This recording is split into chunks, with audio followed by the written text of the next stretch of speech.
Hello, good morning, everyone. We we thank everyone who's helping us and following the streaming at the venue. My name is Brando Perez. We're having This is the third day of activities. This is the first technical summit of the Commissions of America on Social Security of American states and CELAC. We're building strategies. This morning, we have our last session that's part of the seminar, and it's an honor to have the incumbent of the Social Security authorities. We're participating in the activities of this international body. So we have all the mechanisms to integrate the region with ECLAT. As you all know, during the management and the triennium of till 2025, Colombia is in charge of the works with ECLAT. That's why it's our honor to welcome Luis Carlos Leal Angarica. He will share his slides with us, his presentation, and I'll read his bio before the floor is open. Mr. Luis is a doctor and expert in surgery thanks to the National Colombian University.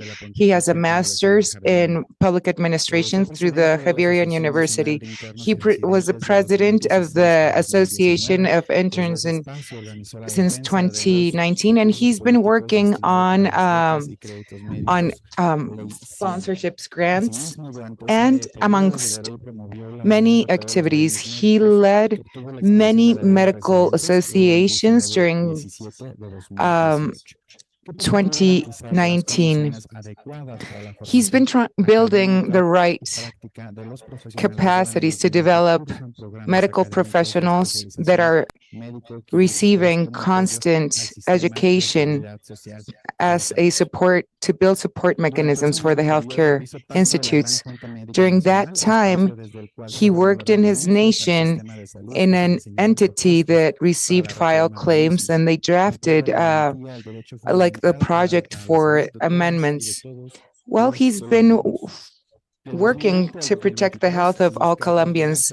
Till 2023, Mr. Luis Carlos Leal was an advisor at Bogota in an entity called the Green Alliance, and he guaranteed the healthcare access and dignified the services for the workers.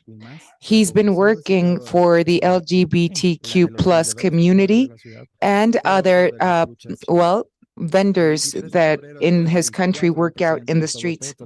Mr. Petro appointed Ms. Luis Carlos Leal as the national superintendent of the healthcare authorities. We're very happy to welcome him with his presentation that's called The Exercise of Human Talent in Health in Latin America. Thank you, Superintendent. Thank you very much. Thank you. Good morning, Brandon, and thank you all for following our streaming. I thank you for the invite to. Thank you for inviting me to be part of this technical summit to articulate the efforts and the works for the region. We're opening new channels for better communication in Latin America. We're building strong ties that can help us tackle these challenges at a regional scale. And I think that if we work together, we can move forward. That's why we wanted to call my presentation. This is the title of my presentation, The Development of Human Talent in Latin America, New Paradigms. It's like in Latin America, we analyze all the challenges in the healthcare system that affects our region. I want to talk about some points based on my experience. You know, we're developing human talent, and today I'm working for my government with the authorities that have to safekeep the people's well-being. And we must guarantee that the public resources should be allocated for health so we can really materialize this right of our people to have access to health. But my exercise has been short but highly productive. We have tackled many barriers in the structure. The system sometimes forgets its main backbone or the spirit that leads us to guarantee our efforts to protect our people with Social Security benefits. services. Sometimes there's negligence, violence in the structure and in the healthcare systems that impacts or affects the quality of the services that are offered in the healthcare system. So thank you very much for the invite. I'm sorry for not having been there in person, but we hope to have more room for debate and other commissions and sessions for the works in the region so we can benefit our citizens, our populations. Next slide, please. Now, the first slide that I want to share, it has a specific heading that raises controversial controversy. I mean, the healthcare system, I mean, we're either heroes and or seen as villains. We see the general context. We managed the crisis amidst COVID-19 and the pandemic. We had the opportunity to discuss these matters and so through social media and different channels, and many projects were just written in paper. There are heroes and that really managed the pandemic crisis that was unleashed by COVID. But under the light, we analyzed what happened. In Colombia, we had the specific configuration of the stakeholders involved of the Colombian healthcare system. We analyzed our mistakes as healthcare workers in a nation scale. In this graph, we can compare the information from Colombia, Mexico, Brazil, and Chile. We can clearly see in the findings that throughout the years, the average rate of healthcare workers or doctors has, you see the numbers, there's 1,000 per, or a doctor per 1,000, or there's 52 doctors per 1,000. In Mexico, it's you see the numbers. In Brazil, 217.8 doctors per every 1,000 in population.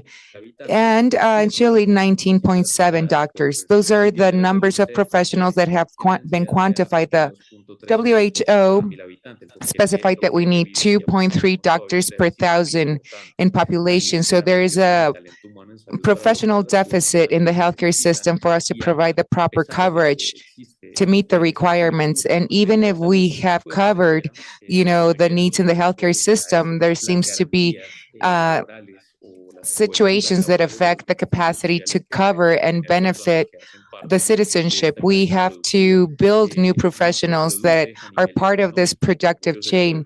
We know how we can produce them, and it's clearly based on the findings. In Colombia, we have to generate the real social benefit for all our communities and society. Next slide. Here, based on the findings in this exhibits, we can compare the data from Mexico, Brazil, and Colombia. Even if the income per capita in USDs or American dollars has increased in our population, when this is transferred or when we monetize this and transfer into dollars and think about government expenditures per person because of the payment of the healthcare practitioners is something that we do as part of our responsibilities. In Mexico, we analyze the income. In Mexico, there is a minus 30%, but we compared the income and the expenditure in this field.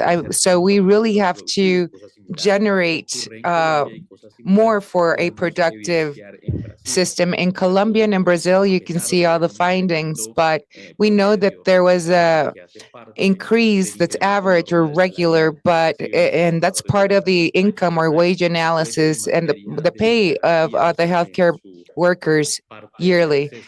So we have to guarantee that the population has access to the services, and the economics of it doesn't make much. It's not squared off, but the payment is of the physicians or healthcare practitioners has not increased in a region, and sometimes it's been on a decline. The procurement capacity in our countries has declined. So we haven't considered precariousness in our charts.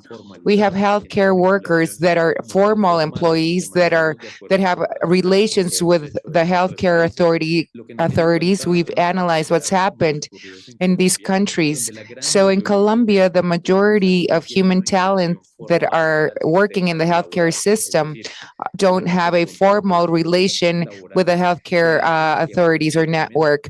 So there's contracts that are detrimental to their functions, that they don't have complete social security benefits that meet the basic requirements or needs, as we have clearly seen in the analysis of what's happening with the healthcare workers. I mean, they can be working in the system 10, 11 years without having any holidays or paid leave.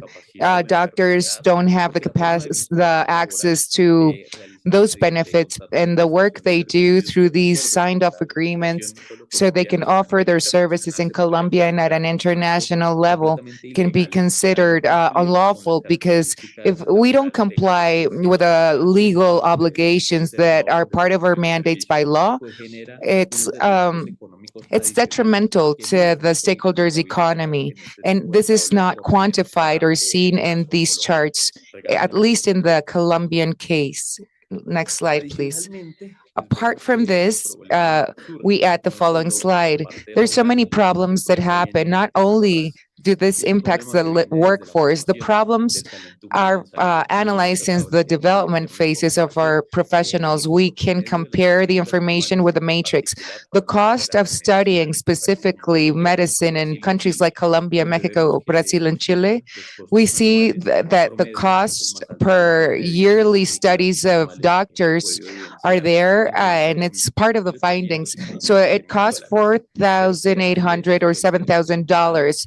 And if we compare the minimum monthly wage in dollars, we can see that the credits or the payment to study medicine in these countries oscillates from there's 10.3 or 92.3 minimum wages yearly just to and be enrolled. And the cost of this field in education is very high. When we analyze the accounting entries and versus the wage and the payments of the doctors, and this translates and we monetize this. So there's gaps. So there's $2,636 monthly. And you see, after they've achieved their degree, they have a student debt loan accrued. And you think about being capable of paying all your basic needs as a student for your development to take place in higher levels of study. Postgrad studies, it's not fair, but many professionals wants to continue their studies, and they have to have extra payments. For example, they must have pocket money to transfer themselves to other cities or use other systems to reach their institutions. And this is part of the complexity that aches and pain. It's the aches and pains of developing oneself in the medical field. But we have to see how we are building new professionals in a pyramid structure, and there's violations of people's rights because they're not treated correctly in a vertical system where there's clearly powers and authoritarian positions. And when people are better developed and highly skilled, sometimes it's even precarious if you've studied so much. And I've heard in many healthcare agencies what's happening with the fact that doctors or people who are working in this field are dehumanized, and it worries, because when we see, based on the findings, that the problems lead us to re-educate ourselves and analyze the conceptual understanding of what a human being is. So if we want our people to grow, even if it's vertical or the growth is in a pyramid, and that stratigraphy, that's the chain of command, is sometimes very militarized and the rights are violated is specifically in our professionals. The mental health of our students, is at stake, and they're taking care of the health of the rest of the citizenship. What can we expect from a system that mistreats its professionals? And then these professionals receive people that deserve a specific service or treatment. And there's a configuration of multiple factors that converge and affect what is constantly repeated. There's mistreatment and violations of people's rights. There's a burnout syndrome in the healthcare talent. It's frequent for us to see unfortunate percentages in global rankings. In these rankings, based on exhibits, we see that the profession that commits suicide more is the professionals that are working in the healthcare field. Specifically, we have obtained data based on the disciplines that they exercise in the medical field. Based on the findings, we rank each discipline or field of expertise of our healthcare workers to know exactly what's happening throughout time. Our professionals in the healthcare field or in different disciplines are victims of detrimental actions that affect their mental health and their life in general, which really worries us. So there is a deficit, not enough coverage or protection. There is a lack of correct payment. We have a deficit. Our professionals are being economically harassed, and there are human talent plus the relations that are built in the healthcare system is detrimental, and it's one of the factors that increase the conflict. And if we add other professionals in this field, in Colombia, we analyze the points or the data that will converge, and the healthcare system affects the rights and their life in general. So when people don't have access to a doctor's appointment, when it's time for a person to receive a treatment to recover, it's null, it's nullified. The people or stakeholders in the healthcare system are affected by mistreatment, bureaucratic mistreatment. And so we have to open to dialogue, and we have to communicate between professionals and the healthcare field and the patients to try to solve the problems and aches and pains of our people. And that's built in the system. So we have to develop our professionals, and there's mistreatments and violence, and it all leads us to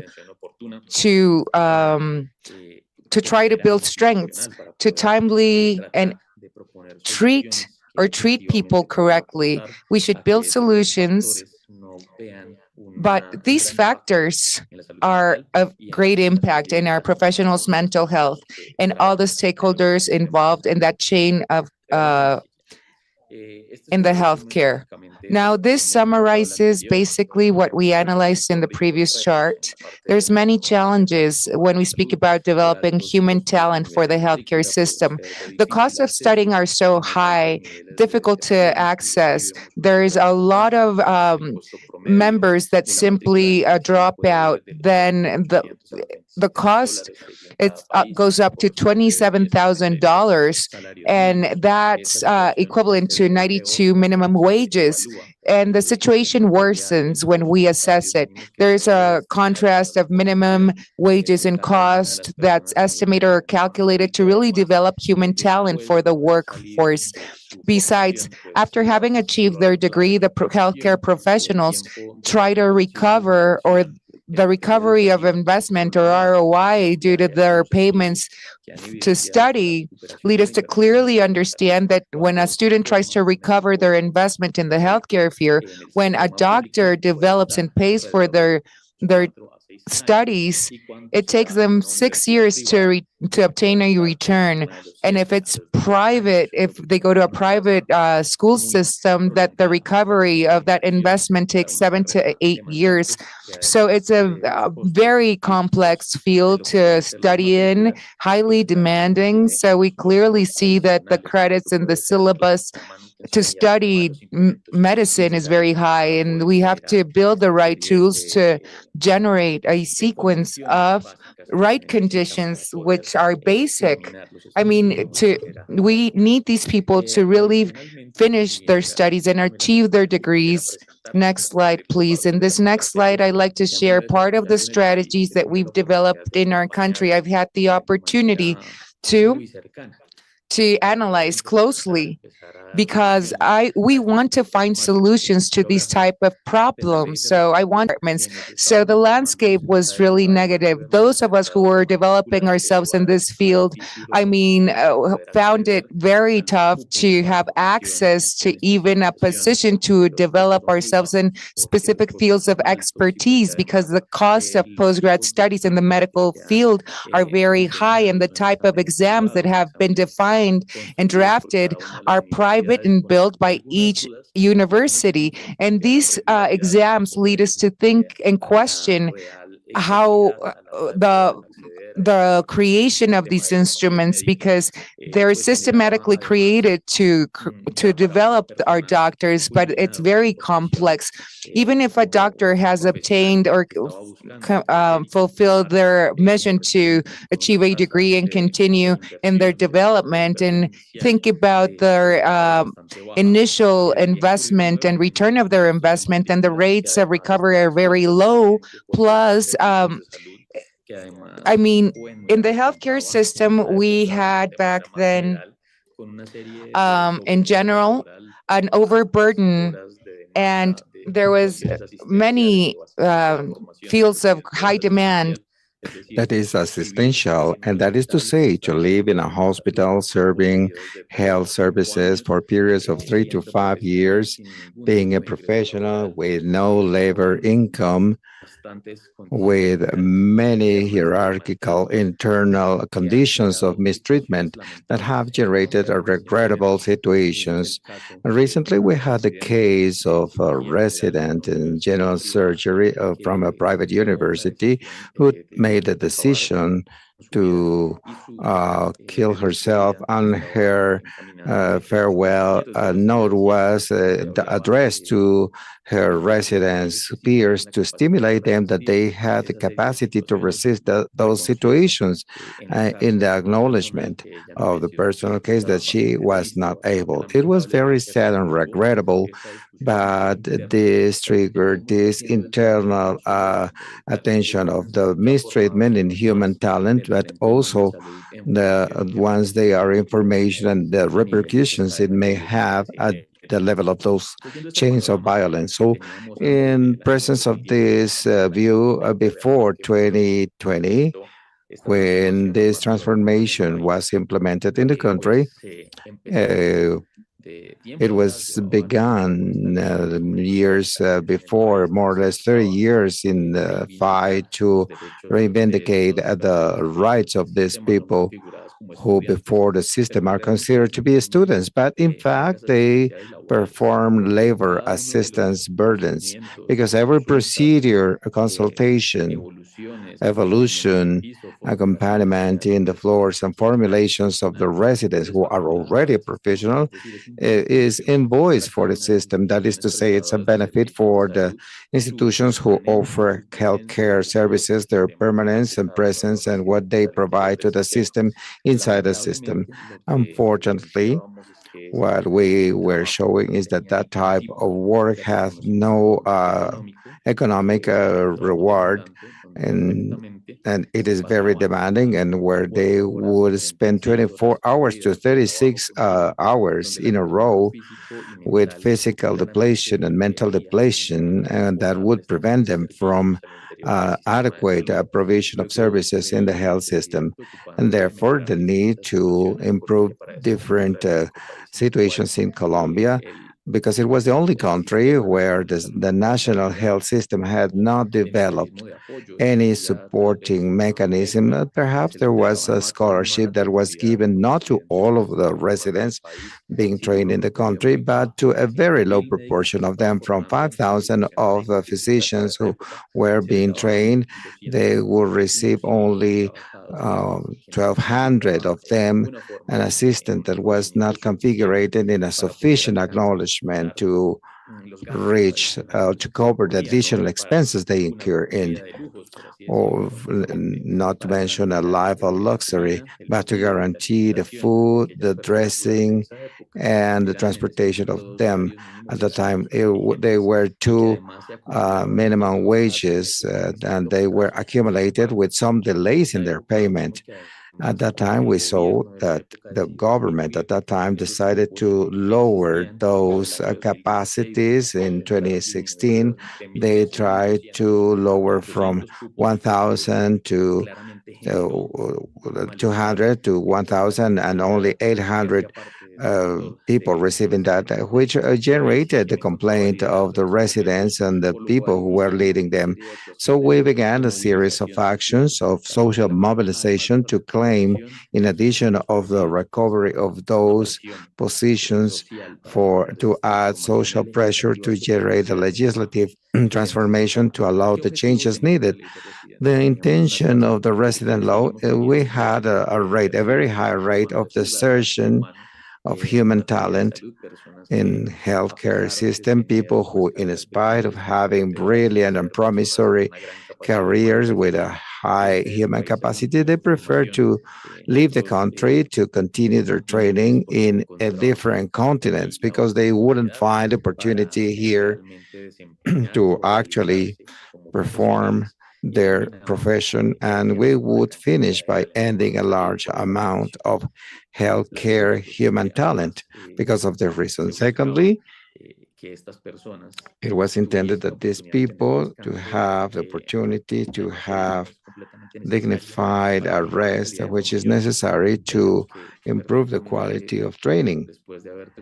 In fact, after finishing a period of training, we had to work 12 hours at night to come the other day for training. That was work as well, and perfectly complete 36 to 48 hours in a row to find the additional economic resources needed to cover their immatriculation and to pay their meals and their transportation. And this lowers the capacity and the quality of attention of every one of the persons, because we know that after 20 hours of continuous work, the basic capacities of brain response are not the same as those of a person working at the most 8 or 12 hours. So where they can still guarantee the chemical reactions to respond in an adequate situation before a crisis, but also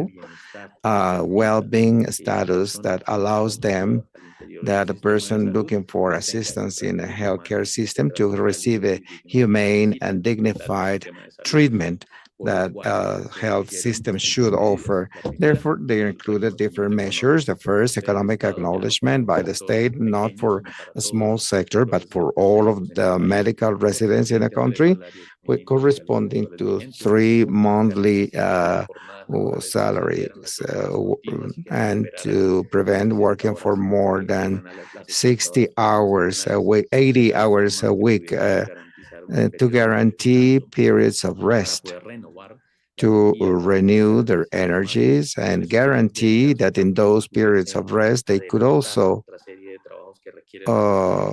catch up with other works of reading or research and updating to improve their quality of their training as experts in the country. So it was a fundamental element that was guaranteed by the presence of paid vacations during that period. Many of the residents in the country would spend all year long with no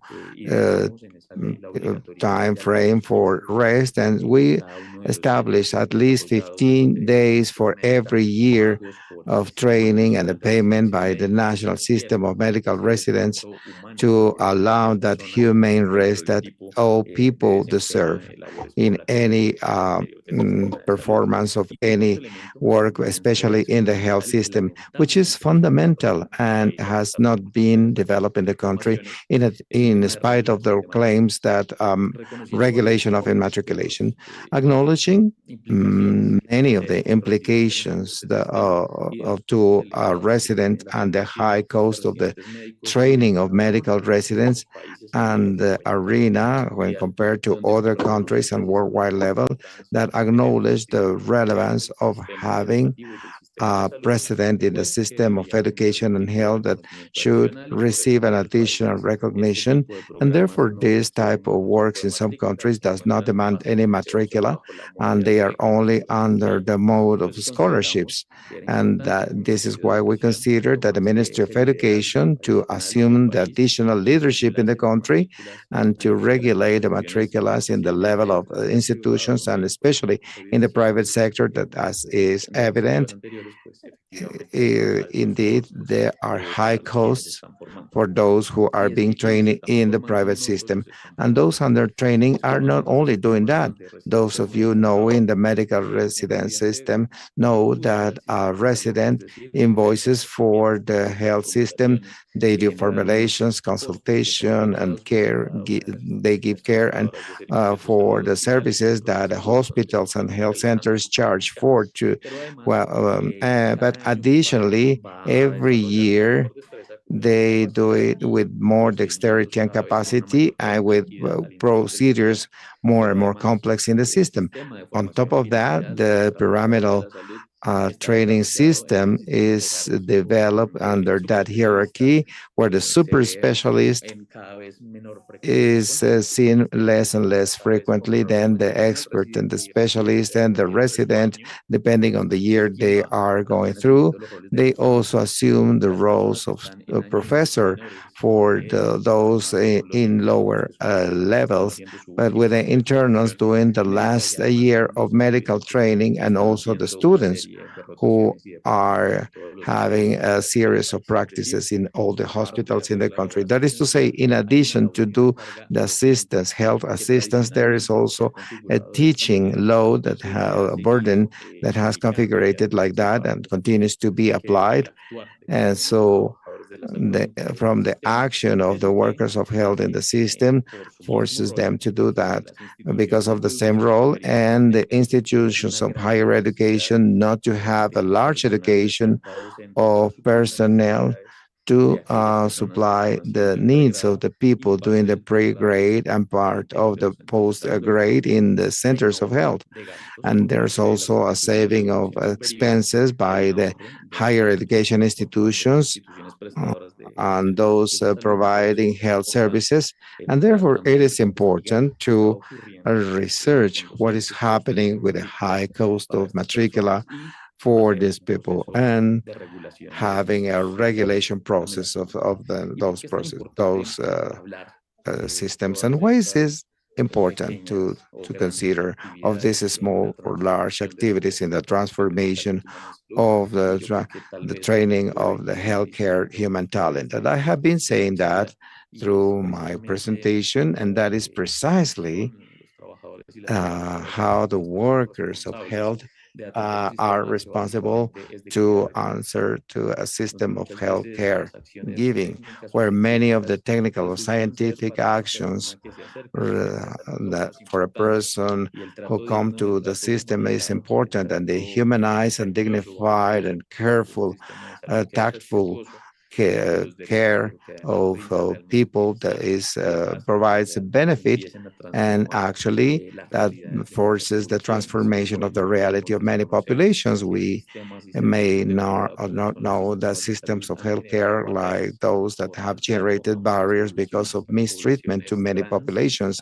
The trans populations had a big discussion on the barriers of access to the health care services, and many of them are the violence generated due to the lack of knowledge by many of the workers and managing personnel in the health system that generate mistreatment, um, re-victimization, and that go farther and farther away from a healthcare system.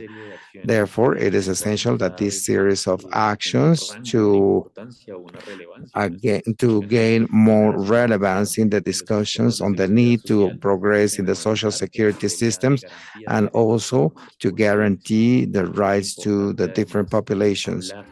It is also important to mention how the Colombian system for the healthcare workers has generated a series of recurrent mistreatment because it is not only the way related to labor, but many times when a poor management of resources on the healthcare system ends being materialized and going to every one of the centers of healthcare, it affects the healthcare workers. It is common to find those workers for months not receiving payment of any wage and also continuing their activities with a high emotional and vocational way.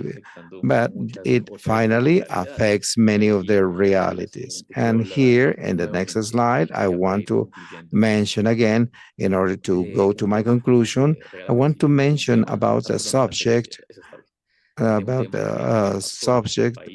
that has impacted the country with important impact in the mental health for healthcare givers.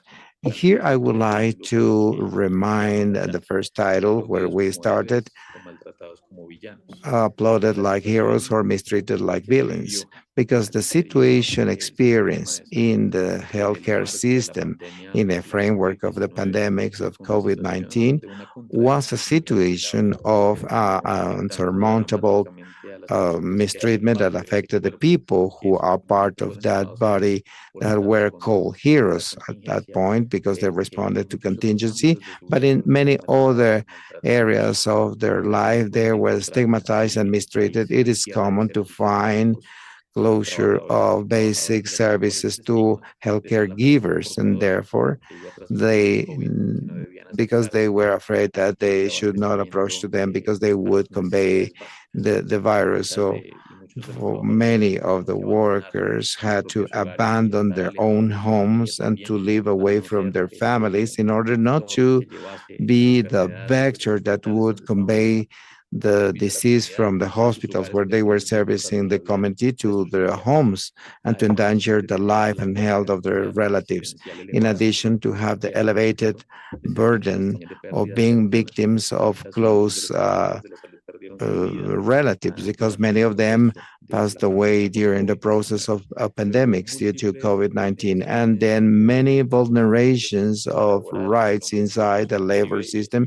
In Colombia, we had, and I'm certain that in many others it also happened, the lack of protection, personal protection equipment. That is to say, we were sending people who had to serve a certain role of generating qualified attention and help, but we were not providing them with the minimal conditions to serve these requests. And this, in addition to the violence and the social stigma outside of the health institutions, where they were no longer heroes but villains, because they were leaving hospitals to spread the virus for not respecting the spaces of other people. Because there were areas for the supply of basic needs. So they were, their rights were violated in Colombia. There is evidence of people who were physically mistreated and attacked because of taking the public transportation service for them to reach the healthcare institutions. Very serious, without proper salaries and looking for other means of transportation to reach the place where they would offer the social support, humanitarian support, without the possibility to take a different sort of transportation because the existing social violence inside society itself would generate a series of mistreatments and threats. life threats of exclusion in residential developments where people would announce that those living in an apartment next door was a healthcare giver, and many times their doors were damaged and they were asked to leave those areas because they didn't want them to disseminate the virus. A total disconnection of what in many social media was promoted as the heroes of health, and the mistreatment and the lack of dignified treatment to those workers. And well, so serious to find that many of the institutional or state-owned tools have not generated the specific strategies to serve this or to give attention to this group of treatments, mistreatments. So therefore, we have healthcare givers, and we are expecting to launch it in the next month. And it is called Remedios or Remedies in Spanish for the people who can present a claim or a complaint when the system is not providing them the proper attention or is not guaranteeing their fundamental rights to health. And for the first time, as a country, we will consider the opinion, the complaints, and the situations experienced inside every one of hospitals with workers of healthcare giving, and a strategy that needs to be a strategy of release of emotional, affectional discharge, and to generate attention routes and to generate particular activities of surveillance and control by the corresponding centers, where we are articulating these efforts with the Ministry of Labor, the Ministry of Health, and other control entities, as well as representatives of civil society, so that those mistreatments that are existent, that we know that are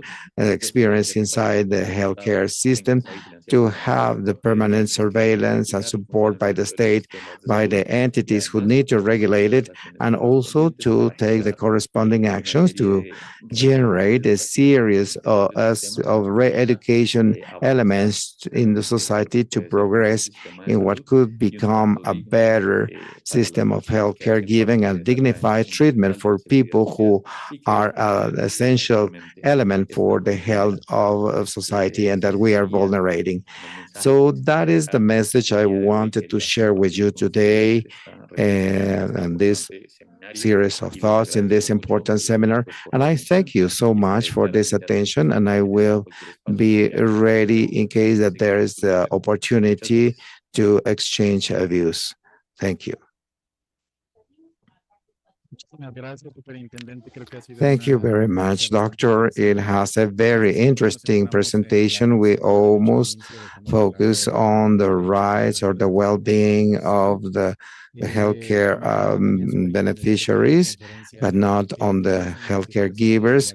Let me tell you that we have a certification on these subjects for the attention to the trans population. Those are subjects that are included in the conference, and we will also report on those talks. I want to also comment, we have received many comments in social media, but here there is a couple of questions here in the room.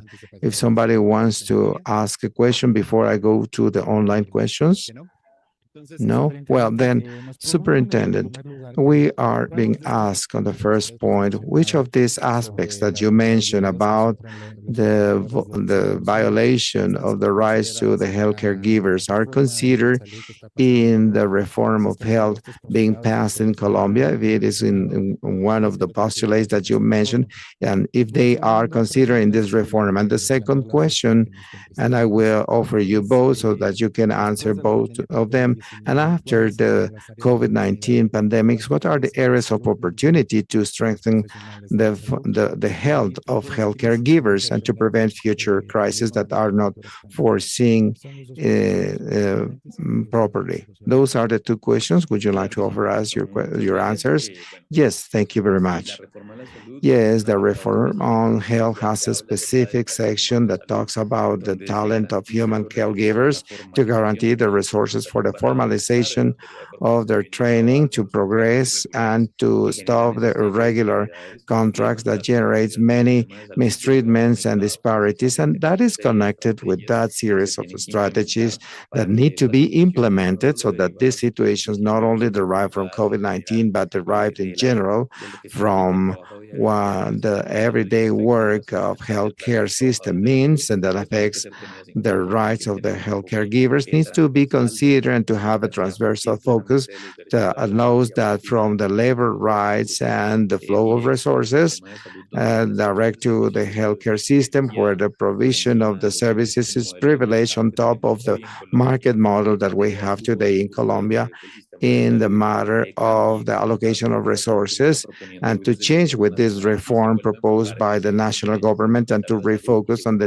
the human right on health and the person as the center of a system of health. If this starts to be generated, also people will have benefits inside a system that lower the violence, the frustrations of the people approaching the healthcare giving system. We will have people having labor stability, which is something that is not mentioned. These contracts generate a labor instability, and in order to have a good mental health, I hope everybody agrees that for that we need to have basic feeding in the family, guaranteed and protected by a series of rights that allow stability and economic projection. So there are many strategies together with the reform on health that could solve those problems. And here we're talking, of course, of a transformation on education of what should be the training of the healthcare giving human talent and the health of them to be focused and more oriented to something that unfortunately has been disregarded in the country, but now we are working on that as the system of primary attention, healthcare attention, to have an excellent control of every one of the diseases and to have healthier and healthier populations with no social or labor impacts or individual impacts from the diseases that can be very complex if they are not treated and detected on time. Thank you very much. It has been a very interesting view, a subject that my peer, the coordinator on those subjects, they have considered that also, and it will be of interest for the audience. Thank you very much for being with us in this seminar. We all have been listening very attentively to you, and I hope that this is the first time of many more that we will have the chance to have you with us. Thank you very much. And to the audience, I inform you that we will have a 15-minute coffee break before we continue with the next panel. Thank you very much, and we will reconvene later.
Good morning, everyone. I hope that everyone who's joined this streaming remotely is following the next panel of the first technical summit of the American Commissions on Social Security.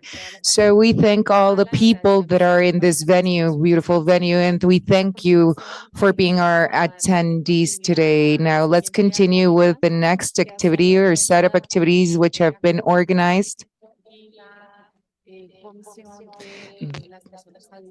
It's the commission that analyzes situations that our elders are facing. They're part of subregion 5. It's been changed in 2 blocks. Now the floor is going to be open for Luis Martinez, who is presides the Actuarial and Financing Commission. And thank you for being part of this panel. So today, thank you for being part of the Inter-American Conference. I thank Mr. Álvaro Velarca.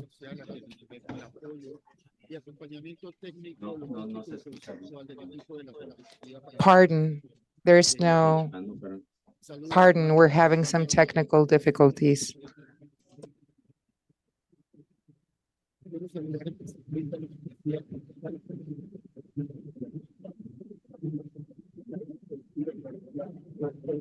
Esta primera cumbre de las comisiones americanas de seguridad. First summit of the American Commissions on Social Security. We thank Mr. Santana Novoa, Vice Minister of the Republic of Cuba, coordinator of the subregions in Mexico and Latin America. Thank you for being part of this conference.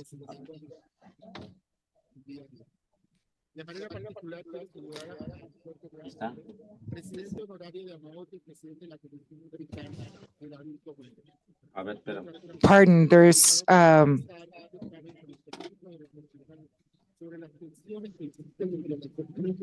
está muy saturado.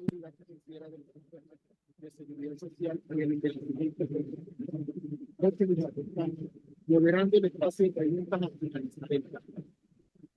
Para desarrollar esta reflexión, iniciaremos con la presentación del maestro Fabio Durán Valverde, especialista de la Organización del Trabajo, quien nos brindará un panorama global de las reformas estructurales.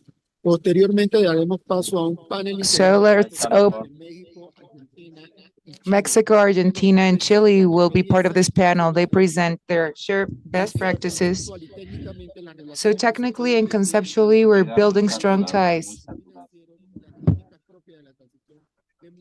Demográfica multicitada en este evento y que llama nuestra atención sobre 2 fenómenos. El envejecimiento. No, sigue igual.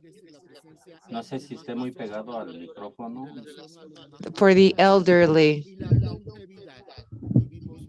and longevity. To start with today's agenda, I want to present Mr. Valverde, economist and expert in Social Security.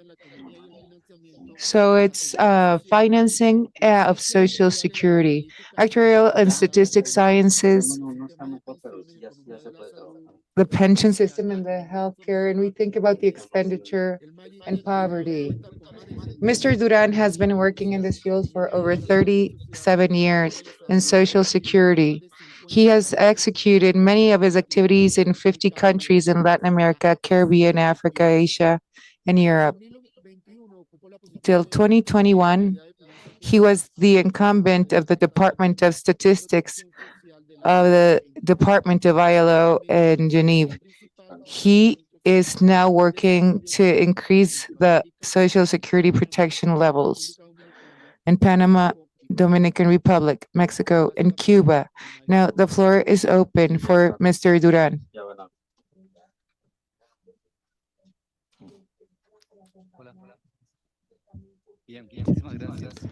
Hello, good morning. Thank you so much.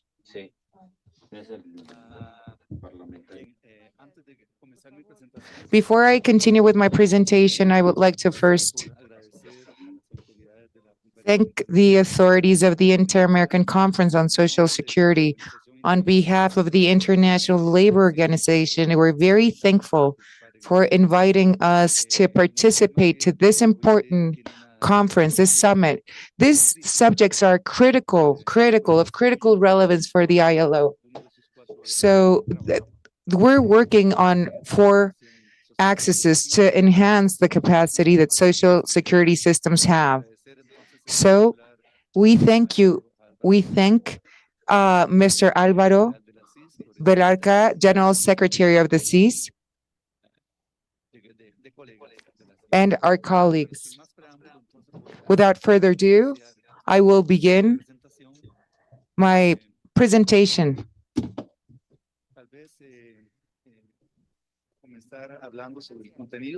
Now let's talk about the content, please. Next slide. I'm going to share my presentation. I'll focus on those 4 bullet points that you can observe. We're going to talk about the settings, the configuration of the pension systems or schemes at a global scale. We want to talk about the performance, the coverage, and the expenditure of the pension systems. The third point is about the trends amidst the reforms of the pensions, but step by step, I want to be very specific about what's happened in the process of amendments or reforms, and I'll have my conclusions in that 4th point. Now we're gonna go directly to the subject, to the core subjects. Here, I want to share key messages to you all. First, there's a regional context that's extremely challenging in all the fields, in that broad spectrum, in the macroeconomic field, in the labor field, in demographics, and society. So these are the scenarios in which we use our social security systems. They impact, they affect the pension schemes in our systems. Then we're going to have some solid data that's going to be part of my presentation. We know that the main challenge of the social security systems in general, specifically of the pension systems that I've meant, is the fact that there's a gap in the full coverage. So we need to uphold those rights and protect. It's universal. Social security benefits are universal in nature. There's gaps, but that's one of the challenges. There's other challenges that are correlated to sustainability. How do we make this right sustainable? And we want to protect all the people. We want those benefits to be solid, to be sustainable, economically, financially speaking, and politically throughout time. Now, another very important subject that's part of the message. We analyze market trends of the labor force. We need to adapt, adjust these systems for social security objectives. There's critical issues like the atypical employment modalities. Right now, there's recent trends. We're going through the digitalization process. There's many platforms in the digital world that generate job opportunities. There are so many risks. These trends are part of the risks in the informal economy. So that's an extra challenge that burdens the systems. The 5th point that I want to also discuss with all of you is the fact that the pension systems are in a permanent amendment process. That's the main characteristic. Generally, we're always under that exercise of reform or amendments. Now, there's different trends. And in that diversity of trends, we're going to analyze these trends. Next slide, please.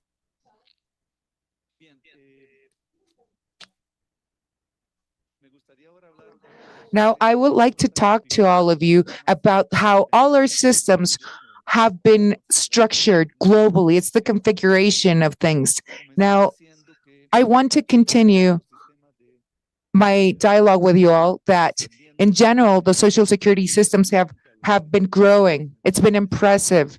In the past 10 years, we've seen that expansion or growth.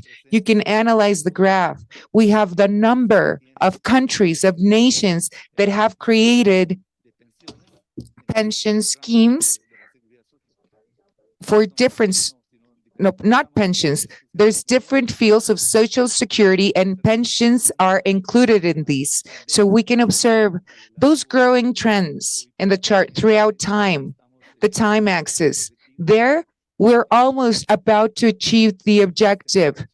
The pension systems for health are there, and they're broader. There's that expansion. And in all the countries of the world, practically, we have pendings.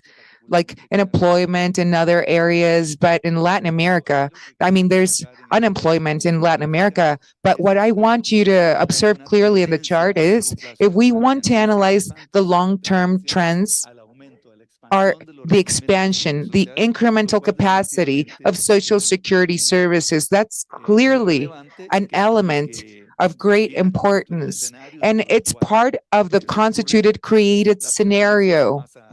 We observe the trends in short, mid, and long term. And I'll use this data as reference. Next slide, please. So what we have here in the screen generates the full landscape of the configuration of the pension schemes globally. And we branch this out into two types, two categories. And I'll be thorough about it. There's pension schemes in which the beneficiary or user pays, contributes. And the next type in the image is that what's the type of systems that are stronger in different countries are the type of regimes that have a mixed modality. You know, the beneficiaries or users pay, and there's other mixed modalities. So we have quantified a total of 80 or 90 countries. Add up the columns at the center to the right. So we have a schema regime of contributions or others in which there's no contribution. Then we have other types of countries that are listed where the scheme is the one in which you have to pay. There's 72 countries in this list generated by ILO. 40% of these countries in that list have been analyzed. So there's countries in which there's only pension schemes financed by revenue, by taxes. And there's a minority of countries in which the nations have offered like these schemes of pensions for the vulnerable or poor people. There's 10 countries with a pension scheme when there's a universal scheme in which the payment is not required. So there's a great variance of the types of pensions globally in our countries. But in that variance, there's a long list of countries that offer a pension scheme, mainly in which there's a contribution through the Social Security authorities, which is financed by the collection of taxes, revenue. So what we observe in the slide is the types of pensions that are organized and that generate an installment, a payment. And there's the mechanisms for financing these pensions. There's three types mainly. One, that's the defined benefit or Social Security scheme. That's a model of financing in which many the stakeholders participate. And we have another scheme that's managed privately, and the accounts are administrated internally. And we think about the solidarity or the joint efforts. There's the individual account scheme or mechanisms for financing. We have individual accounts, but these accounts are existing in the virtual world of things. What we see in the pie graph is if we add, you see the dark blue section or the solid blue of the graph is at 89.6%, and there's systems. And in that 90%, we see that there's the other segment. There's 15% of the countries have combined pension schemes, Social Security pensions with individual accounts of you. In our region, there's two countries that use this mixed or combined pension scheme. That's that Uruguayan system and the Costa Rica system.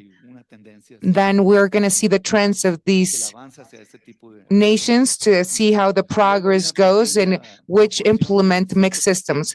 Out of the graph, 7% of these countries only use individual accounts as part of their schemes. And the minority of the nations have implemented specific notion accounts. And these types of models have been have replaced the defined benefit type of scheme here, or types. When we think about the modality in which there's contribution and the mechanics of it, the way in which our social security entities operate, apart from all the structural reforms that all nations go through, the protection of our societies use the specific models to provide a social security for the world. And that's something to consider. Sometimes different nations might want to generate a feel about the trends in different nations. It's like there's continuous progress, and some go to other systems for pensions, and there's different types of pension models. And we've observed the trends during a specific period of time. But there's trends that sometimes don't progress that much or grow that much. So we're going to talk about coverage and expenditure of the pension systems. We need to analyze the performance of all the nations in the field of coverage and in the field of expenditure. So we have to analyze Latin America as a region amidst the context of assessment to see how the coverage is working and the expenditure is taking place. Now, the first thing I would like to tell you that at a global level, if we focus on the data of the top section, the chart, globally, and pardon, before I drill down to the detail in the slide, what it contains are indicators. ODS indicator, that's 1.3.1 from the United Nations. With that indicator, we measured the efficacy of coverage, how many people are protected and covered with social security systems. The indicator and the sub-indicators that are part of that one are measured, like the index for the elderly that translates into the aging population who are covered. But at a global scale, only 78% or 80% of our planet's populations in the total quantification of countries really give coverage to the elderly in retirement stages of life. Now, without doubt, we could say that the pension systems, as far as coverage goes, I mean, if we are protecting our people with Social Security, I mean, there's a dominion of that. You see, it has an impact if we compare that branch to the rest of the branches. So the legal or realm of it, of Social Security is the branch that's been developed more as far as coverage goes.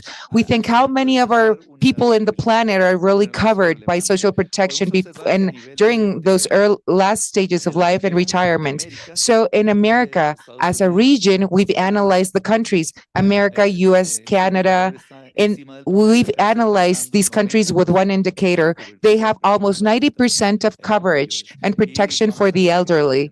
And within that 90% of coverage of the population in these countries, there's also a lack of equality. There's disparity in it. So let's discuss that. So precisely this. In the chart, we have the analysis of the coverage during the retirement phases of life. The protection of the elderly, that have received a pension, they receive a pension because there's contributions, there's different modalities, as I've told you, of pensions, and this is the full landscape of Latin America as a region and the Caribbean. And we compare the information with other regions. To the left of the chart, there's countries that have finally achieved 100% of coverage, like Bolivia, Mexico, Uruguay, which are at the top levels of the region. They reached 100% coverage of the elderly. Now, and the level of sufficiency of the benefits are there. We measured using that coverage indicator. So this group of nations have achieved that universal coverage of pensions, combining the indicators. The other group of nations that have been analyzed, Brazil, Chile, Panama, Paraguay, Ecuador. And to the other side of the chart, we have Haiti, Honduras, Dominican Republic, Guatemala, El Salvador. amongst other nations, but there you measure the performance of each one regarding the protection of our elderly in each nation. So we protect that right. You see the development. We see a very important trend. There's progress in many nations of this region, which proves that it's possible for us to achieve the objective. So there's an explanation for this. And we know that all our nations face challenges and all at a regional scale too. But in Central America, in that group of countries that have been analyzed, we know that each one faces challenges. And Haiti, it has its specific challenges. We have a lot of information about what that nation has gone through. Next slide, please. In this slide, we measure the development. We've measured that coverage that's above the global average. But there's diverse situations that are part of the measurements to analyze the performance. In this chart, we've seen the evolution of that protection or coverage since the year 2000 and 2005 and 2015 till 2020. We've measured the data in that time frame. We're going to submit the future executive report of social protection globally. The data doesn't change in a triennium, but what you can read in the graph is that all the nations that are above that line, the coverage of our people has grown. So that chart pinpoints and it gives us good news about its performance. For example, we can highlight cases such as China as a nation. China has grown. They're about to reach universal pension coverage. You know, they have their strategies, they have their own challenges.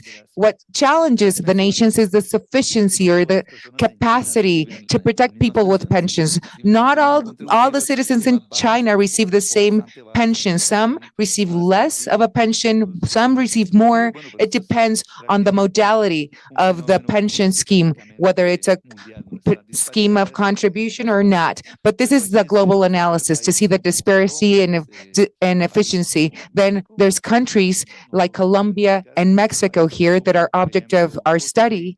There's countries in this chart like Costa Rica, Trinidad and Tobago, Cape Town, and other nations here.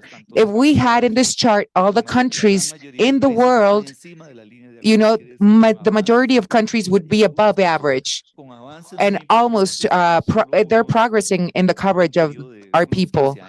And they will continue improving in the next 15-year horizon. That's a highlight. It's very positive for us to see the evolution and the performance of the coverage. This chart, in our region, we analyze the coverage of the workforce, the performance. I mean, we have a solid workforce at a regional scale. And once again, in this chart, we can see the lack of equality, the disparity there. But in the previous chart, if we compare it to this one, we know that now, in the present, we see that there's a lot of our people receiving benefits thanks to that coverage, because the beneficiaries or users have contributed to the system, and that indicator that we use to measure will be correlated to the other indicator to see exactly how many in our population are receiving that protection of the coverage, thanks to their payments or contribution. And here, there's an important disparity. We're trying to achieve the objective. So we have Uruguay, Chile, Brazil, Costa Rica leading that trend. The distribution or the spread changes. Some countries have finally achieved universal coverage because they implemented a plan of coverage in which the contribution is not necessary. This is the contribution scheme, or people that are really contributing also and paying. That's a very important indicator. You observe, in general terms, the same trends. To the right of your screen in the chart, there's some countries whose performance varies.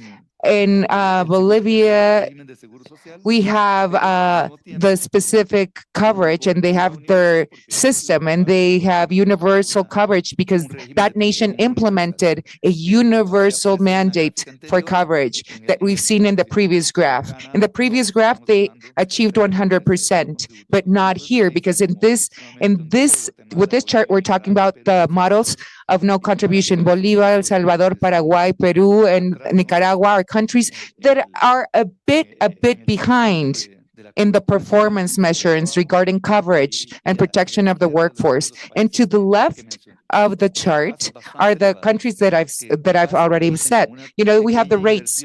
They're elevated rates that demand like an investment in the types of coverage that are non-contribution type in their type. Next slide, please. What we have here to analyze the screenshot is the expenditure in Social Security. We've excluded health here. And then we have this, in age groups. So nation-wise and age-wise, in the axes, we can see what type of coverage do we have. And that's mirrored in the field of expenditure, that exercise of the budget. So we see the correlations in the graph. Expenditure-wise, at a regional scale in America, the leading country is Brazil. Brazil is the country that's allocating more of its budget to this field, close to the USA, Uruguay, Canada, Argentina, Trinidad and Tobago. There's other countries like Dominican Republic, Guatemala, Panama, and Peru, with indicators that, have been measured with a lower level of performance. That's correlatable to the element of expenditure. And we see what's been measured, and we summarize the data of the countries. Each country goes through their efforts to improve the performance of the expenditure measured in the coverage. That doesn't summarize just the result. It summarizes the economic effort at nation level. And another element to discuss in correlation to the graph here that I see it's orange, the top section. It's orange, kind of brown. This is the segment of the government expenditure that's allocated for our elderly in the population. You see the proportion. There's pensions also due to disabilities. But this is about the elderly. We see the allocation of budget, the expenditure is used to protect our seniors. So once again, reaching a conclusion, we analyze the pension schemes that have dominion over the general planet's landscape in the region or in our region, because the pension systems are, they're expensive. Let's put it like that. The pension schemes and the system, you see the execution of expenditure depends on the demographic growth and transitions. Demographics change country to country, but we see the level of progress and performance there. And based on what the previous chart or what we saw before, the systems of pensions and all of the fields of Social Security lead us to analyze the sub-indicator development. So expenditure has, been measured and the dominion analyzed at a regional scale. Next slide, please. Public expenditure and pensions per country. This is like the magnifying glass. It's correlated to the previous graph. And I want you to observe the diversity. And the exercise of budget in pensions is here. And there's elements that lead us to be deterministic. The trends, the growth, the performance. There's Uruguay. So it's Uruguay leading that list of public expenditure in this field. And I'll briefly explain that this country has a high level of performance in the government expenditure in this field of pensions. So that's a country that has progressed a lot. And we analyze the demographics. Their population is aging in Uruguay, but you see how the position, the ranking of Uruguay. Countries like Brazil have gone through a cumbersome effort as well to broaden the coverage. The government allocates a lot of money, for this in these pensions.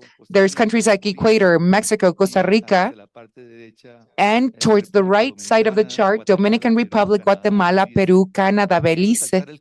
And here, I want to focus on explaining what's happened with Canada and their coverage. They have a solid, well-developed pension model. In Canada, they've reached high levels of efficacy. The data has been compiled and the investments have been done. The data that we've gathered regarding expenditure of the nations are a direct indicator to analyze that performance in correlation to all the efforts, because the countries go through cumbersome efforts like other countries. I mean, there's other countries that invest less and have better results because they invest better. Next slide, please. In this graph, in these quadrants, I like to share this type of graph to y'all because it summarizes so much information there.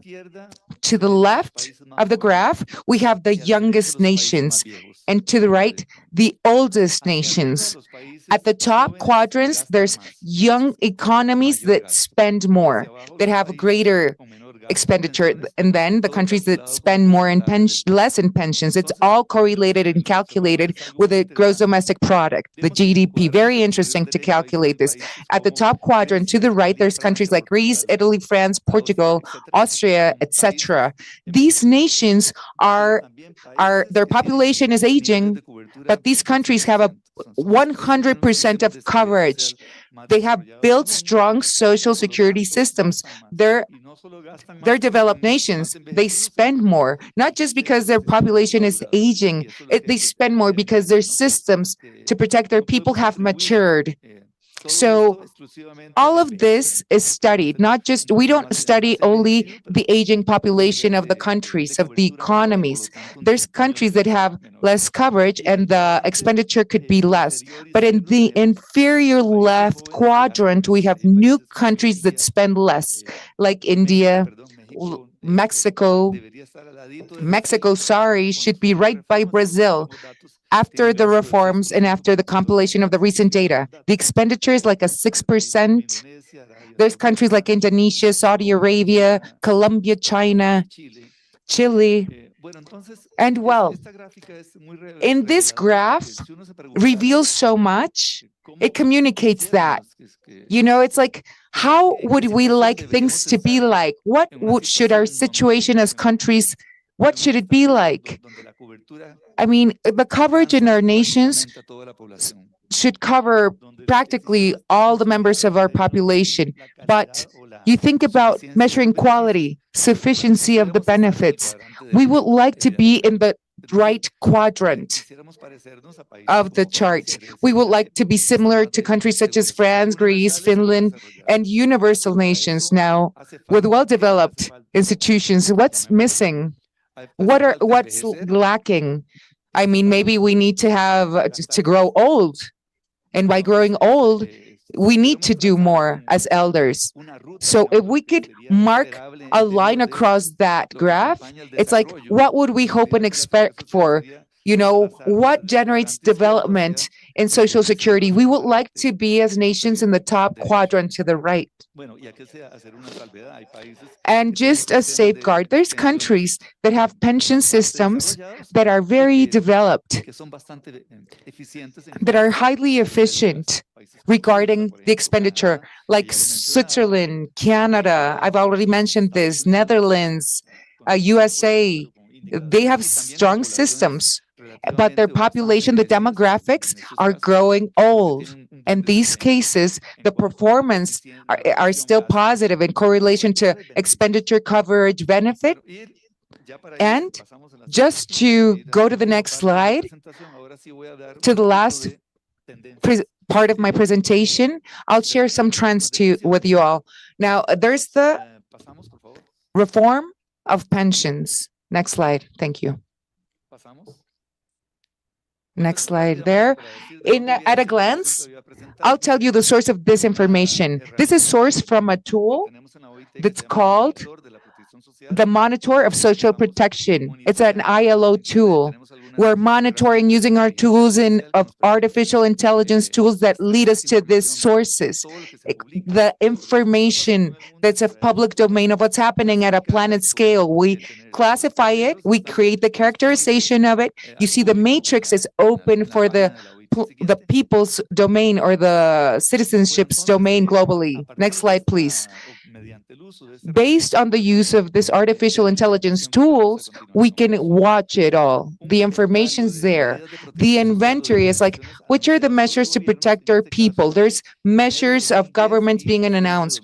From February 2010 and 2020, we see the evolution of the systems of Social Security and its subtypes in the chart. What I highlight once again is that when we use measurements, and we know countries go through the process of reforms and amendments, the pensions for the aging are top at the chart. That's where execution takes place. It's action. Second type. The second, there's functions. And then the other type is health.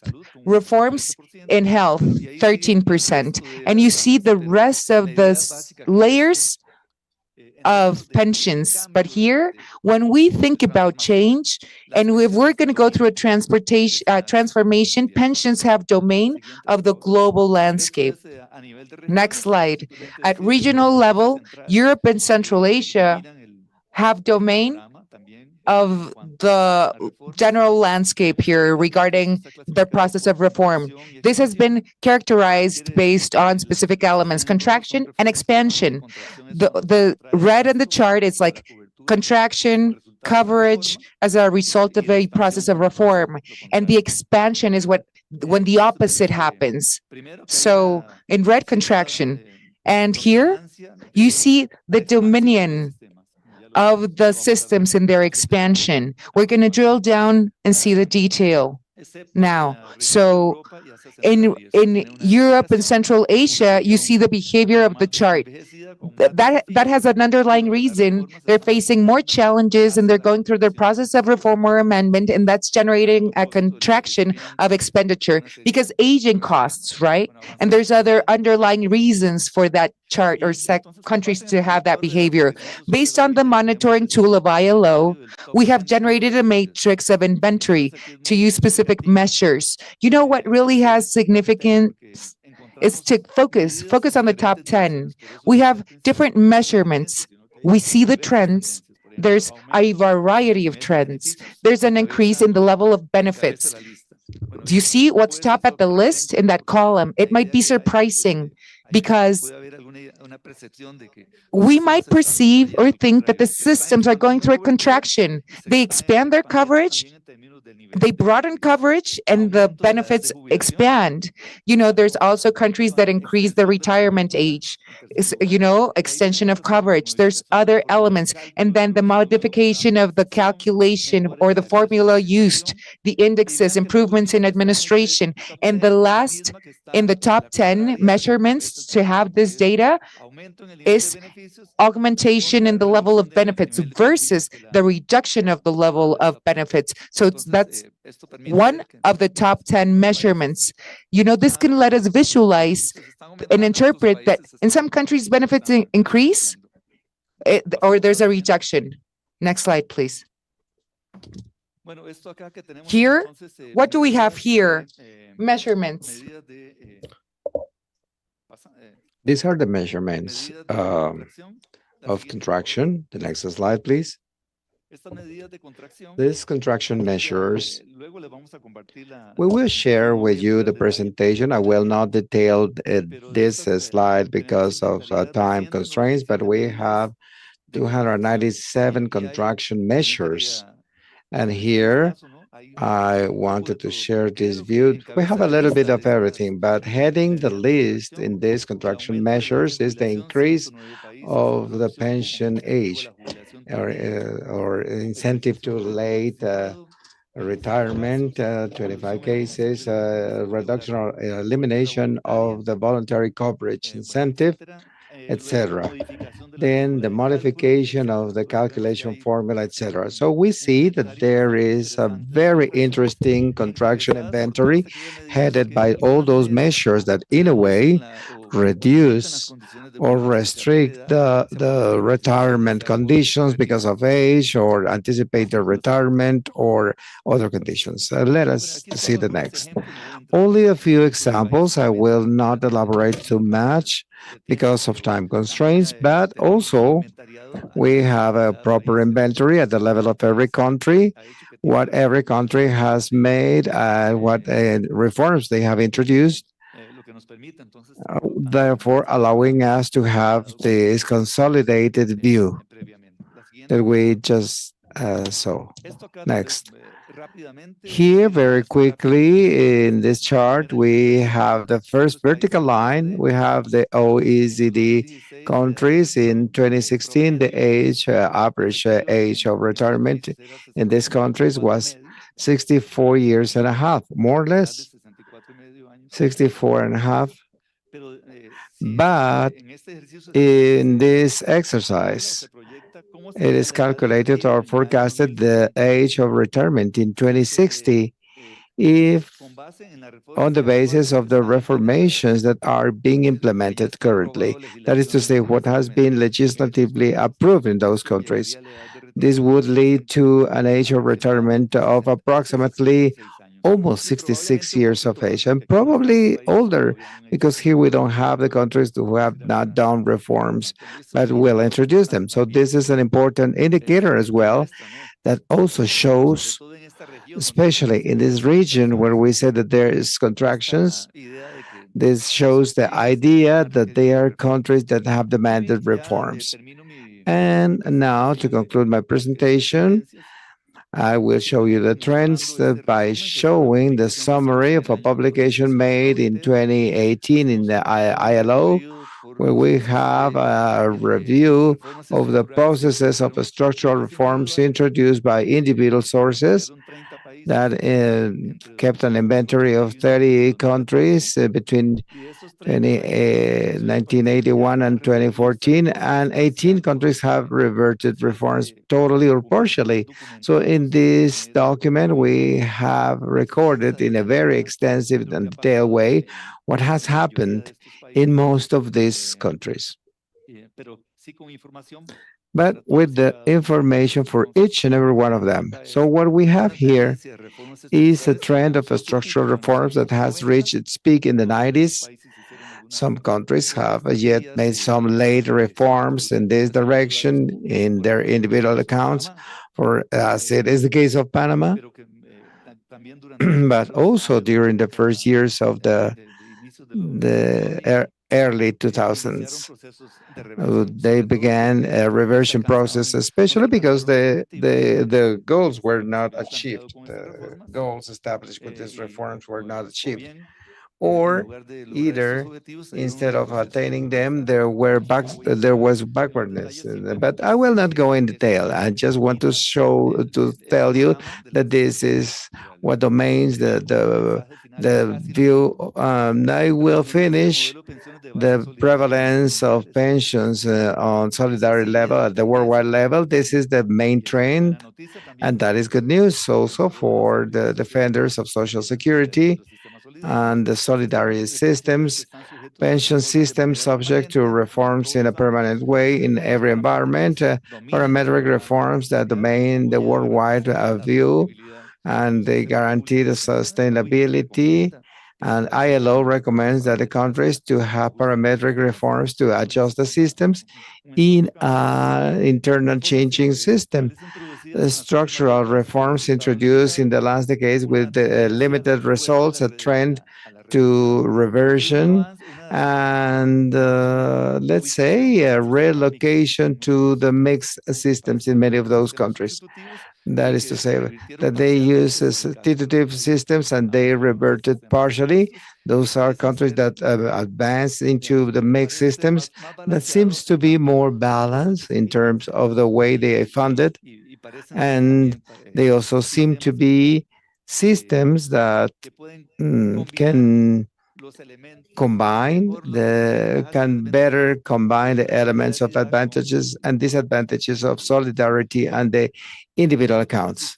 So we insist as a final system on the need to have a strong technical basis for the decision making, in particular financial and actuarial studies that support the decision making in democracy through an informed social dialogue. So in that regard, the work being done by the international organizations like CISS, we consider that this is a fundamental work to progress in this direction. Thank you very much, and I will be here to answer any questions you may have.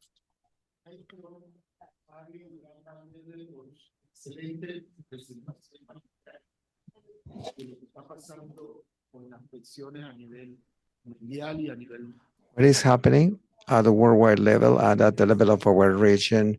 It would be worth to ask some questions and to go deeper on this phenomena that we are experiencing in the matter of sustainability, coverage, and sufficiency of pensions, in particular in Latin America, where we live. Some countries have made some movements and they have decided to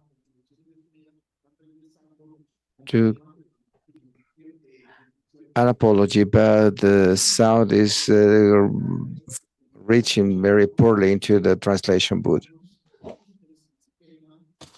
We are having technical difficulties to listen the presenter, to listen the floor. Sorry.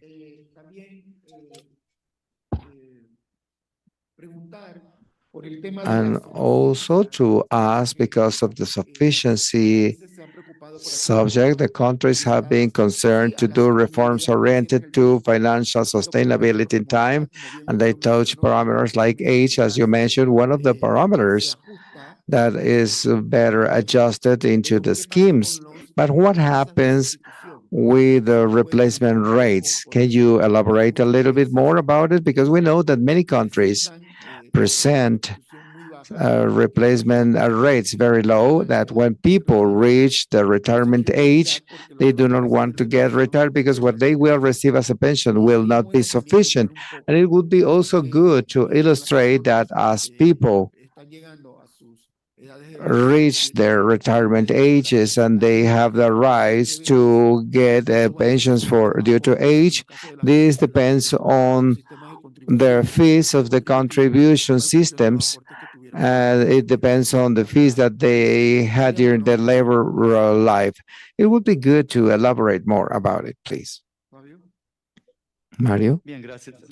Well, thank you. The first question about the Chilean case, there will be a session where somebody will comment the Chilean case, but I can tell you in a nutshell is that what we know as the Chilean case of pensions today is different as the way it was born in the 80s, and that it has been showing evolution precisely in the direction of introducing solidarity elements in a system that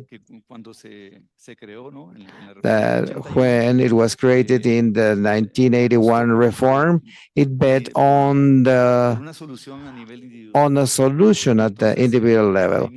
So at the beginning of this century, Chile adopted measures to introduce the components of solidarity. So I can also say that with a very important effort from the state to try in terms of funding to compensate the gap of coverage that remained, not as a result, because some of those gaps came from the ancient system in Chile, but to progress with a goal to cover the people who were not in the condition to pay a pension. More recently, there's been discussion in Chile with regards to where to go to. This is an open discussion. And we are expecting to see what could happen in Chile with scenarios either of going deeper into the individual accounts model or progressing to a mixed model that seems to be the trend in other countries. So, but this is something that we need to wait a little bit more to see how the decision making will mature in the Chilean model. And of course, that we are waiting with anxiety because it is an interesting country, because it was there where that model of individual accounts was born. And the second question, I forgot what was that, Luis, please. It is about sufficiency. Oh, yes, of course.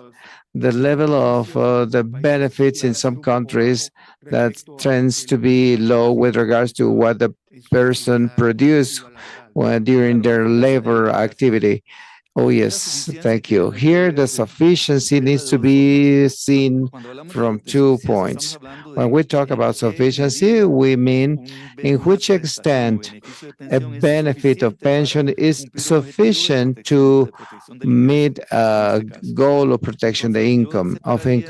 So I will separate between the sufficiency of non-contributive regimes, and we very quickly mentioned that, but well, maybe we can highlight it. Here in the region of Latin America, we have progressed a lot in the development of non-contributive systems. There were countries like Uruguay, Argentina, Costa Rica, and Chile. And then there's progress with a proliferation of non-contributive regimes, and that is a very positive trend in the region that practically covers most of the countries in the region with a subject and with an important aspect, which is precisely this, that not all countries, non-contributive pensions reach a level of sufficiency. Even if it is an important progress, they do not reach a sufficiency level to comply with the goal of actually solving the life situation or the situation of income of elder people. And this seems to us that it is one of the challenges in the region. So it is a progressing to universalization, but there is still this challenging of making that non-contributive pensions to be more elevated. In the case of contributive pensions, we are observing a trend to the reduction of the replacement rates. This is the important subject, and as we also saw that in the data from the Monitor of Social Protection, this is not only a trend in Latin America, but a worldwide trend. One of the ways that the systems are managing the aging and the increase of cost that not necessarily comes from aging, but it has to do with the parametric changes that that make possible that the systems can get the expenditure and control the expenditure. From ILO, the important message is to find a way how to do these parametric changes, but always respecting the particular conditions of Agreement 1002. In the case of sufficiency, is a parameter of 40% of the reference salary. Okay, well, we have a question for the experts. Oh, yes, Fabio. Yes, I would like to know what's your opinion on the national fees model. I would like to know if it is a new model or it mixes different models that we already had. Thank you. That is a very interesting question. There are 5 or 6 countries in the world who have introduced account systems, which is basically a virtual individual account. But in the bottom, those are redistribution models, because we are simulating how a person generates an account of individual account, but in the moment of paying that benefit, there is not an actual fund supporting that expenditure. So those are distribution models, and it is important that we consider that countries like Poland and Italy have progressed in that direction, and those models come to replace the systems that existed in the past, with the feature that by being virtual accounts, the parameters behind the definition of the amount of the individual account, those are parameters that are defined on the basis of macroeconomic performance. And those parameters are not defined in the market, but defined in a way by the macroeconomic performance and in some cases by the demographic performance. That is to say, how some aging indicators move. And this turns them in a way, well, there are two ways to see them. It seems to me that there is some opacity, that is to say that it is the way these parameters can be adjusted is rather opaque. But if you see that in terms of guaranteeing of rights, many times those parameters could be manipulated in the way the benefits are granted, or how they are calculated, or what is the level of the benefits in the acquisition of the right. And the other is that in a way they isolate or give the systems a flexibility to adopt the expenditure in the extent that there is a direct relation between the benefit and the individual effort. So we need to put these two elements in a balance. There could be more elements, but we mainly have these two. From the viewpoint of the ILO agreements, in particular Agreement 102, which is the most relevant, the individual account system would not comply because of the way of the way they are designed. They do not comply or would not allow to apply the criterion of the minimal replacement rate, because as its name indicates, those are systems of a defined contribution. There is not a defined benefit, and therefore there is no way to define if the replacement, that we cannot guarantee a replacement rate as we can do in the systems of a defined benefit. Yes, we have one more question from Jorge. And with this question, we would finish the session, and we would have a 3-minute break to continue with the following presentation. Okay, Emmanuel Dantas will ask a question. Basically, well, okay, last question, and we close the panel. Thank you.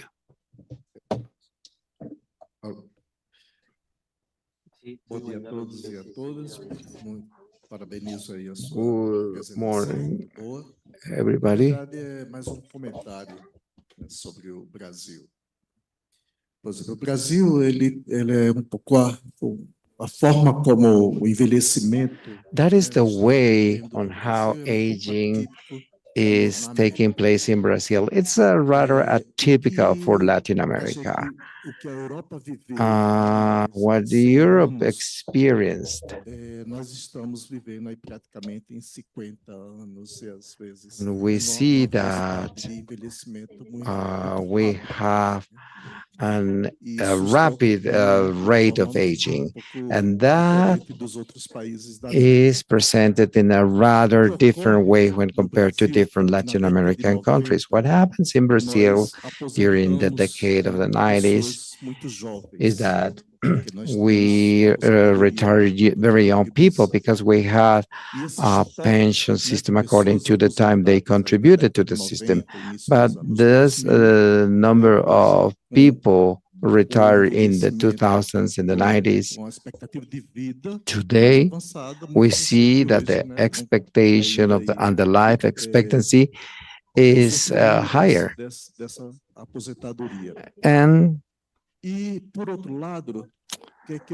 The matter is precisely that, on the other hand, what happened in Brazil very quickly, well, the collapse of the fertility rate, we lost this replenishment or replacement rate in a very rapid way. So this life expectancy rate with the fecundity rate and the low replacement rate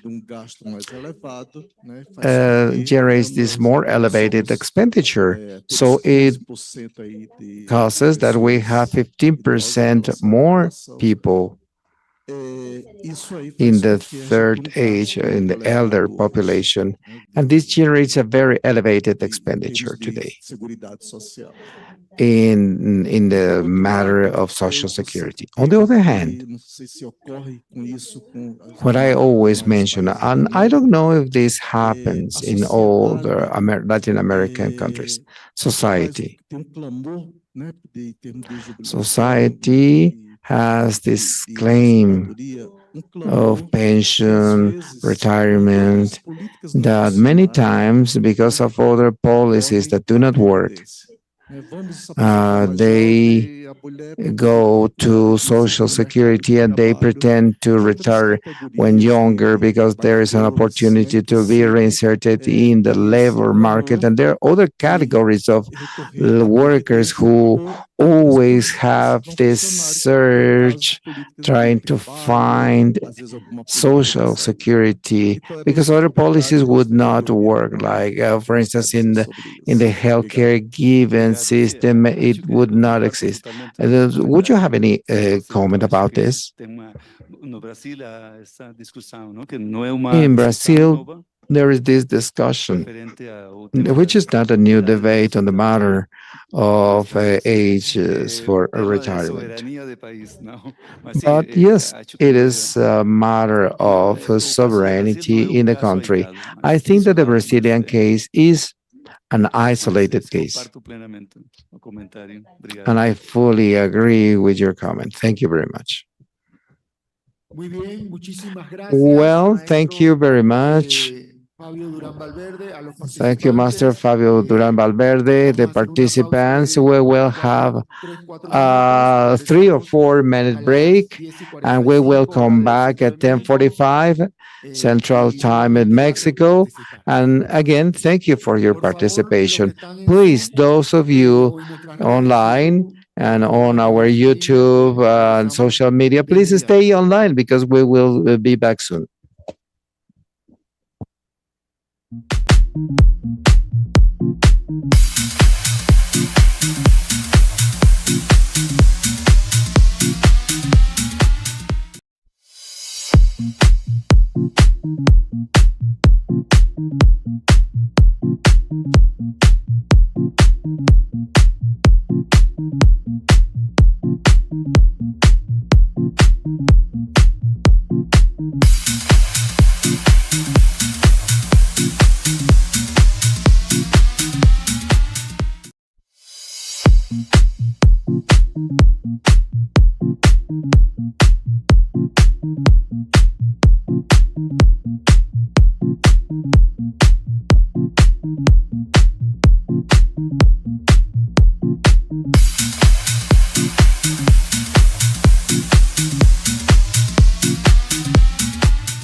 Muy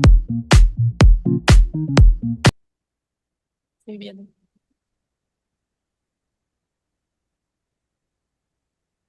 Hola, buenos días. Muchas Hello, gracias. good morning, everyone. We thank all the people who are following the streaming via Zoom. We're going to begin the second phase of today's activity. This has been organized by the American Commission of Actuarial Disciplines and Financing, the American Commissions for the Elderly. Now we're going to begin this panel. We thank all the members that are following the streaming via Zoom, and we thank everyone that follows this session in person in the room. We have the Vice Minister Juan Carlos Santana Novoa, who's visiting from Cuba. He's going to be leading the panel. He's going to introduce the members and the moderators. The moderator is going to be executed by Jorge de Angelo. He's going to focus on the Q&A. He's the president of the Commission of Actuarial Disciplines and Financing. In this venue, we also have the presence of Arturo Perez Negron, who has apologized in advance because due to accidents on his journey, he hasn't been capable of reaching the venue on time, but at some point he'll join the meeting. Now, sir, the floor is yours, Mr. Vice Minister. Thank you for being part of this roundtable at our panel. And it's very important for Sub-Region 5, very relevant subject. Sir, the floor is yours. Doctor? Thank you. Good morning. Good morning. I repeat, those who are following the streaming remotely and in person, thank you. We thank the Inter-American Conference on Social Securities for inviting us to be part of this panel, sharing these important topics. These topics have been matter of debate. I hope you can all hear me. These topics impact our economies, our social security systems. Pardon. As I was telling you, it's an honor for me to be here at the table sharing these important topics that are part of our discussions. All this week, we've been discussing this.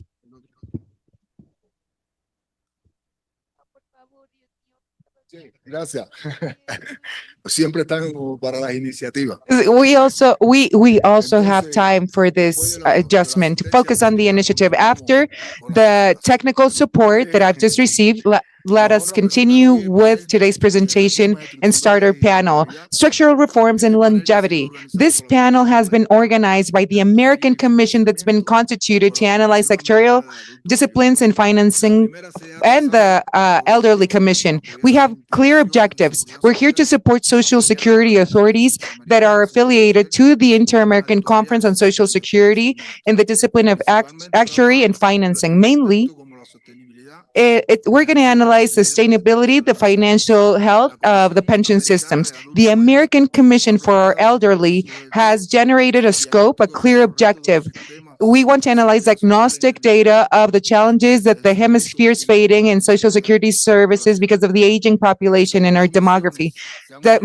These commissions are working together to call experts that have a long professional achievements. We're going to discuss these core subjects that affect directly the different financial schemes that are correlated to risks such as disabilities, aging, and conditions.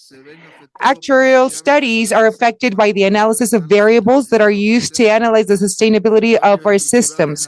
There's structural changes in nations, in the labor market, and this impact the coverage and their sustainability. There's new ways of working. We're using artificial intelligence. This enables countries to analyze the types of jobs and other subjects that are part of the challenges. We want sustainability in the pension schemes in our nations based on the solidarity principles. Today, our populations live longer. According to the instruments of international agencies, the lifespan has been measured. From the 50s, we measured the percentage. 15% of our elders will survive further than 65. This has a direct impact on the expenditure, government allocation, and the pension schemes. This generates the need of developing areas of expertise to give services to the elderly. So there's challenges that the ministries of health are living in the nations because there's a lack of coverage of some in the population, specifically the elderly. I celebrate the opening of the panel and introduce this list of topics. I'm going to introduce Ms. Liliana Silva. She's joining us from Argentina, from Buenos Aires. The actuary expert from the University of Buenos Aires is also with us. He has an actuarial expertise and achieved this in Spain. Ms. Silva, pardon. Silva was a superintendent of the funds administration for pensions. She was a lead of the nation's administration to build Social Security. Right now, she is the president of the Commission of Institutions of Social Securities of Science and Economics in the university. She's an expert in mathematics and economics in the University of Buenos Aires. She has postgrad studies in that university. Professor? Thank you, ma'am. The floor is yours. Hello, good morning, everyone. I would like to thank, first of all, I'd like to thank you for inviting me. I'd like to thank the Inter-American Conference, the commission that was constituted for the actuarial disciplines in financing. Now, I'm going to submit to you all.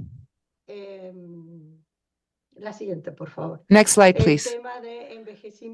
Now, I submit the presentation about aging and pension systems. And a matter of fact, I'll share my agenda with all of you. Next slide, please.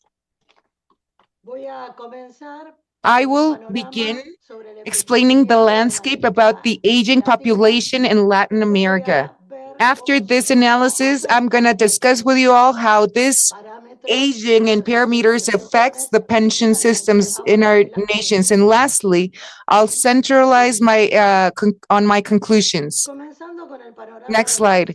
If we analyze the aging population lifespan of people in Latin America, we measured in 2024 in July the submitted report of a region. We analyzed the implementation of the Montevideo Consensus regarding the study of the development and the aging population. In that executive report, in Latin America and the Caribbean, the lifespan or expectancy has been measured since 1915 till 2015.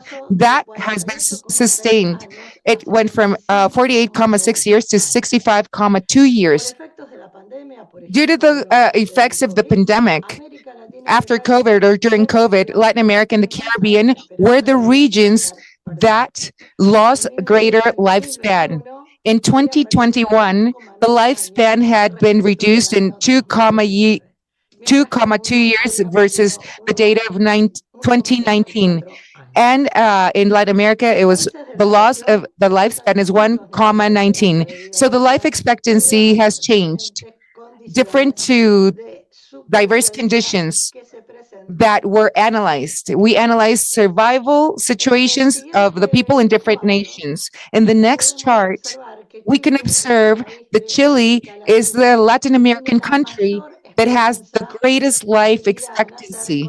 It was a random analysis, but you see 80 years, over 80 years. In Costa Rica, we've measured the lifespan in the dates. So in the recent 7 decades, for example, Chile had an increment in 28.2 years of life expectancy after birth.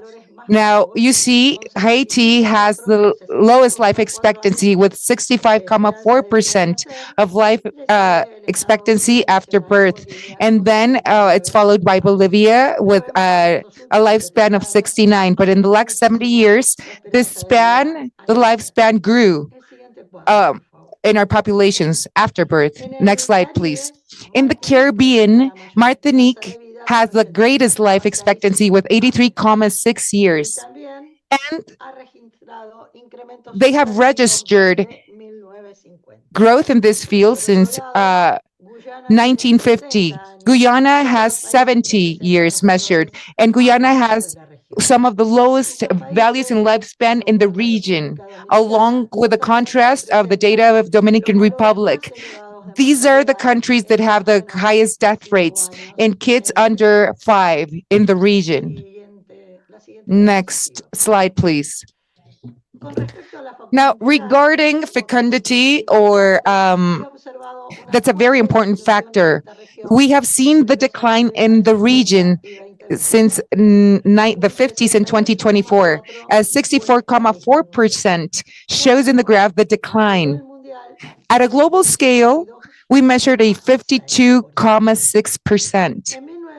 In 1950, the fecundity rate was the second with 5.80 kids born alive per woman, above the European numbers that were 2.70 kids. By 2024, that rate changed, and the region shows that there's the lowest rate in the world with 1.83 kids, but in Europe, it's 1.51 kids.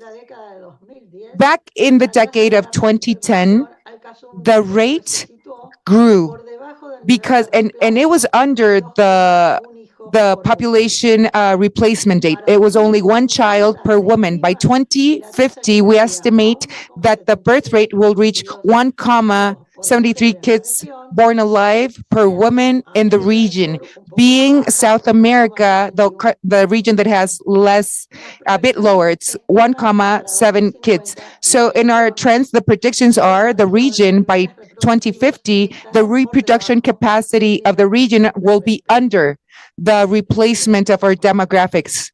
Next slide, please.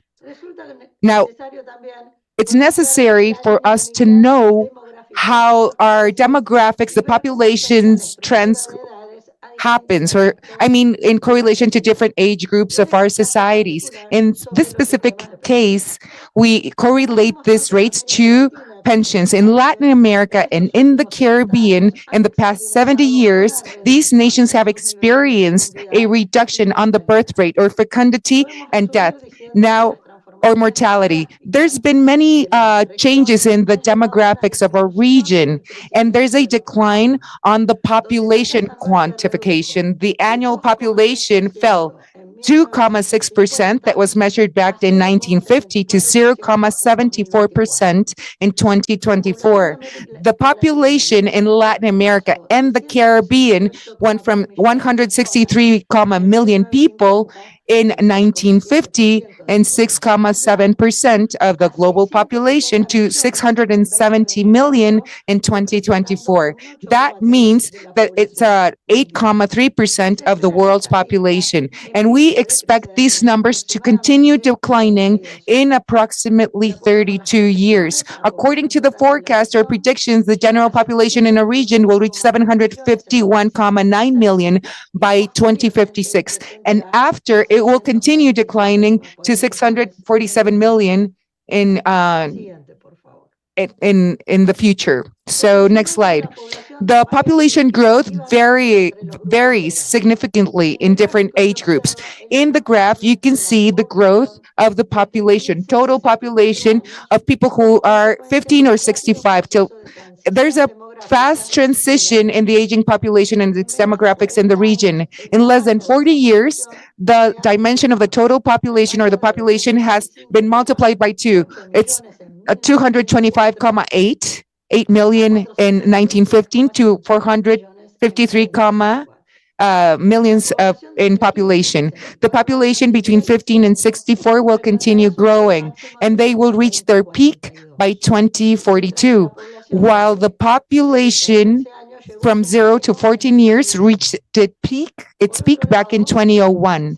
On the other hand, we forecast that those who are 65 or older will reach a maximum level in 2086.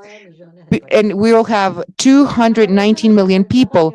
The variance in the population, depending on age, generates great transformation in the population structure in categories of age. In the next charts, you can see the changes that Latin America has gone through. We see the pyramids or the population in a pyramid. So by 2050 and 2024, we see the forecast and what we expect by 2050 in that future. So next slide, please. we can appreciate that the base of the pyramid is tighter, narrower. And since from 2024 to 1950, the population grew in all the types of ages. So in 2024 and by 2050, we forecast that there's going to be a decline of our young populations and a growth of the elderly in our populations. Another element to mention is the increase of the active economic participation of women that's highlighted in the chart in yellow. The women's participation rate in 1950 in economics was lower than males. In 2024, there's an incremental participation of women, but it improves, but no, it's less. But by 2020, we predict an increment, even if we don't achieve parity, same level. So let's think that in general, women reach pensions earlier and they live longer. So there's grievances. So you think about the expenditure of benefits or pensions for the aging population. Next slide. Here, the correlation of the countries, if their demographics decline, I mean, the population declines of those who are born. I mean, from 0 to 40, there's less people being born, so there's a lack of population replacement. So when there's a peak, because the population increases and our population in their 60s or 65 are increasing, then we see the demographic numbers and then the population starts to age. The population or the demographics significantly change and vary in the countries of our whole region. We can observe that out of 33 countries, we see the demographic behavior.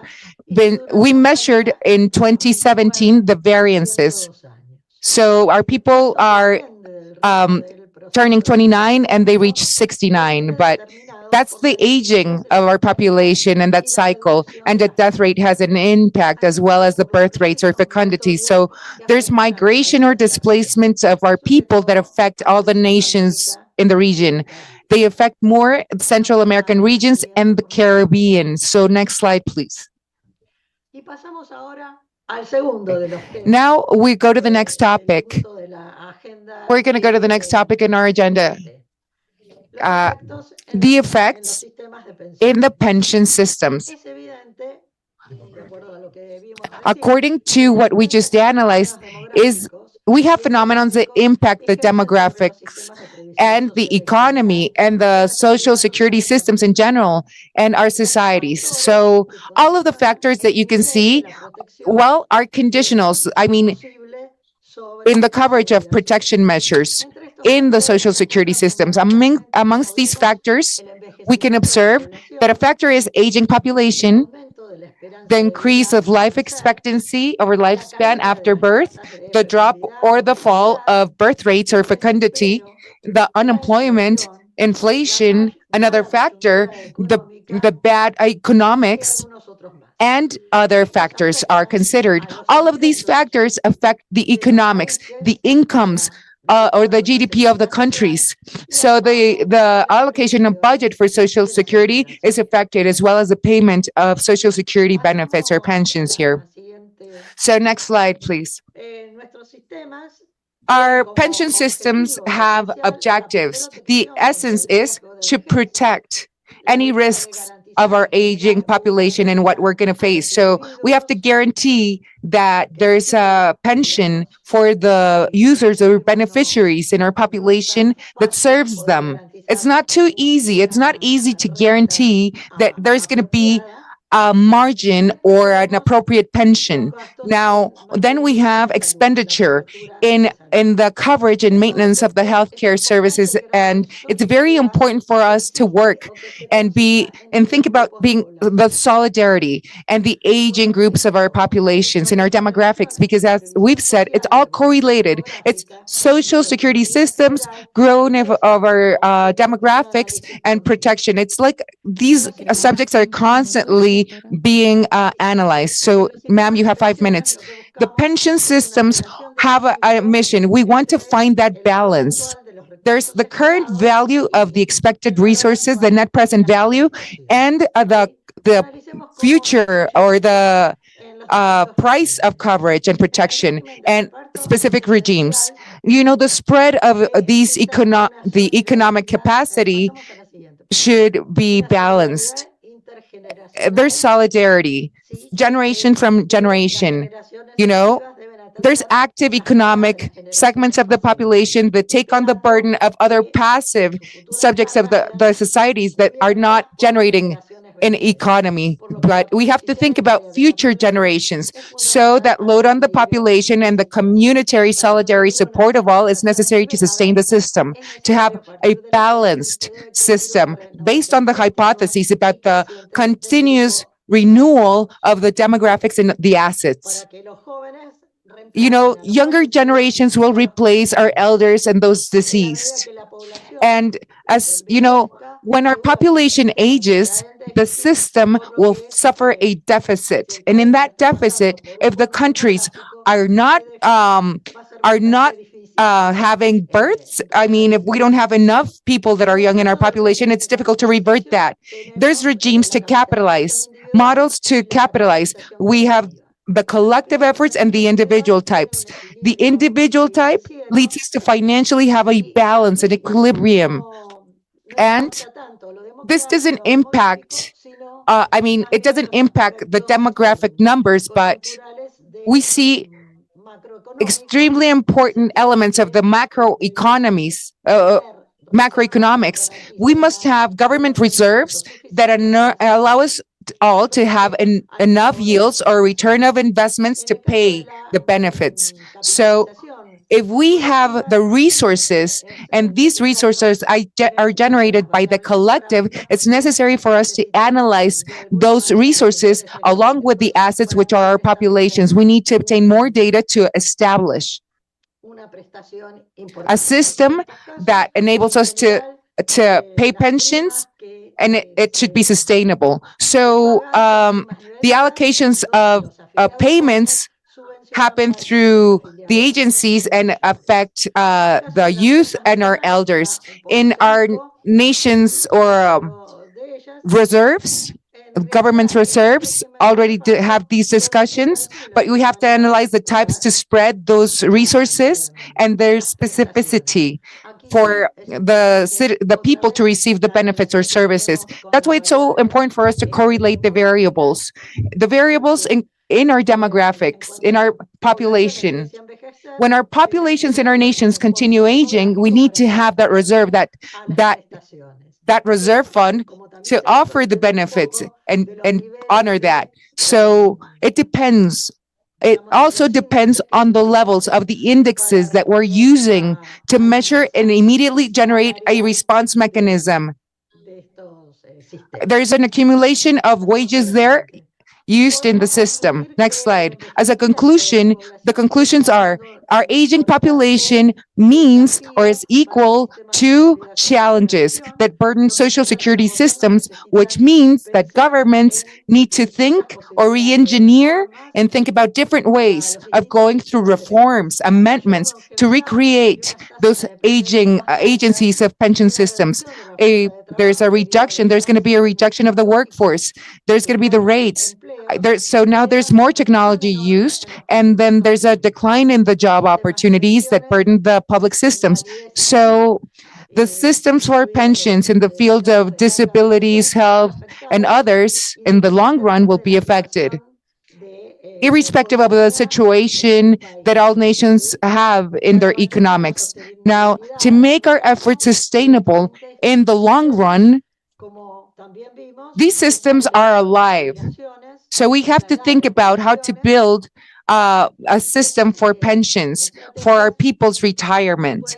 And these strategies can also have economic consequences. So these are the reasons that should motivate governments to build strategies to have a decline on the impacts of these situations to protect their populations, which is necessary to guarantee the citizenship's trust in the long run on social security authorities. Now, after having given you a sketch of what's happening with the elders and the demographics and the impact of this aging, it has to be clear, and we have to build solid social security authorities. Thank you so much. I want to thank the professor for her presentation on the subject of aging and the pensions funds, which forces us to think and look for solution ways in every one of our regions. Next, we will give the floor to Professor Iván Arturo Pérez Negrón Ruiz from the Unit of Economic Benefits and Health in the Labor of Mexican Social Security System, a lawyer from the Latin American University, a professor in the Anuato University, where he is also a candidate in the management of development policies.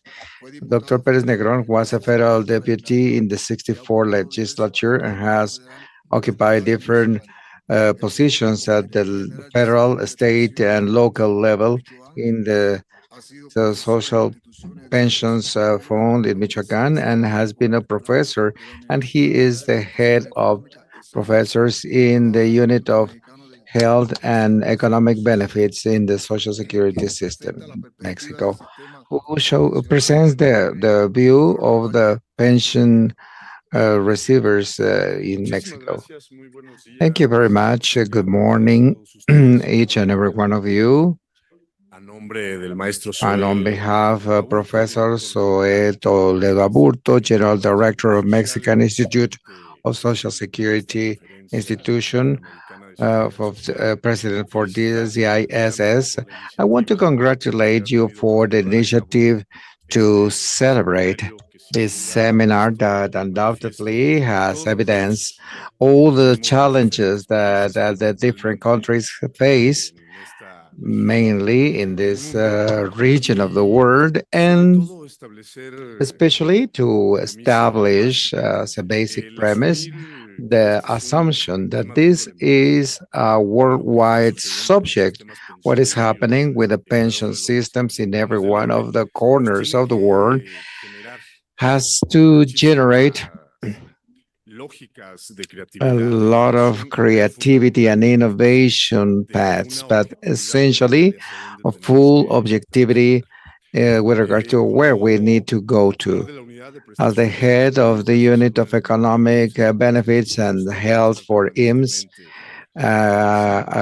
we need to be constantly updated on the matter. Totally interesting what Dr. Liliana commented. The life expectancy has evidenced the need to find new ways and develop new instruments that would allow us to face the new conditions to attain sustainability, not only financially of the pension systems in the institutes, but also at the integral level with regards to the viability of national public funds. The presentation that will be given today through myself has to do on how we have progressed in a series of reforms to the law of social security that have empowered the pension system in the country. In particular, two reforms that have been very important, and I will focus my discussion on them, and I will put that on the table to open the debate. A very important reform in 2020 proposed by Manuel López Obrador, and also the most recent one in 2024, reform that has made possible to consolidate four of the main instruments that today should be present in the national systems. And why not? Also intending that the local government, that is to say the subnational level, to also be established. And those four pillars that today already constitute the pension system in Mexico have taken place after many years, since 2017, with the passing of the constitution of the Mexican Constitution, with reformations in terms of matter, with the creation of a series of departments that were positioned as a first approach to guarantee the saving and the contribution of workers, and then the passing of the enactment of the Social Security law until reaching the reforms that allows the Mexican state to provide guaranteed pensions to all of those who have been participating with their contributions under those systems. This traceability has had a series of conditions and not minor scenarios. The change process and the dynamism of the demographic growth, of course, the big life expectancy that now we have has led us to establish a series of conditions that have allowed us to, and I repeat myself, to come closer to the ideal of what we would need in terms of sustainability of finance, but to establish a series of regulatory spectrum and optimal conditions to guarantee that those who contributed in the past system, but in 1997, when the reform to make the transition to the individual account system and the creation of Afores is what has allowed us today to continue with these structural reforms today. Next slide, please. I will not elaborate too much on the historical background, so I will go directly to slide number 4, if you are so kind to help me, where we have the reform on the pension systems for 2020, which was a reform that came first and foremost to clearly and accurately define the path to be followed with a pension system that in a hybrid and mixed system had to guarantee the pensions to the people contributing in 73, but establishing a route that would make possible that new generations, and I mean all those who started contributing as of 1st of July 97, and because of the time situation of the logics that we have establishing the generation of jobs in this country, and before 2018 that began with a policy of increase of the minimum wage, it was difficult to think on actually dignified pension for these generations. The 2020 reform in 2 substantial points reduced the number of weeks of contribution from 1,250 to establish gradually in the horizon of time until 2030 to establish again the level or limit of weeks of contribution. That has made possible with the participation of employers at that time in a policy of promotion of employment and dignification of the workers in this country. The subject of percentages of contribution of the workers was not touched. There was big synergy. There were claims that there was the dissociation between the entrepreneurs and this government. And at the end of the day, what happened, and now I can say that because I was part of that reform as the secretary of the Internal Revenue Service, and at the end, the proposal that was sent by the private initiative was the one that had a series of hues to provide legitimacy in terms of legislation. What this reform made possible was to allow a far more competitive and efficient environment in the system of savings for retirement. And why I want to highlight this subject. Unfortunately, when the system of savings for retirement and the consecution of the reform, there was an aberration with regards to what happened with the resources that were not claimed by the pension generating them. And we are talking about the country in development, in a process of consolidation. We already had a free trade agreement in total progress, and we were still there debating in a reform during the administration of Ernesto Cedillo Ponce de Leon that would allow the prescriptability of the right of workers to claim their resources. Incredible but true. What happened is that after 10 years, if the accounts were not claimed, those resources would go to IMSS, and IMSS could spend the money in the way they decided. The same happened in 2007 in ISTE, when the administration of Felipe Calderón Hinojosa, it includes the prescription of the rights of workers for the state if they did not claim the resources. In 2020, this reform finishes that and establishes the basis of what today I would like to tell you very punctually, which is this 2024 reform that together to the decision of this government of establishing the pension for elder people, a guaranteed pension, irrespectively of the social strata, the georeferential location in the different cities of the country. All of those elder people, 65 years of age today, receive more or less 6,000 pesos every 2 months. That if we compare with the 5,600, which is the average obtained from a pension, those under the 73 regime, today the Institute pays 5.4 million pensioners, an amount that the shade of what has happened in terms of inflation. And with this dynamic performance of macroeconomic indicators, of course, it was absolutely difficult. In 1997, that regime was still even more dramatic because there we had pensions going from 3,200 pesos to the most of 4,800.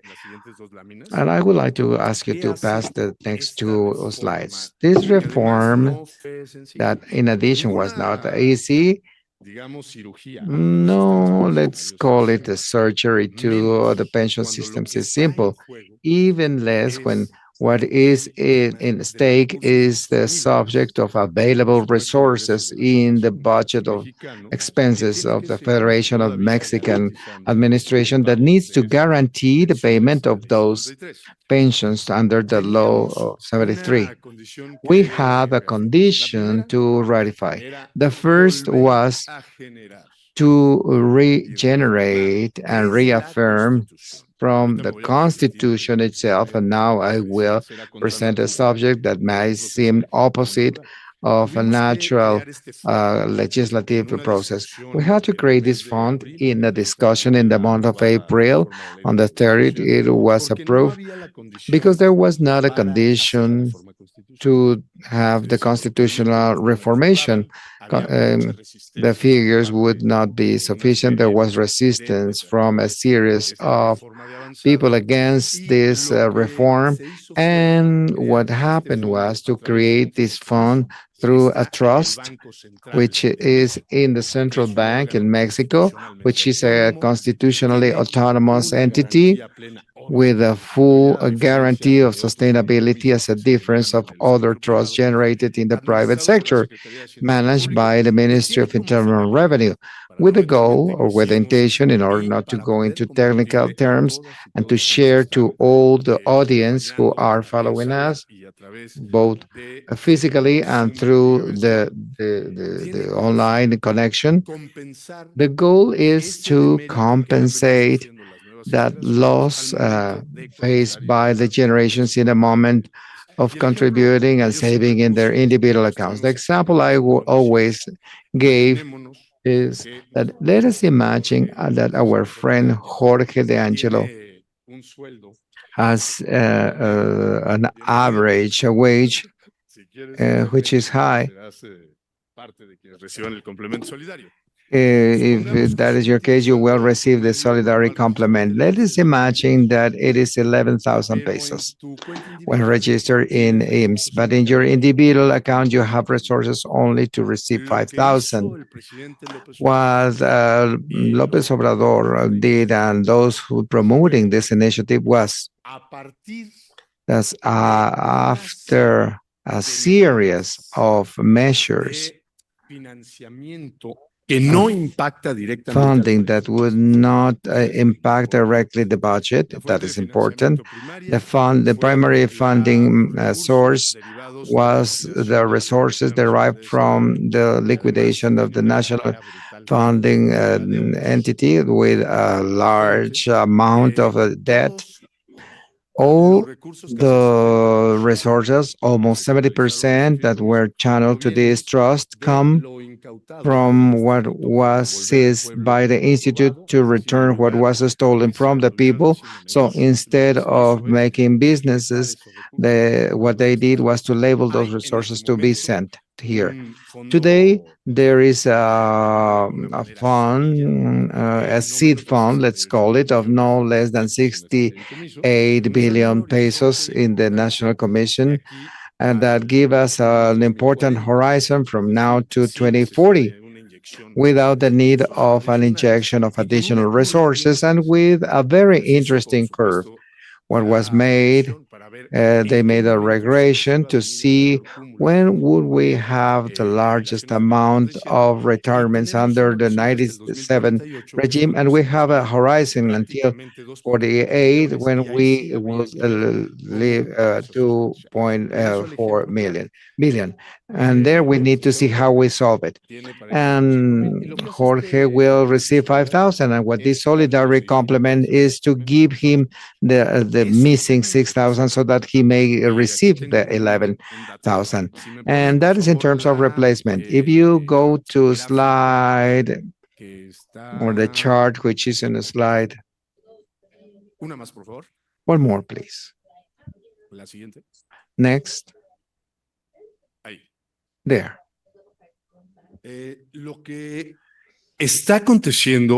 What is happening during this 3 last months that they have started to receive their solidarity complement? Those under the regime 97 is a replacement rate that reaches almost 96%. That is to say, this logic of efforts being made together with the non-contributive pension, we are talking about a non-minor subject. The limit that we established to make a person a beneficiary is 2,778 cents.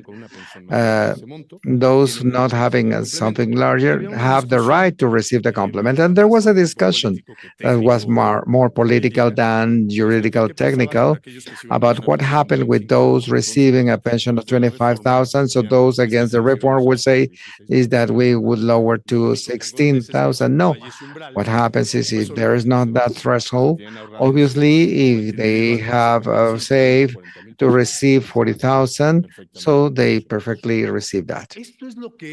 This is what we have been doing. In terms of synergy, it was not easy, a series of discussions of transversal construction of all the Mexican government, because this also has an impact not only in the workers of Section A and Section B as well.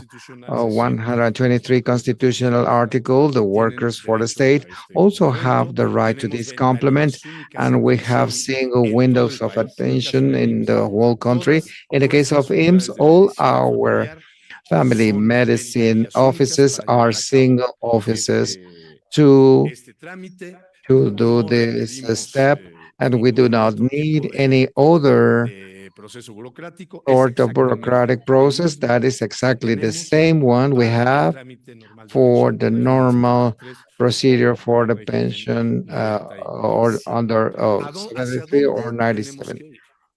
Where do we have to go to? And I want to go to the final point mentioned by the professor before me. Our actuarial reserve today as a difference of what we had before 2018, which was a horizon of 4 years, and we have it for 14 years. We need to redo an actuarial assessment, importantly, under the light of this innovative design that is putting this country as one of the countries that can add to the international discussion in the case of Latin America to establish a basic condition of how we can instrument to guarantee, which is the basic premise of this Institute of Government, to offer more dignified pensions for workers. Thank you very much for your attention.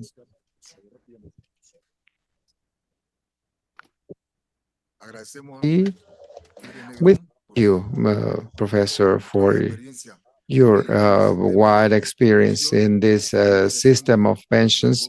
Very interesting the way you have looked for the funding and the allocation of accounts. Now we will go into the subject of the pension system for the defined contribution, which is the Chilean case. We have with us Mr. Eusebio Perez, who is a lawyer, holds a degree in accounting, and has been executive president of the Association of Saving Funds in Chile. And also Licenciado Perez is author of books of modernization of Social Security and performance insurance in Chile.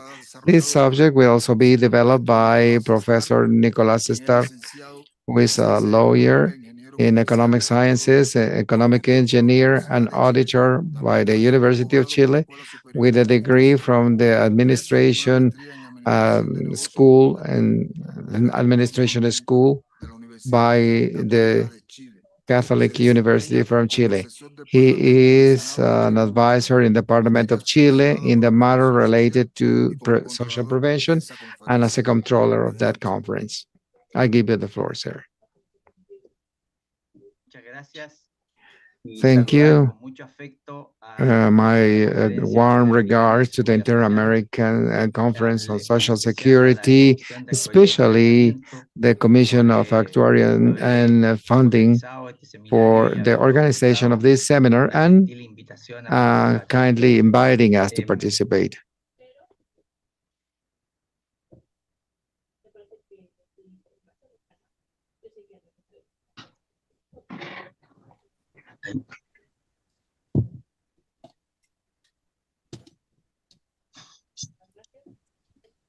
I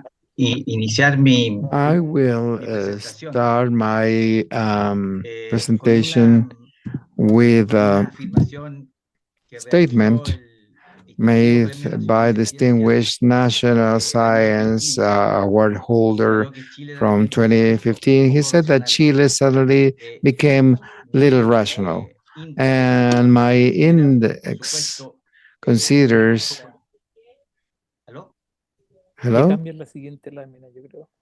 To change. You need to ask them to change the slide. No, I am changing them. Well, possibly they need to change that in Mexico. Well, but there it is.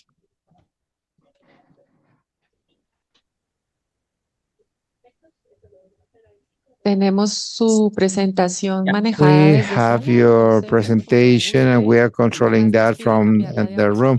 When you indicate us, please let us indicate when to change.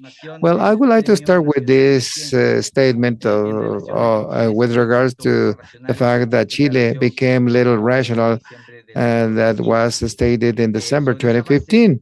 On that basis, I necessarily have to enter in the index in part 1 that corresponds to the constitutional framework of Chile.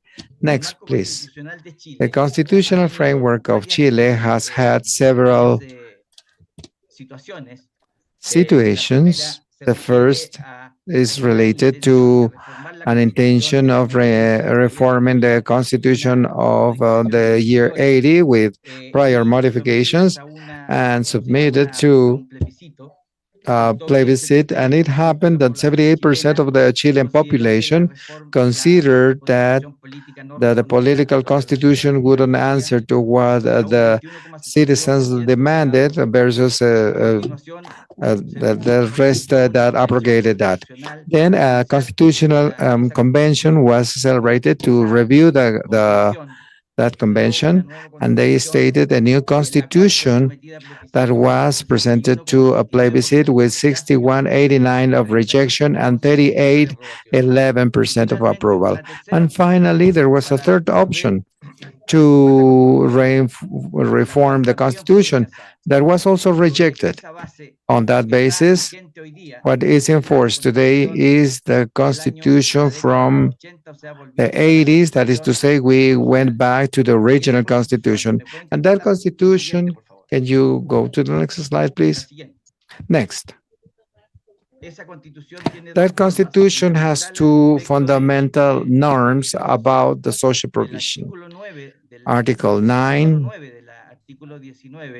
number 9 of Article 19 indicates that on protection to health, every person has the right to choose the health system that they want, either public or private. In the matter of the right, it considers that the action of a state will guarantee the access of all the workers to basic uniform benefits granted by private or public entities, and the law can establish compulsory conditions, and the state will surveil the adequate performance on the right to social security of workers. The conclusions derived from this is that the social security system is constituted by public and private entities, that the bidding is a right of the worker, and therefore they are free to choose the entity or program they decide to join. On this basis, the current structure of Social Security is indicated in the next slide, please. In this chart that considers contributing and non-contributive and distribution pensions, insurance for the unemployment, social security and health, and family benefits. This set of benefits detailed in column 2 are managed by public and private entities with a strong fiscalization of the corresponding superintendencies. The fundings are indicated in the last column of every one of the programs of the today Chilean society. In the matter of pensions, the next slide, please.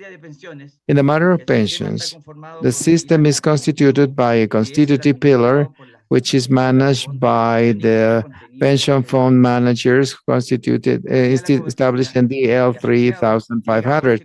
Today, we have 11.83 million people that are in this registered, and those pensions, of course, reach 1.6 million people, and the assets accumulated by the people contributing in the system is $185.552 million, which represents 61.8% of the GDP.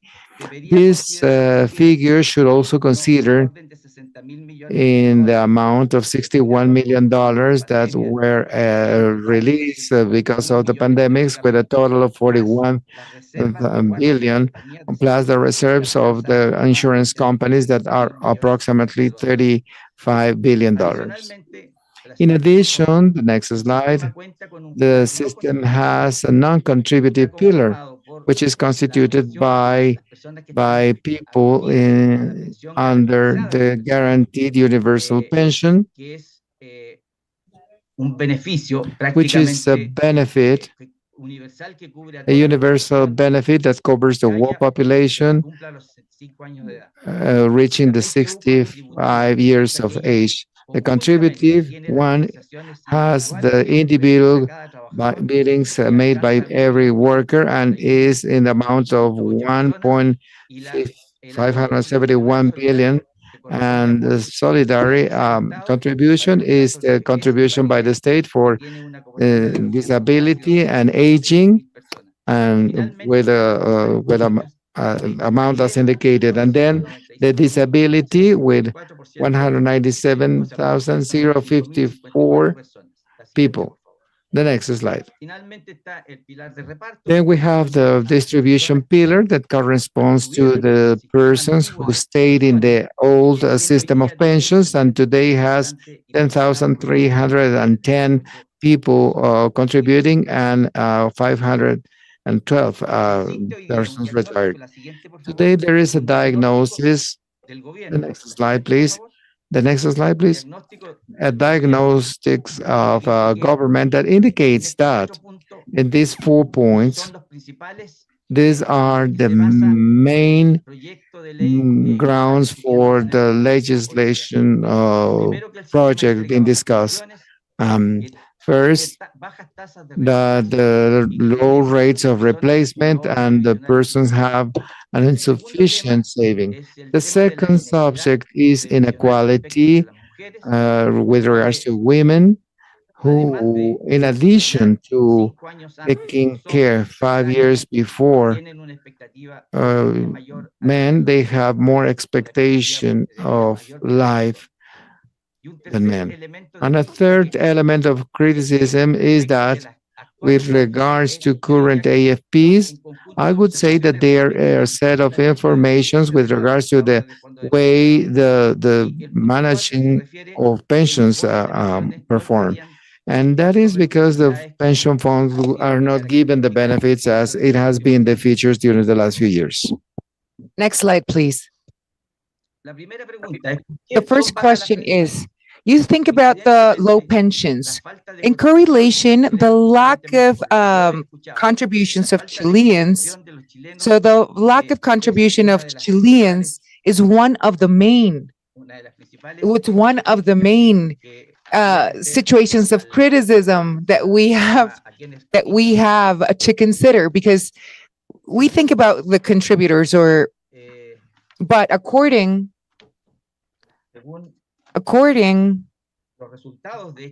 to the results of this executive report of the Ministry of Labor and pensions, the beneficiaries should contribute, considering the FIPs, to reach the average 64.4%. They're contributing half of the time they need to pay.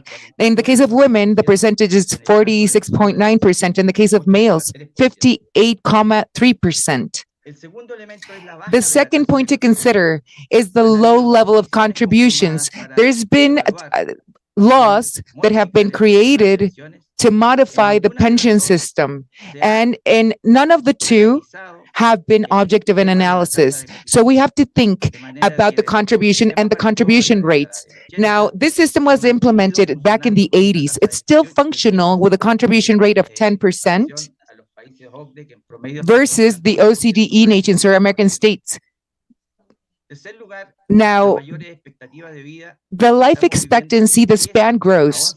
So we as population live 11 years extra versus the data that we compiled from the 80s. And the decline on the return of investment from individual contributors' accounts show a decline in the economic growth. And there's greater restriction. The fact is that the returns, the FIPs, have been lower, considering the data that we compiled 30, 40 years ago. The contribution from government in comparison of what's happening with American states, the government expenditure in the field of pensions in Chile is 2.2% of the GDP versus 8 or 5% of countries of the American states or the OECD. These are the elements.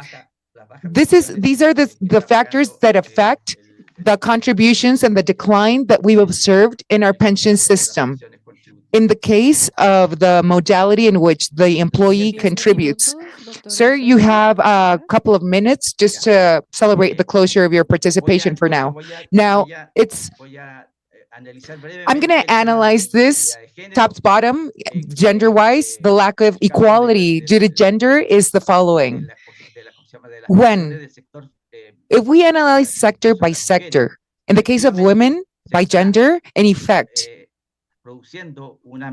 what's been happening is that there's a lower pension for women. There's factors that affect this. The lifespan, the pension time, and the difference in pay, in wages that affect women differently.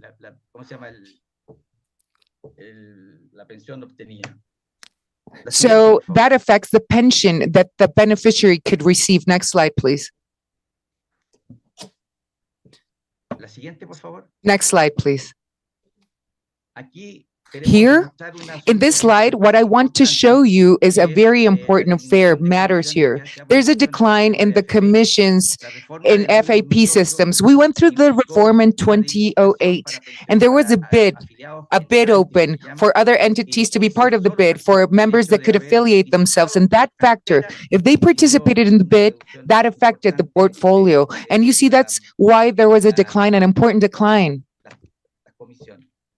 of the numbers or the commissions. Next slide, please. Our system has been criticized, and we see the profitability rates of FAPs. Since 2017 till 2023, you can observe in that matrix the profitability rate regarding that amount or assets. So there's been a lot of criticism that affects the industry, and that criticism has its capacity to defend its grounds, its position. So there's a project that's now being debated in our Congress. Nicholas Stark, my colleague, has more background knowledge about that debate or that law that's being passed or debated. They want to increase the contributions of the employees. But that's the object of debate. So now the floor is open for Mr. Nicolás, so he can expand and share his knowledge regarding these subjects. Sir? Yes. How are you all doing? I hope you're doing great. Salute you all from Valparaíso precisely. I would like to continue with today's activities, our presentation. I have many slides to share with you all. So I want to briefly comment and explain the process of reform or amendments that we're going through. Next slide. Next slide, please. Next slide. Please. Now here. Next slide. Bit more. There we go. Next. Here, I want to briefly outline what happens in Chile. Truth of the matter is, Chile as a country went through a process of reform. It's a paradigm. Many countries go through it too. So, and we know that reforms go through, it's a revolution, right? So there's many patterns. It breaks through patterns. I mean, we worked with specific patterns globally. But us, I mean, we include, other entities participate. My Costa Rican counterpart just mentioned this today. This system started in 81 in Chile. There was a decree, the executive decree of law that was announced in the 80s. Until the 80s to the present date, that decree has progressed. It's evolved.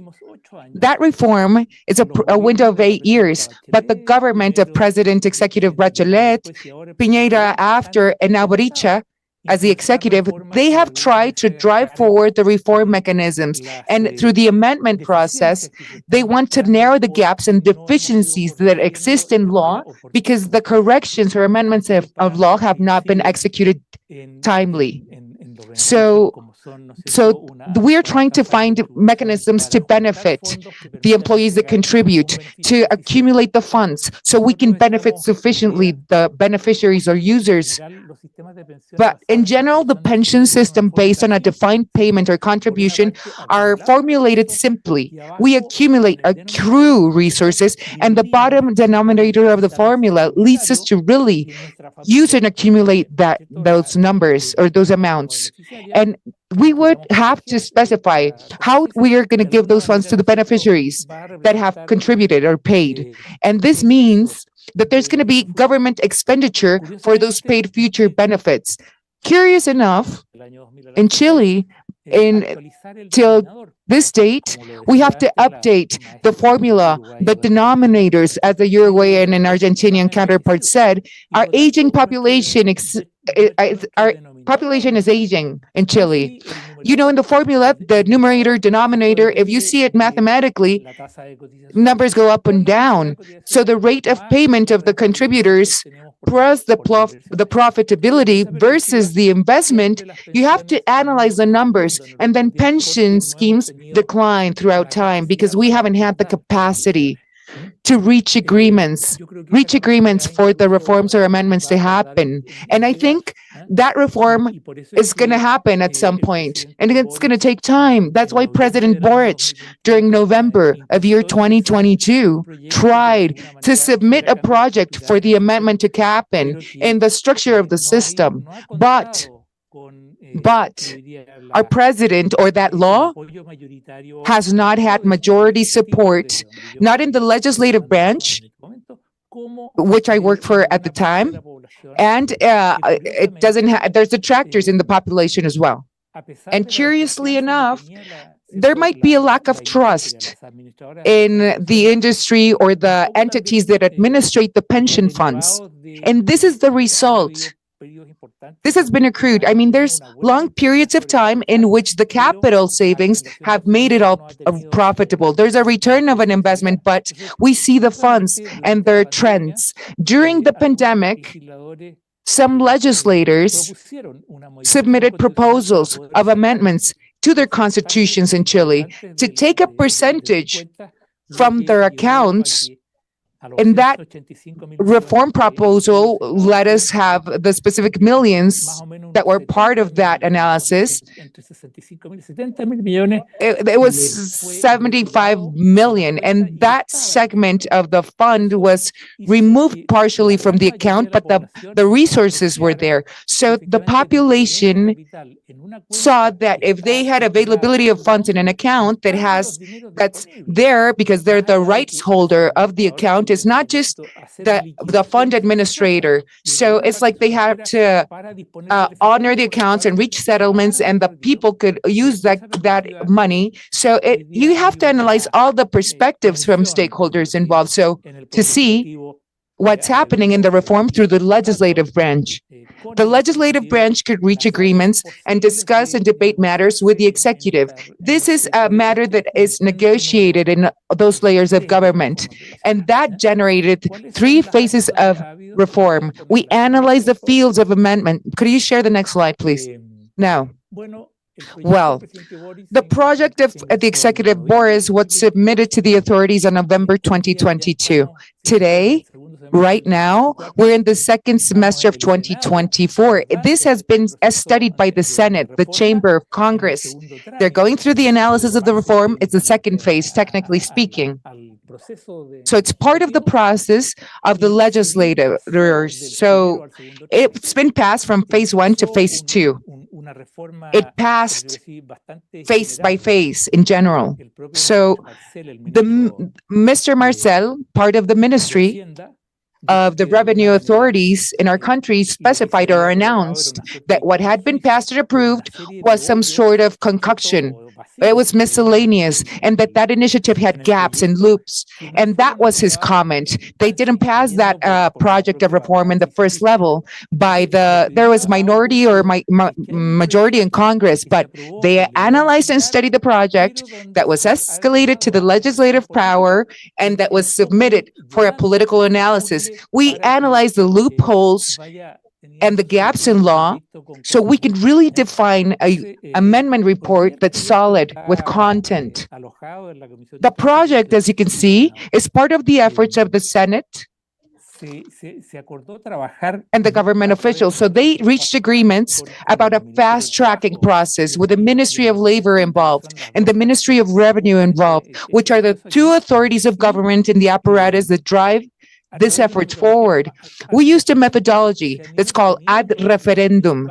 And when there's a referendum, we have to analyze the core subjects that are of interest of the whole government apparatus after a consensus. It's lobbied. And there's some that are not for.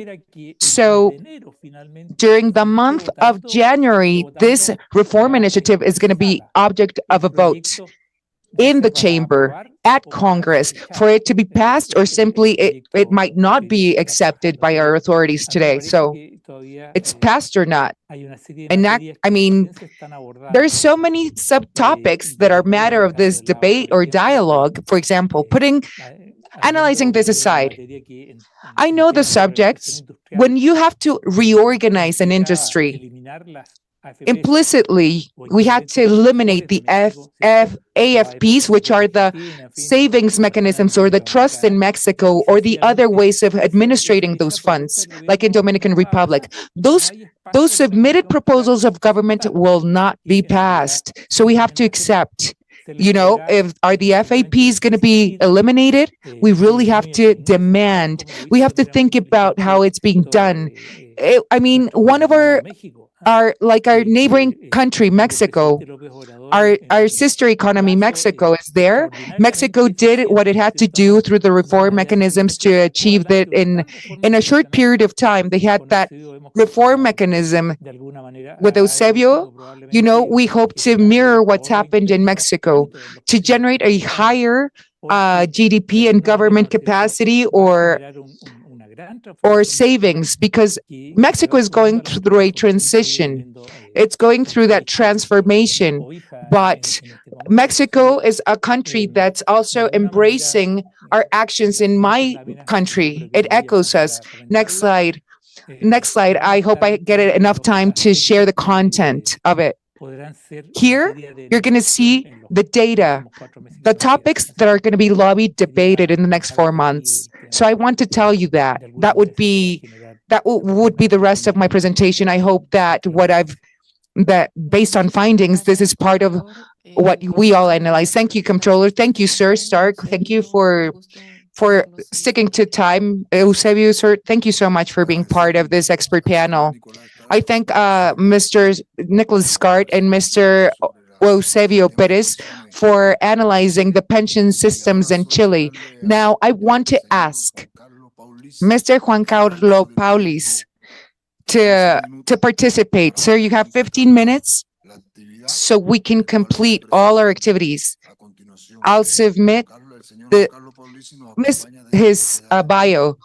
Ms. Paulo is here from Argentina. He has a lot of activities as a professional, different areas. He was an incumbent in the Ministry of Labor, the Agency of Employment in Argentina.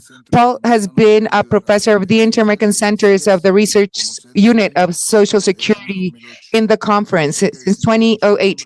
He's been working as a scholar in Mexico City. Paul Lisi has been awarded an acknowledgement called Guillermo Cabanellas, an acknowledgement of the Inter-American Associations of Labor and Social Security. So, sir, the floor is yours. Thank you for talking to us about Social Security amidst this industrial revolution. Thank you all very much. Good afternoon, everyone. I salute everyone. With all due respect, thank you all panel members. Thank you, Nicholas Stark. It's been a while since we've met, since we've seen each other, We're here to discuss problems, aches and pains of Social Security. Now, I'll go to the reference data, dearest friends.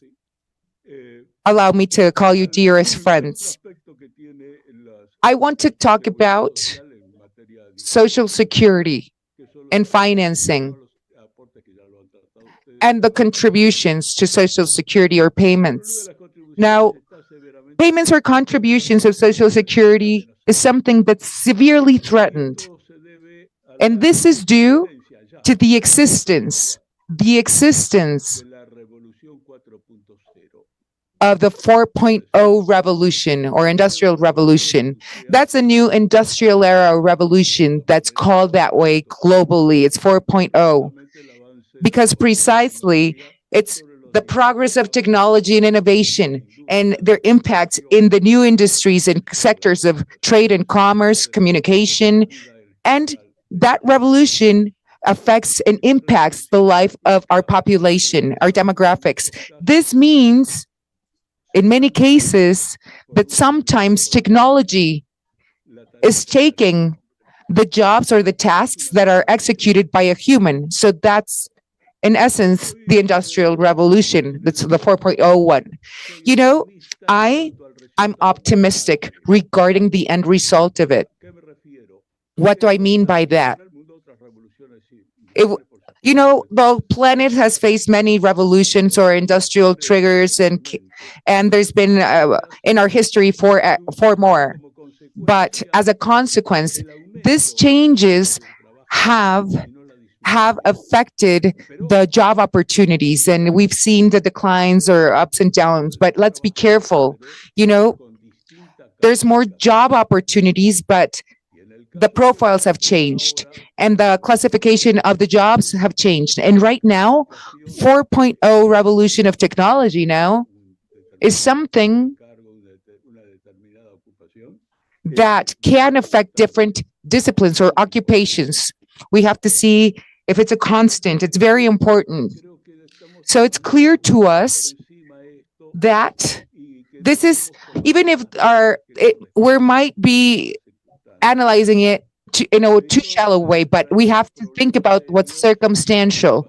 If we're shallow, that could be really serious, because this all impacts our people's employment or occupation, and the lack of employment lead us to political problems in our societies that have impact, consequence in the history of our planet. I'm not going to go to the historical data because I know I don't want to underestimate the knowledge that everyone bears, but I want to briefly sketch out that based on findings, to us, it's clear that what happened will happen now. It's like machines are taking over, automatization. So just to give you an example, and I'll be very, very trying to be gentle with you all, you know, with a case of reference. I was at Rome. I visited Rome and I was analyzing a study. I was, you know, every 2 years, I was analyzing some study or research, and I was welcomed by a national of Italy, and I was invited to sessions and meetings and so on. But when I went to Rome, you know who greeted me to a venue? A robot. The robot asked me to submit my invite in paper. The robot greeted me in Spanish, and he said, "Good morning, Juan Carlos. You have to go to that or this or a floor where you're going to have that session, sir." So that's just giving you a sample. But then I go to the lodging or the hotel where I usually visit when I go to Rome, and you know who greeted me? A robot. And Italians are not a society that's prone to this type of technology or activity. However, it is. So let's have our precaution measures. Let's think about that. Let's not pretend. If we start pretending, we're going to fall into mistakes. That's a pitfall. If this is not going to stop. You know, the use of that technology is not going to stop. The Industrial Revolution is going to happen. It's material. Let's not forget. So it's important for us to understand that the world has gone through many changes.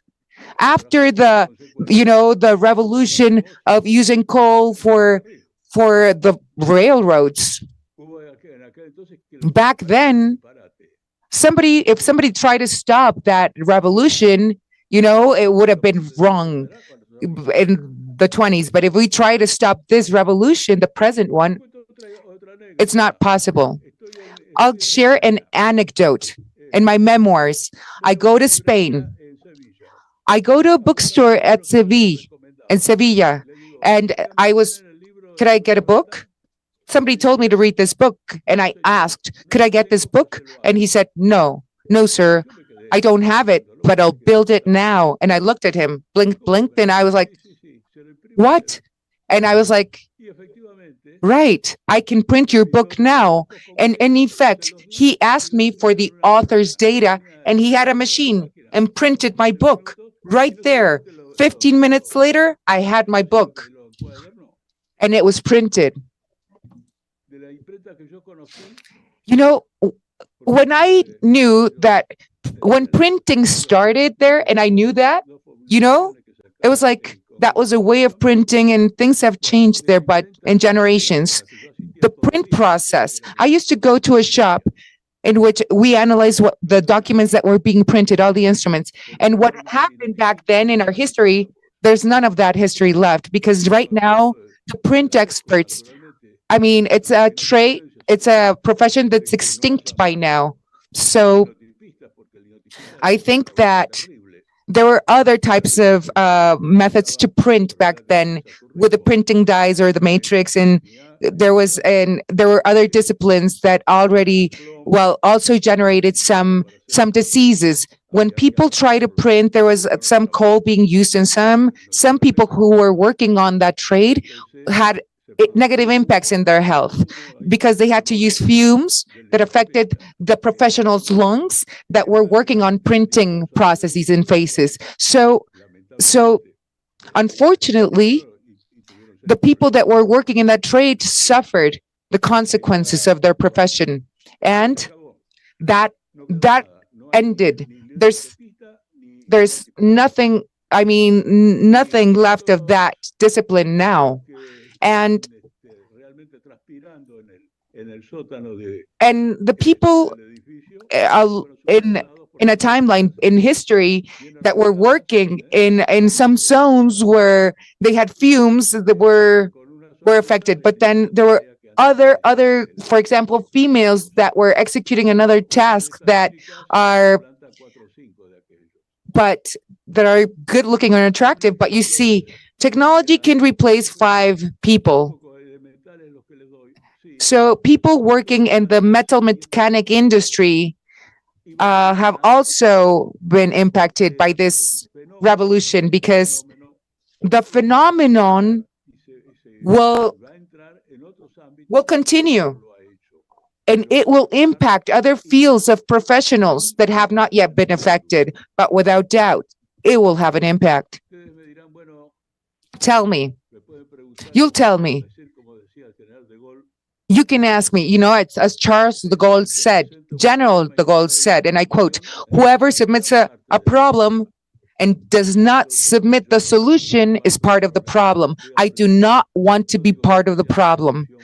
I'm going to submit the solution to what I've just mentioned, but I'll try to submit to you all a solution first. Let's be mindful. Let's be very aware of it. It's fundamental.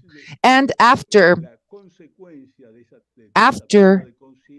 the consequence of being mindful of it is that we have to prepare ourselves, develop the skill set, prepare for what's coming. Our new generations have to be first educated.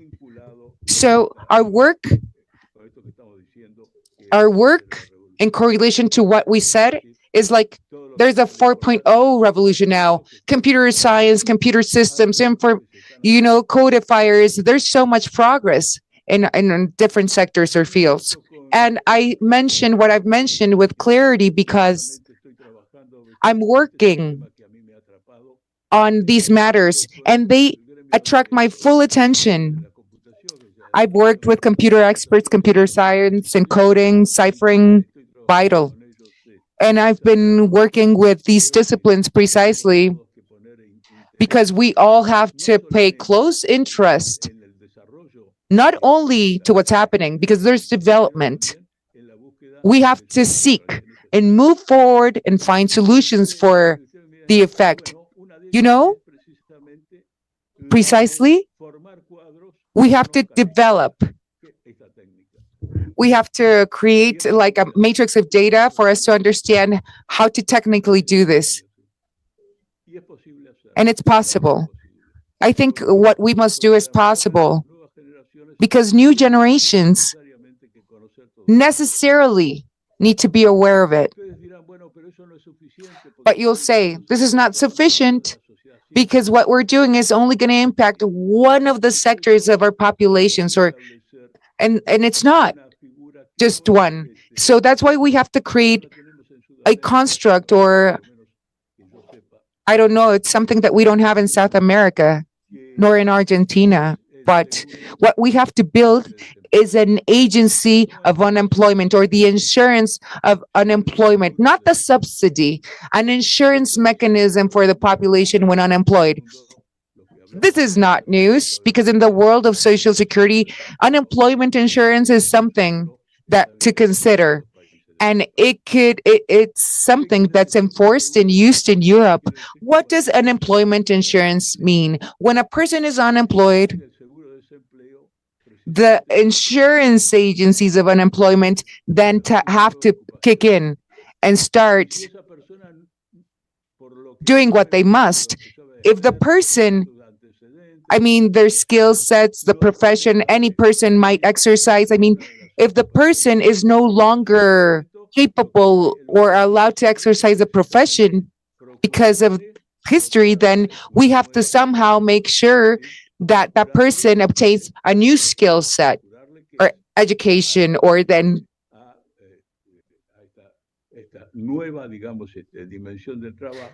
that's part of this new dimension for the workforce, so that unemployment entity or can enable us, or we have to develop our skill sets as in technical trades or others for our population. And doing this is now we're already doing this. We're educating, so we should not try to cover it. It is what it is. So let's just talk clearly about it. It's the revolution. It's the 4.0 revolution of,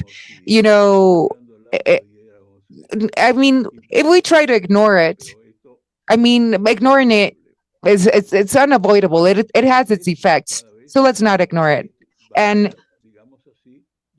so there's going to be greater needs. So that's why we have to build now the job opportunities and the professionals that can adjust and adapt. So because we're going to have to create ourselves, because in history, there's 3 industrial revolutions prior to this one. And after that decline or plummeting that happened in all the cases, in all these industrial revolutions historically, so you think about the employment options and the employment professions and the professionals or the discipline. So, in our history, our professionals or tradesmen and women had prepared their skill sets, and things have changed and evolved. But then there are job opportunities that enabled all of these members in the workforce capable of adjusting to new practices, to overcome difficulties. So we have to all, as stakeholders or economies, we have to reach agreements. We don't want any lack of equilibrium. You think about a time in which somebody suffers unemployment. Unemployment generates terrible impacts and grievances in our societies, in that collective. So that's why we have to analyze and study history of world history and the labor force impacts. So, you already know, history very well. So we have to continue working on these matters. That's a consequence of these outputs. So let's face the challenge head on, whatever challenges head on, for generations, for the present generations, future generations. Thank you for your full attention. I'm here to serve you. I want to thank Mr. Paul Palouse for his thoughts on how to be ready to face these revolutions, that we are certain that in the future will represent changes in all our models and how to serve that aging population. Now, to continue with the panel, I will give the floor to our peer, Luz. Thank you, Vice Minister. We still have a few minutes for a brief Q&A session. I am asking our chairman, Jorge De Angelo, to please chair this 10 minutes of a Q&A session for the audience, both in presence and online.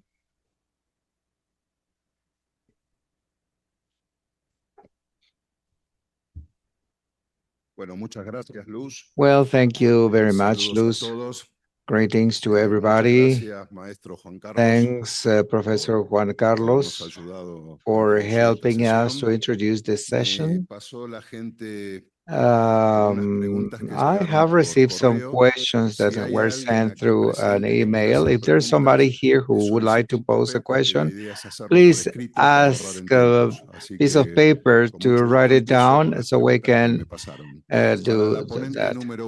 For presenter one, Professor Liliana Norma Silva. The question is if the effectiveness of the structural reforms increase if they are applied quickly. And I give you the floor. Thank you. Thanks a lot.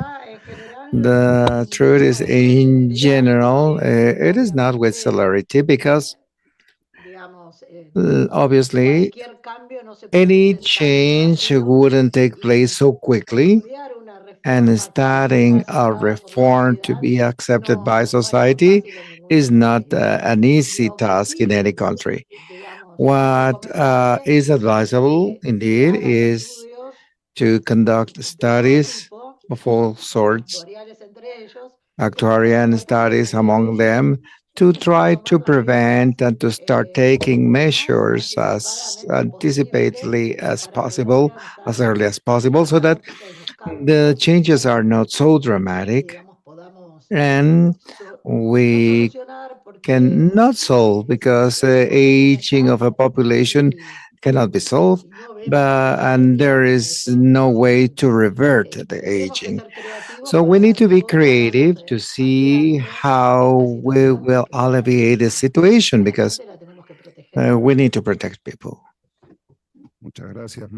Thanks a lot, Professor. I also have a question for Dr. Ivan Perez Negron. The question is, you explained that the Mexican reform improves the view of better benefits in the future. This was possible because of the active participation of social stakeholders involved in the case of being yes. Could you elaborate on that? Thank you, Jorge. Yes, that is a very interesting question because at the end of the day, what makes possible a process of construction in a complex subject, because it involves the participation of resources, it involves the breaking of paradigms with regards to what has been a constant in entrepreneurial sectors that continue to go ahead from a logic as the one we have in this country and many other countries, where obviously the union organizations, the subject of guaranteeing having better well-being conditions, which are absolutely legitimate, involves transversal challenges that we need to face. In fact, in 2020, I mentioned that very actually in the middle of a myriad of political provisions, prevailed the establishment of a very positive and viability scenario. Because I repeat myself, in 2018, the horizon of actuarial reserves for this number of workers to be pensioned was 4 years. That is to say, we were in the break-even point. What is happening in France and Spain? We were talking with our presenter, Jorge de Angelo, highlights the need that we have to make decisions.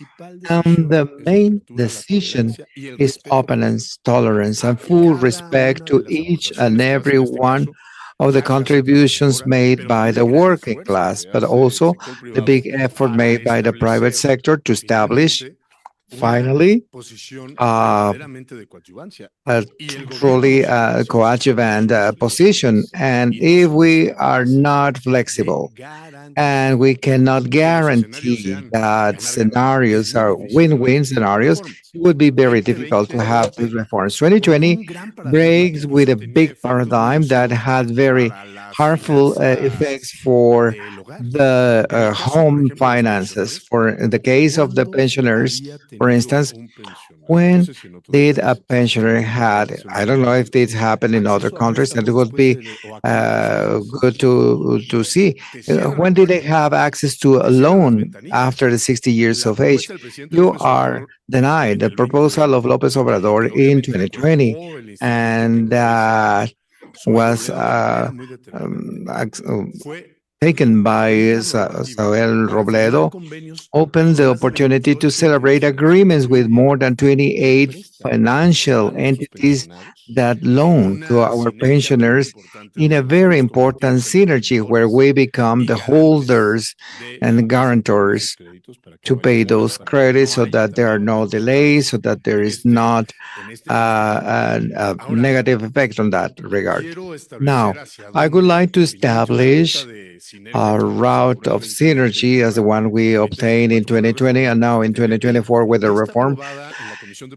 It is approved in the constitutional projects of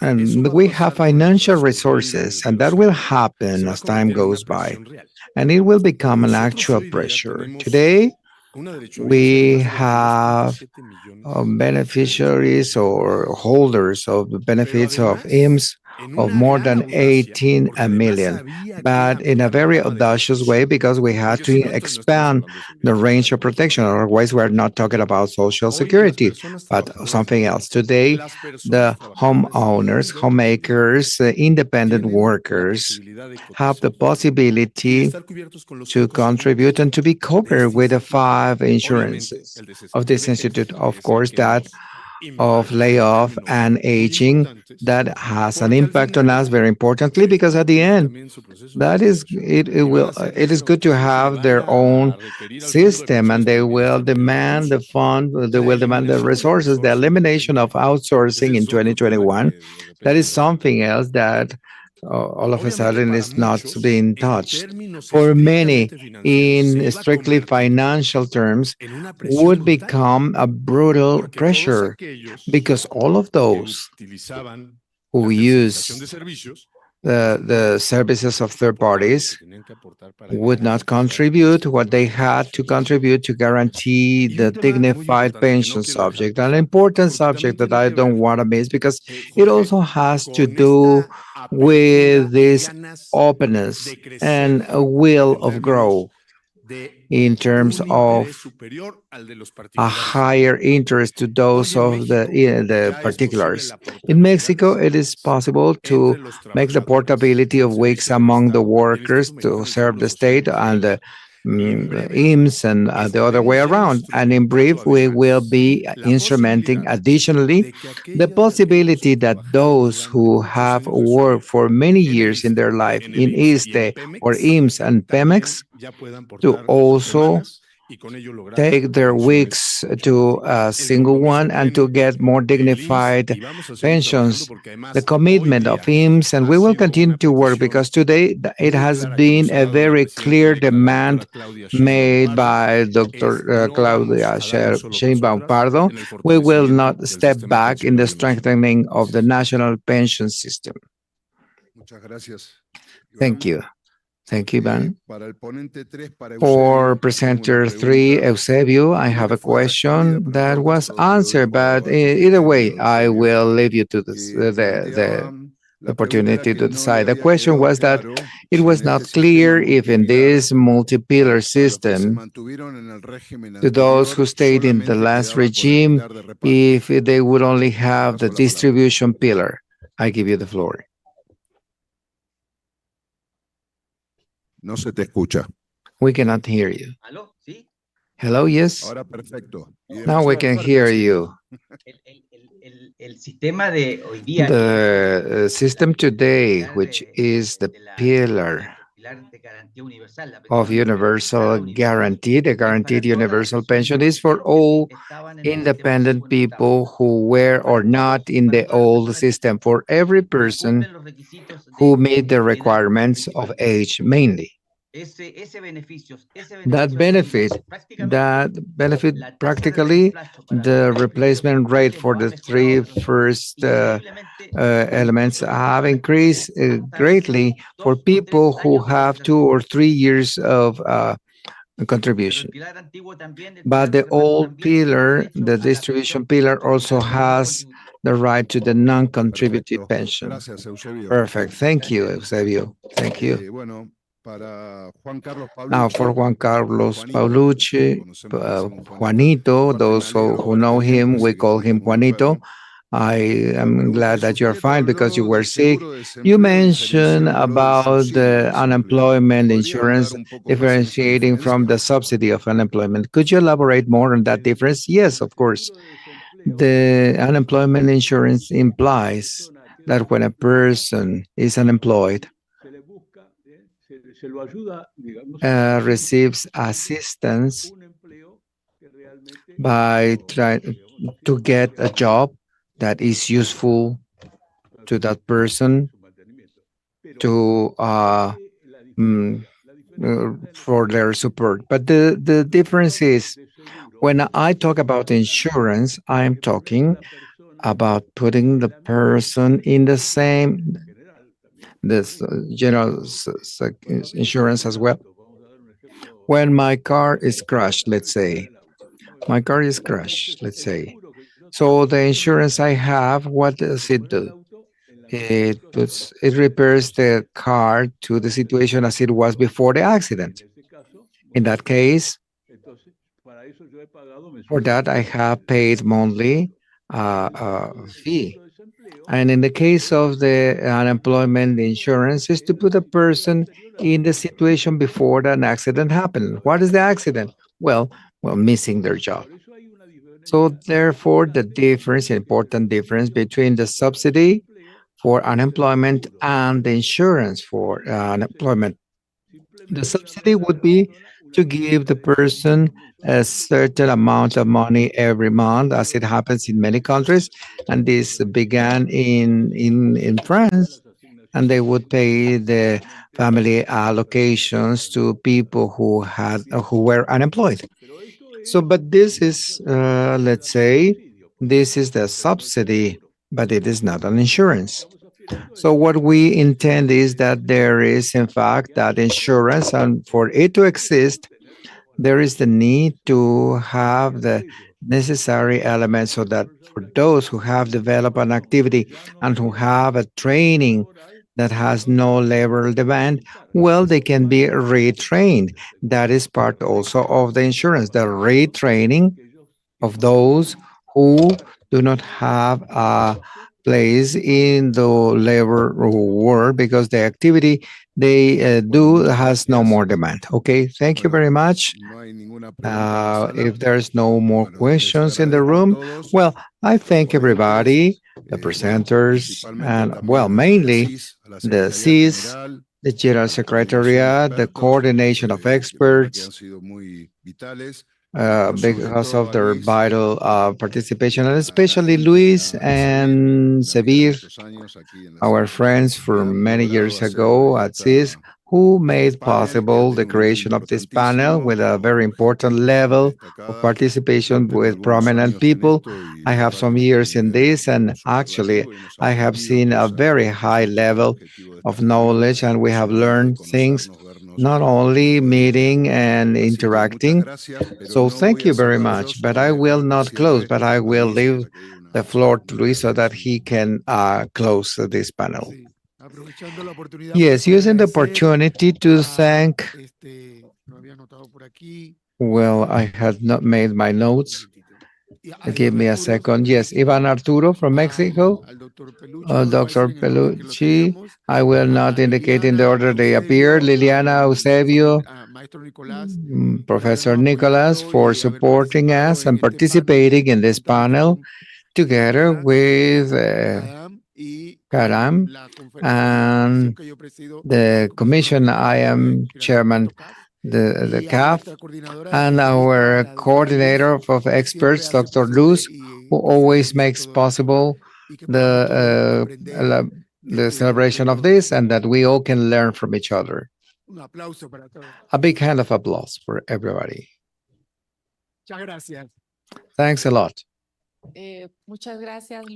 Thanks, Luis. Thank you to all our panel members. These events are organized with the participation of all the areas in the General Secretariat, with the support of the Technical Juridical Department, Teresa Gonzalez, the President, and the area of linkage with Brandon Perez and Oscar Iturian, the area of administration and funding, headed by Octar Bautista, and the technical team of support who is always with us.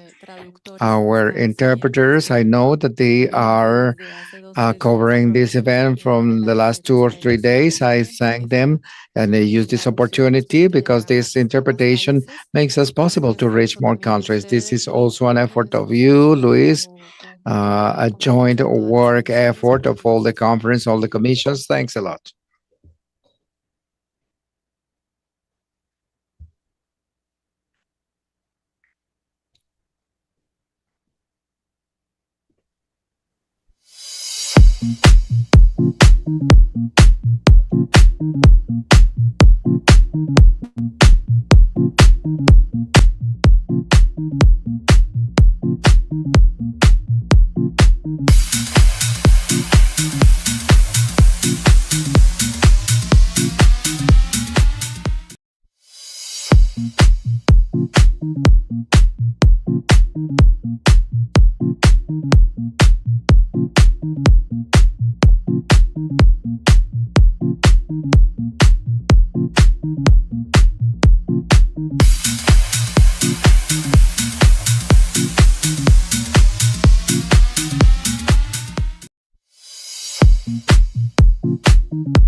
Hello, everyone. Good morning. I would just like to verify that our panel members and the rest of the members can listen to the streaming or the transmission. Yes, perfect. Thank you. So I would like to ask if any members experiencing technical difficulties with their cameras. If not, okay. Hello, Dr. Carolina. Good afternoon. Professor, hello.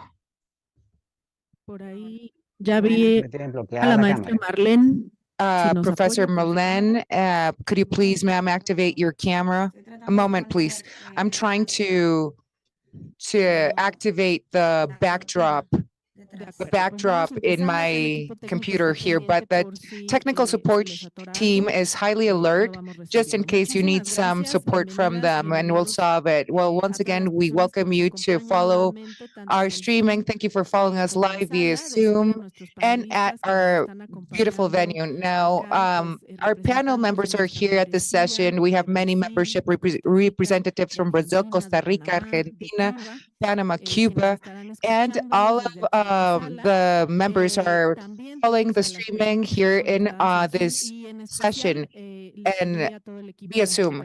I asked the General Secretariat team to come and join this last panel, which will briefly start its Social Security and Emerging Rights or New Rights to Face New Realities. This panel will encompass the subjects of the Commission of Legal Affairs and Society Affairs. I'm honored to be an expert in this field, and the Commission of Work-Related Risks of Americas that is presided by Dr. Graciela Gil Montalvo from Dominican Republic. Now, I'd also like to mention that we're about to celebrate the closure of today's activity, but we're about to celebrate also the closure of the first technical summit that's celebrated by the commissions constituted in Americas for Social Security. As the General Secretary mentioned this during the opening, this has happened thanks to a lot of efforts, coordination, and hard work that's been materialized by the presidents or chairs of the constituted commissions. We are honored to receive and welcome today 3 of the presidents of 3 commissions. They have been here permanently. For us, it's been an honor to host you in this beautiful venue. Jorge De Angelo, he presides the Elderly Commission. Luz Martinez, President of the American Commissions of Actuarial Activities and Financing. We also had the presence of another chair of the Mexican Institute of Social Security, Mr. Mauricio Hernandez Avila, who presides the American Commission of Health and Well-Being, our Vice President, and the President of the American Commission that analyzes systems and administration is present with us, Mr. David Matthias. For our panel members to be aware of the top experts, we have also the chair of Brazil, Mr. Dantas, who is also representing that ministry with a personal element of liaison and foreign affairs, Ms. Pina. We have at the panel the Vice Minister of Work and Social Security or Labor from Cuba, Mr. Juan Carlos Novoa, with his liaison, Mr. Celia, or the member that's the liaison. Thank you for following this last panel. Thank you for acknowledging the hard work that these authorities have been executing since 2023 to the present date with Ms. Luz Angela Acuña, the coordinator and expert of the constituted commissions that have been mentioned. You all know her. Now, I also will use this opportunity to acknowledge the hard work of our sub-directors of the commissions, Brandon Perez and Turian Ramos. Thank you for coordinating these panels. Without your help, this would not have been possible. We thank all their staff, Melissa, Carla, Vania, Hipólito, Pedro, Vero. Thank you all very much. We thank the legal department of this entity. I lead one of the departments in that field, and I've been part of many sessions. The legal department and the councils are backing up the panel members and authorities that are part of the CESS or the conference. Valeria, Tabata, thank you. The admin department and finance and budgeting unit. Thank you all, specifically Fernando. Thank you for your full patience, and the hard work. Oscar Bautista, thank you as well. I'd like to thank the team of interpreters that are working in backstage that make it all possible for us to communicate what's happening at a continental scale. We thank all the stakeholders involved, and we would like you to, well, thank you. The commission or the entity of communication, Bautista, and all the members that are here working hard. Thank you. On behalf of the General Secretary, we thank you all for following the sequence of panels. During this afternoon phase, we're going to share cases of reference or experiences. And pardon, we're here adjusting, having to go through some adjustments. I thank the team that's focused on logistics that had been following my instructions throughout this week, Paulo and Shaila. They are working with the department of that have achieved the whole process now. Zavala and the Commission of Well-Being, we thank you all for working and achieving everything that's been done. Mr. Mendez, thank you for working in logistics. And the Commission of Work-Related Risks started this study at the beginning of year 2023. We thank Rodrigo Espinosa. He's an expert of the American Commission that analyzes systems and administration. Now, Elsevier was here. He's an expert, part of the Commission of Actuary as a Discipline and Financing. Thank you all very much for your work. So I tried to mention all of the involved, and I hope I mentioned everyone. Thank you. And I'd like to thank everyone that's been involved in this effort. That's what Jorge De Angelo told me. I see Ms. Leticia Martinez. She's always our supporter. She's always cheering us on through all the events. Thank you for being with us throughout the whole week. We still have some workshops pending. It's not the end, but I had to mention our acknowledgement. The department or the Commission of Social Security and experts are here. They will soon start this panel with the support of Ms. Marlene. Now we thank Rodrigo for having, invited Ms. Carolina and Claudio. Thank you for inviting these panel members. Claudio is a permanent advisor and professor, scholar that works with all the conference in work-related risks and various or miscellaneous. Carolina, I admire our professor, ma'am. All your research, all your papers, wonderful. Rodrigo from CISS, and I thank the members, the technical support team. He's always there at the forefront when we have any situation. So we thank each link. Now back to protocol. Once again, thank you. We thank all of the attendees that follow the panel about Social Security and emerging rights. For the panel, we've invited the Marlene de Roa, our Professor de Roa. She's the counsel or the lead of the Department of the Defense of Members of Social Security in her country. Now she's here. Dr. Carolina Serrato Mendez is leading that institution, and she's also been appointed as a VP in the Commission of Social Security in the Inter-American system. So I'd like to mention and thank the president of the commission that's led by the workers of the state, East in Mexico. So thank you for your full support and for your following. Marlene Berroa Martich is a professor in labor law and social security and also in human resource administration. Her field of expertise is centered basically on the content formulation of policies and strategies to improve the scope of protection of the population, citizens.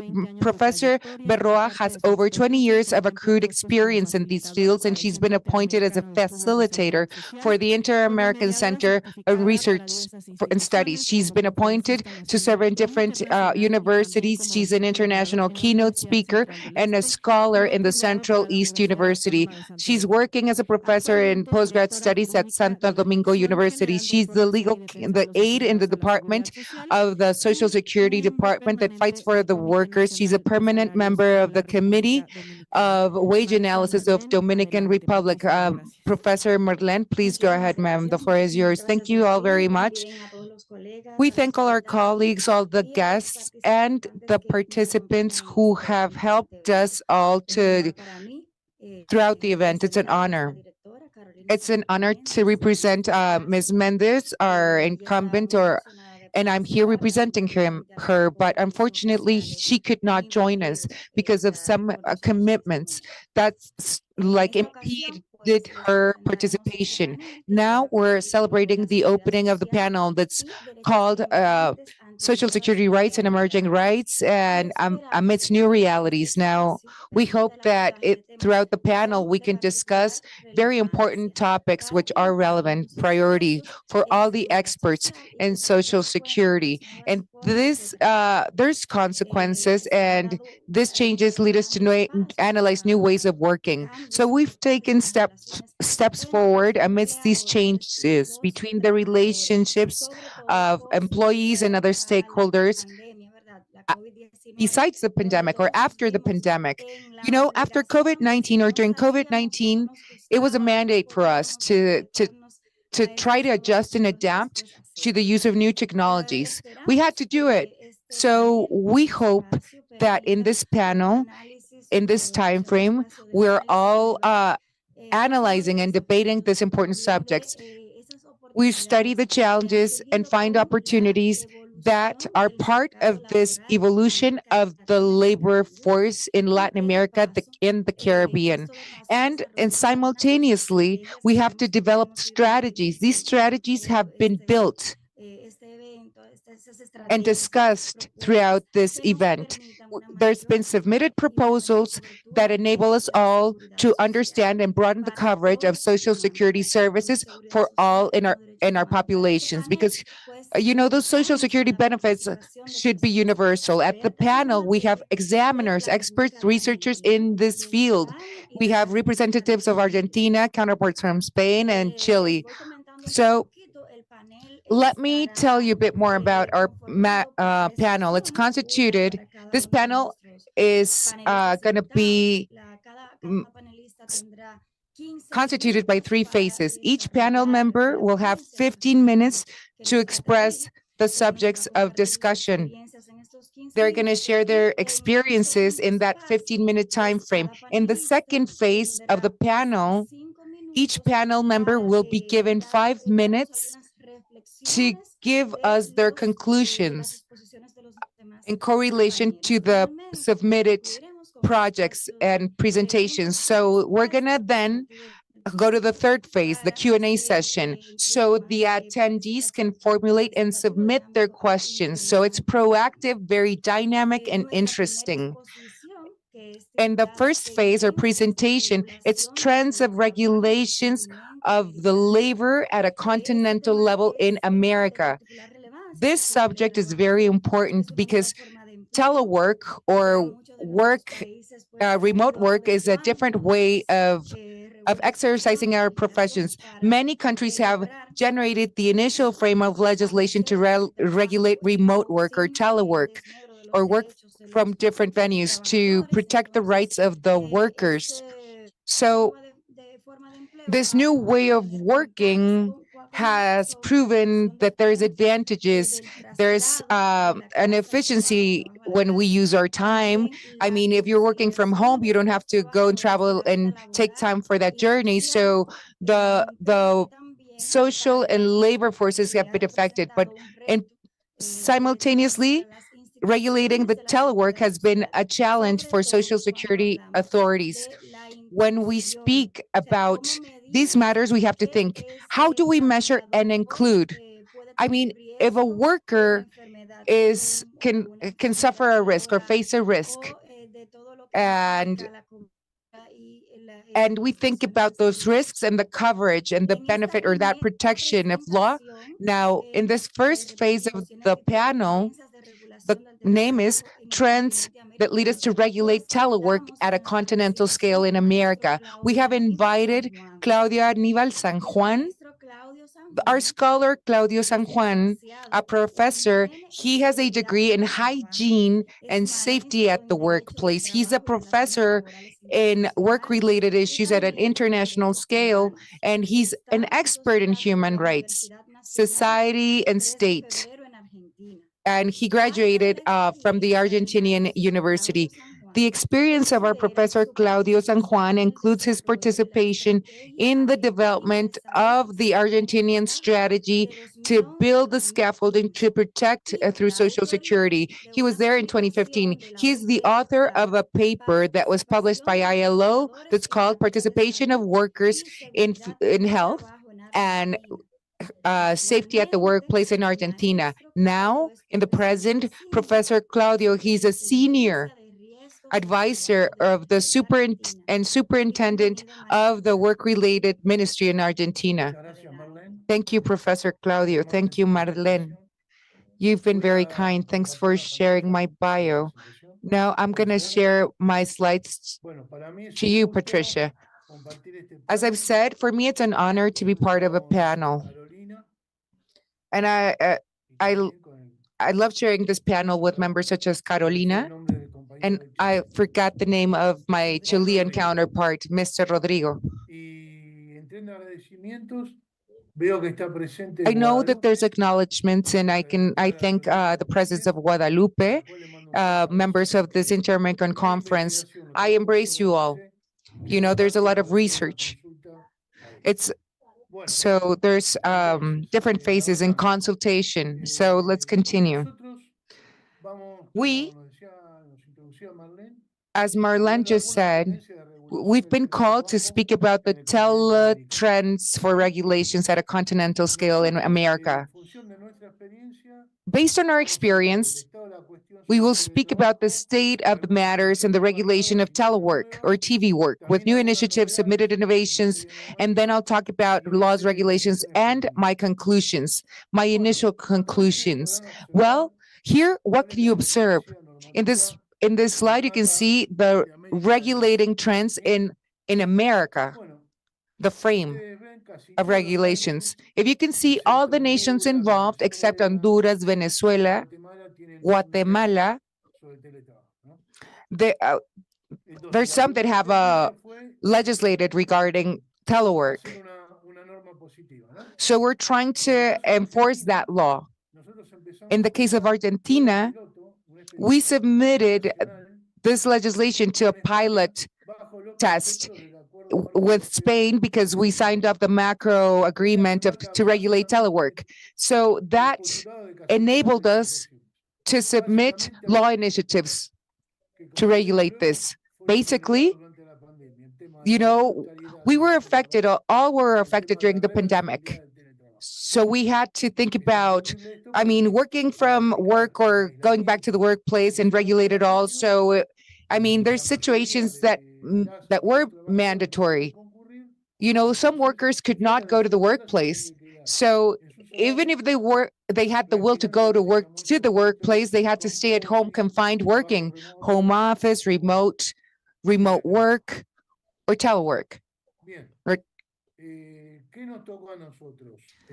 What did we have to do? And I want to be very specific about it. First, we had to centralize our efforts and think about a utopic scenario in which health and telework and everything was okay, but what we had to do was we analyzed the frame agreements and the legislation that framed this situation. So with that, we had to safekeep. We had to think, okay, the worker has the right to receive a pension, but how do it's the transfer of the workload went to the households, or the load was transferred to the authorities of Social Security and other stakeholders involved. But so we submitted a method of self-assessment to rank and score the workplaces. The person that was working remotely could work from home, and all of this started before the pandemic. But in Argentina, work was interrupted amidst the pandemic because people had to adjust their homes You know, they transferred work to their homes. They had to even think about ergonomics, have the right chair at home. And then some spoke and discussed, debated forced telework or remote work. These trends, this is a matrix that's sourced or issued thanks to the work that has been executed previously. We have included many institutes and measured what's happened in Latin America. As we said before, basically, there were some initiatives submitted as part of the frame legislation or agreements. There's a right for people to work from home but disconnect. But that is part of the listed items. We have the legislation from Chile, Argentina, and Uruguay. This is a matrix that's sourced from different agencies and institutes. This matrix is relatively new, and I quote unquote, this is correlated to other disciplines in which there was caregivers that were working at homes.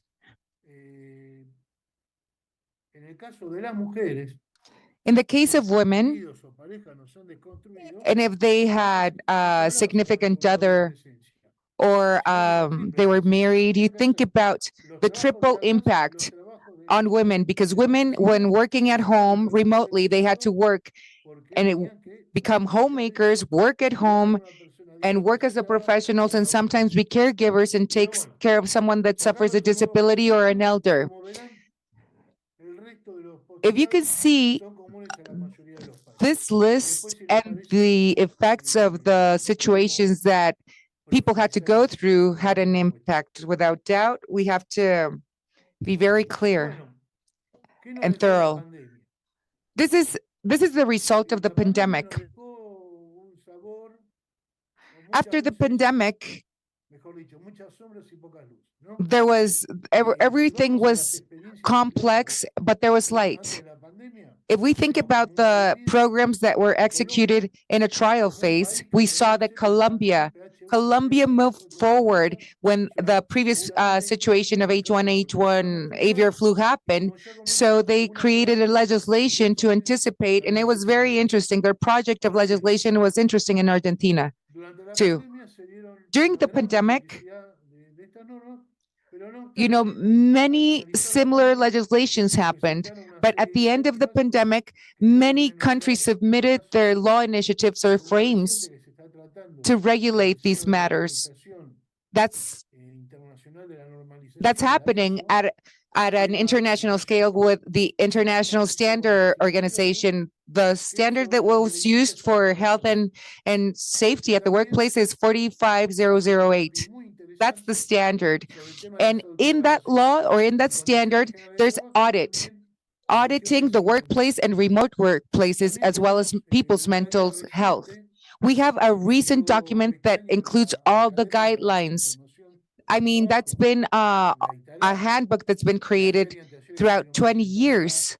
It was submitted. Those guidelines were submitted in the Congress of Costa Rica. We have other CELAC projects, but we have a digital analysis, and the legislation has some chapters about telework, and but we're going to continue analyzing it. And so Rodrigo at some point will explain what they're doing.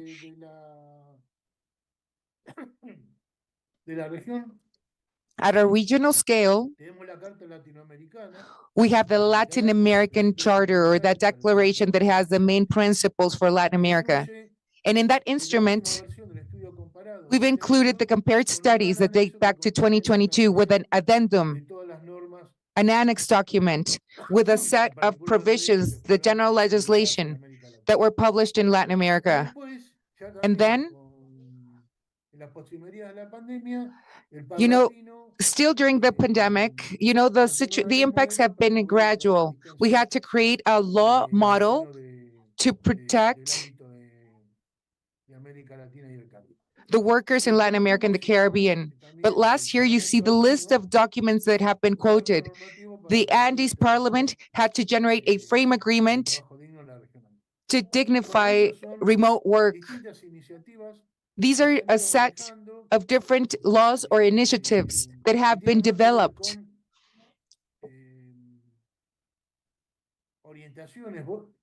that give us guidance to meet the mandatory requirements. Regarding these listed instruments, I mentioned them, but while I was preparing my efforts and work, there's a Supreme Decree of Law 002/2023 from Peru. But after that decree, there was another law passed that's Law 31572 that respects the rights of the remote workers.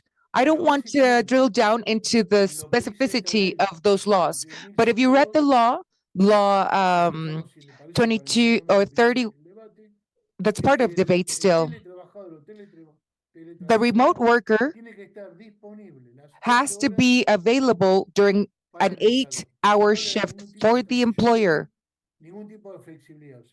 So there's no flexibility. It's an 8-hour shift, whether the person is at the workplace physically or remotely working. They have to be working for 8 hours, whether from home or at headquarters. We have to analyze the situation, the new situations that Argentina has faced. We shed some light. There was a decree due to the urgent scenario of the pandemic that led us to regulate telework and the agreements. There were a decline in the list of obligations from the employer's side. We analyzed the different types of modalities of work when people had to go back to work at headquarters from home. And then there's other cross-border benefits where the norm is enforced and executed. Okay, so in Mexico, the Mexican law is enforced. The Argentinians, enact and enforce their laws. And there was adjustments and a simplification of the controls of the authorities regarding the remote worker employers.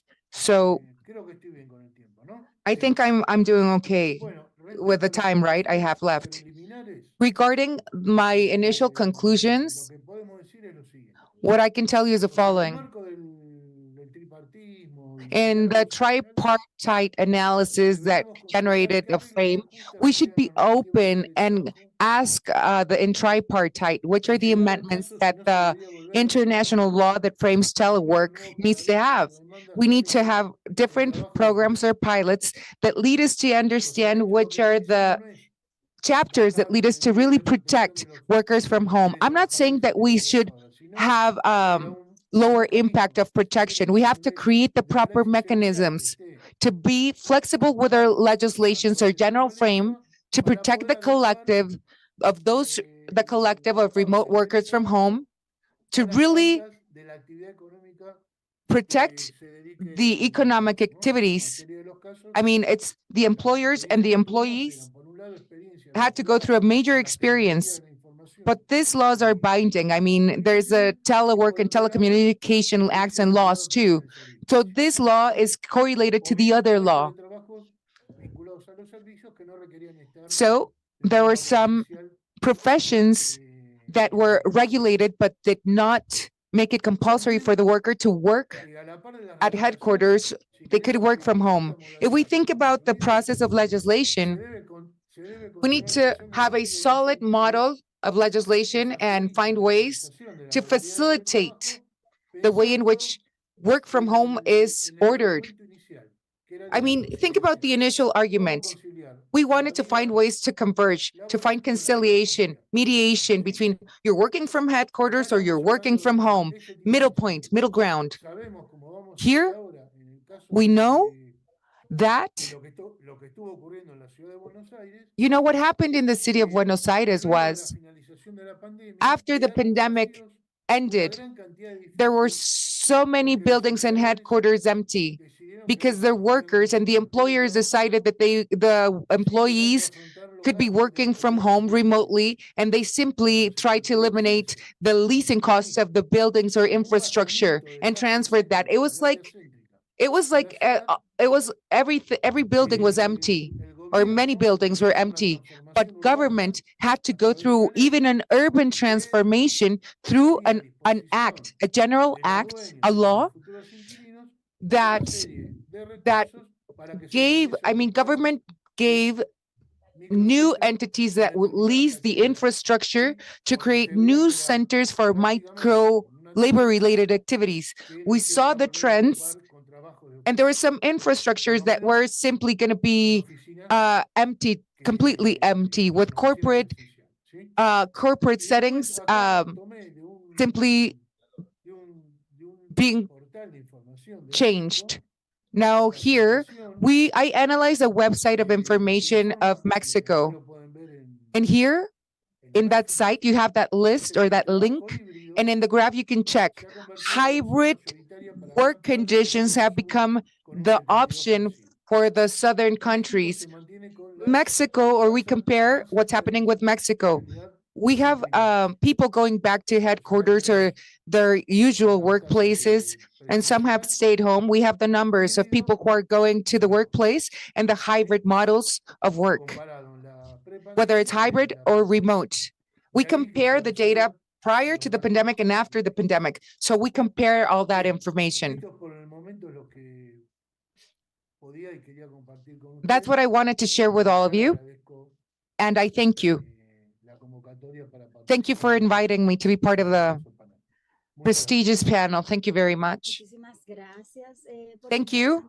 Thank you, sir, for this interesting dialogue, Professor Claudio. Without doubt, remote work or telework has been crucial, very important in the past few years, as you've well said, because telework has its pros. There's pros and cons.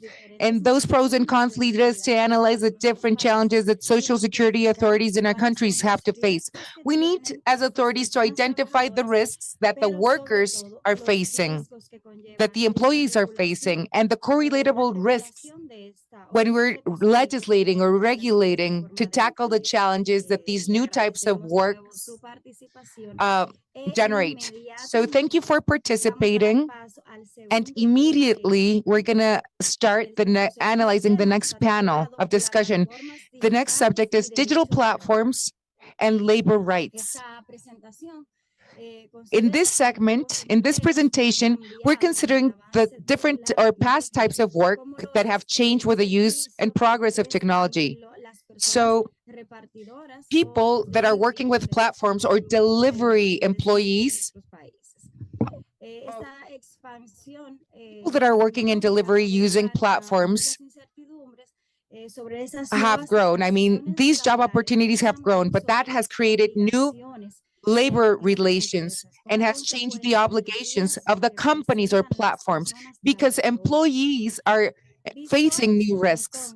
So after having said this, Professor Rodrigo Gutierrez, he is an engineer, an industrial civilian engineer, thanks to the Technical Federico Santa Maria University. He has a master's in management and public policy and in innovation. Both have been awarded to him by Adolfo Ibáñez. Now, Mr. Gutierrez will talk to us about digital platforms in correlation to labor rights. Professor Gutierrez has over 20 years of experience in leading roles in different social security institutions, whether public or private. Now, he has led many projects to achieve a modernization of government apparatus or state in public. Now, he has worked on triggering economic growth and trying to reach a high level of perfection to offer the proper benefits for the population or society. Professor Rodrigo has also served as a council director of different public-private companies and even sourced as an independent advisor. He has expertise in assessment, economics, innovation. Thanks to the Technical University Federico Santa Maria, he has been also currently been appointed as a director of the agency that analyzes and studies Social Security called CISS. Thank you, sir. Thank you, Professor Rodrigo. Thank you for being part of this panel. We're ready for you to share your information. Thank you, Marlene. I want to ask you all if you can see my slideshow. Yes. Thank you. I'm very thankful for the invite. I thank the Inter-American Conference on Social Security for the invite. I'm thankful for being part of the first summit of the commissions. I salute all the panel members, the technical support team, all the staff, all the members involved, and I thank my panel members for being part of this event and everybody that's following. Today, we've been asked to focus on the specific subjects, which are digital platforms and labor rights. So I'll give you a brief glance and scope and go over the general context in which problems lie. So we're facing new challenges now, and we'll face them in the future. But first, I'll give you context. You know, the work-related platforms are part of the emerging phenomenons, and I like to be mindful and thoughtful about what's happening. Platforms are not new. They're not new. Platforms have been used as employers for over 10 years. So there's work-related activities that have been happening for over a decade. And we have calculated what's happening with other authorities like ILO. In 2024, we quantified the number of platforms, and it's ×5. You see the numbers from 2010 to 2023. Delivery platforms are here to stay. They're going to continue evolving and developing. They're going to be even more important because of the proportion or the numbers regarding the workforce, employees, employer, and the job opportunities that are available. So we have to assess those platforms with their evolution in correlation to the workforce, because there's a lot of technical evolution, without doubt. There's that industrial revolution. We are using internet services, telecommunications services, artificial intelligence. So this makes us study and think one step in advance. How are these platforms and the employers going to build the new relations? And how are we going to manage a strong workforce that can continue executing their tasks correctly, even if there's autonomy? What I want to express is we're analyzing a new phenomenon that impacts labor rights and workers' rights. So the analysis is broader or more global and systemic in its scope. We have to integrate it all, but take a step back to visualize it all. With a proper visual, we can understand the phenomenon that has greater impact on labor relations and rights. So the analysis leads us to embrace the problems that are work-related and the relations. This is a phenomenon that's been happening for so long now. It's clear to us that based on the findings, we see the growth of the platforms due to the innovation. So remote work or telework is something that we've discussed in the previous participation of our panel member, but we think about the hygiene or healthcare issues and problems amidst the pandemic. So this had to be reactivated due to the emergency level amidst the pandemic that all the governments and countries faced, because there were certain restrictions in different economies, and that affected the population. What's a fact is the pandemic triggered development of other tools, and we moved forward to really understand what was happening with the stakeholders involved. People working remotely for home, employers, and everything had to be built fast with enough strength. So we had to think about which services or products were being offered. So we had to think about the transport mechanism The intermodal transport systems were even affected here. So we quantify the changes. You have to be thorough in the analysis of the platforms or the employers. There's relations between stakeholders here. Based on our observations, even migration is considered. So the relations exist just by nature, and we correlate relationships to phenomena of migration in Chile, for example. I'll tell you that we estimated the numbers of people that were migrating. It changes day to day. So 40% of our migrants in Chile are migrants. They're working for these platforms. They come from their countries of origin. They come to Chile as our nation looking for other opportunities to be part of the workforce. They are employed by the platforms, and they have to decide which type of work they're going to execute. And I also want to share with you alternatives.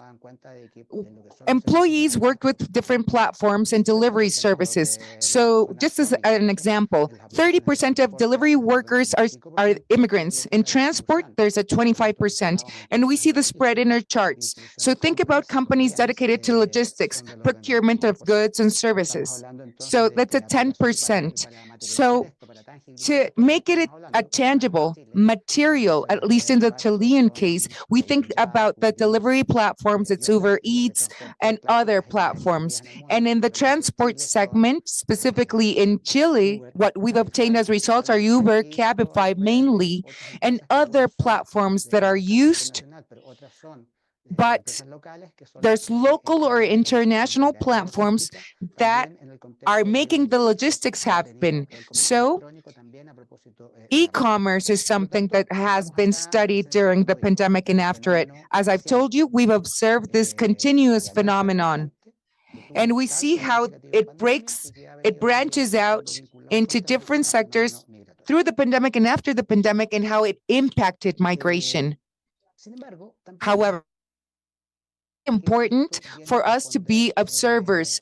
This is the response mechanism amidst the context. Think about the changes. Where change lies, there's opportunities. There's new telework or remote work modalities, and that leads us to have, as employees, flexibilities, or employers and employees. The parties can generate an income, and people have available time or administrate their own time. So there's not that much of a restriction. We have to think about being capable of generating job opportunities that enhance probably the other incomes of workers in these different modalities. So that flexibility has been well accepted by the populations amidst that transition.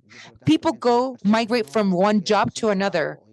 People at some point were unemployed. So we had to think, how are we going to find ways to involve employees in the transport sector in our countries as a source of employment?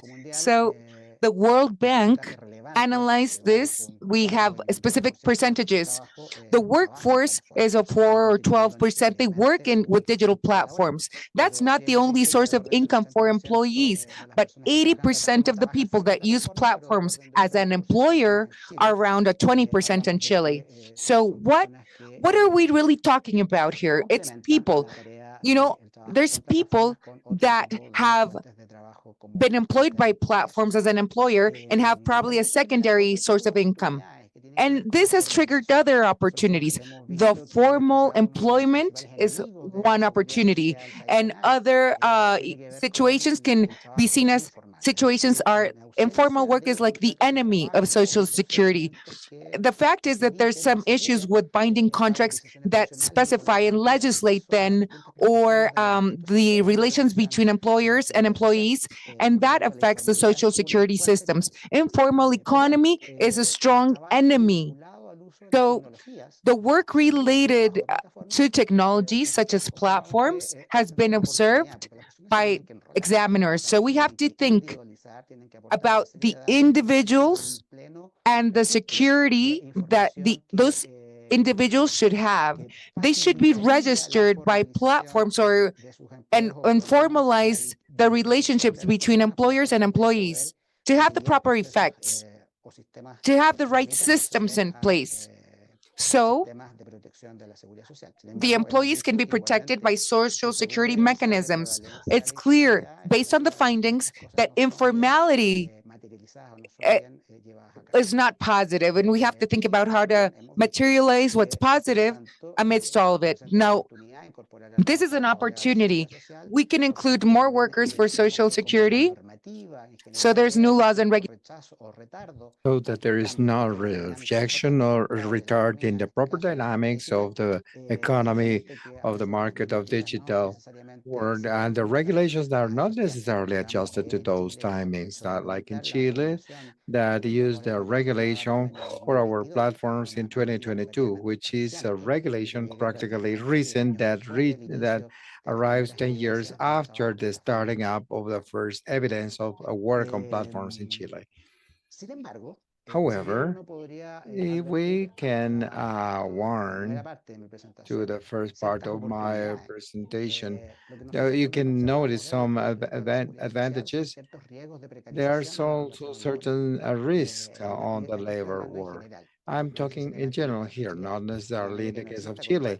If there is not a hiring contract, if there is not individualization of the worker, there is not a labor journey to be measured and therefore to be controlled, and that there are no proper constitution of payment, and that the work of workers depends on algorithms that not necessarily depend on them, but a series of other elements that are exogenous to their control and unknown by them, and therefore inhibit the possibility to have an improvement process of themselves. And as a consequence, that their income is variable in time. That is to say that there may be an intuition that, well, the more work, more income. But it is not always like that. There is other exogenous elements that generate effects of variability in their monthly payment. And definitely that there is no lack of protection before social contingencies. This is important because the relation between formal work and social security are related in the way that it does not exist, and it needs to be related to labor informality. So it doesn't mean that people are totally unprotected.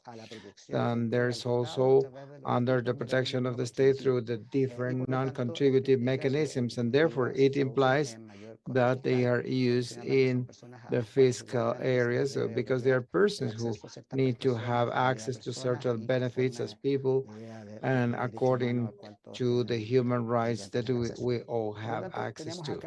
Therefore, we have a phenomenon that is developed in an accelerated way, and in the viewpoint of the regulations, will not always talk about development. Therefore, the challenges also have to do with the need to improve or develop regulatory frameworks that allow us the establishment of the juridical establishment and the relation between the platform and therefore the owners or controllers of the property of the platform and the employer and the worker through dependent or independent relationship, and the Chilean legislations permits both ways. In this relation to define certain minimal hiring conditions, the journey would be one where the worker is available to receive tasks in the platform, which is can be implemented through the entry into the platform and the logging out from the platform, and also the payment. The payment in Chile is also regulated in terms of the salary per hour.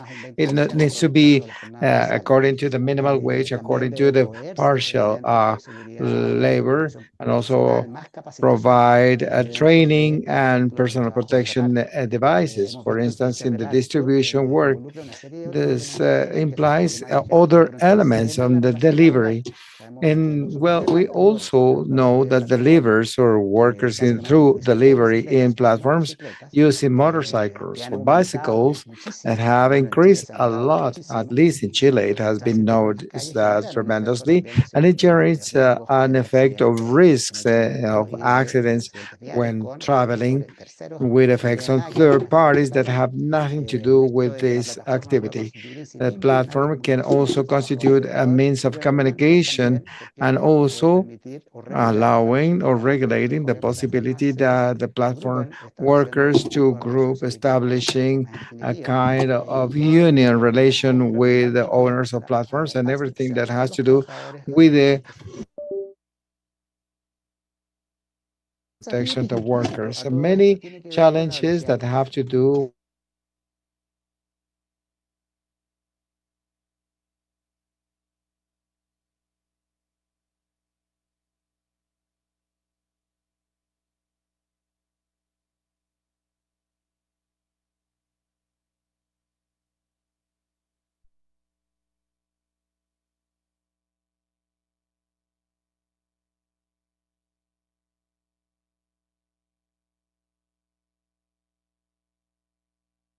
Recording in progress.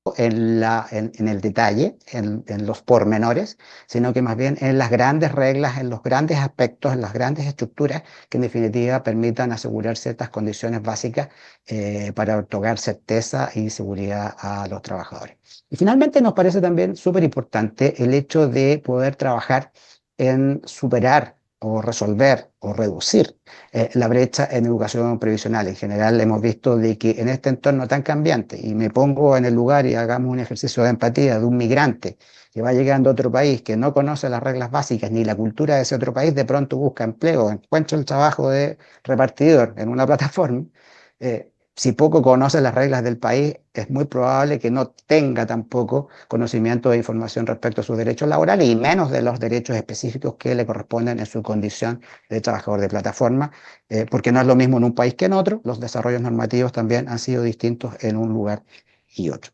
Y finalmente, quisiera cerrar mi presentación con algunas reflexiones finales. Hay estudios que se han hecho en Chile,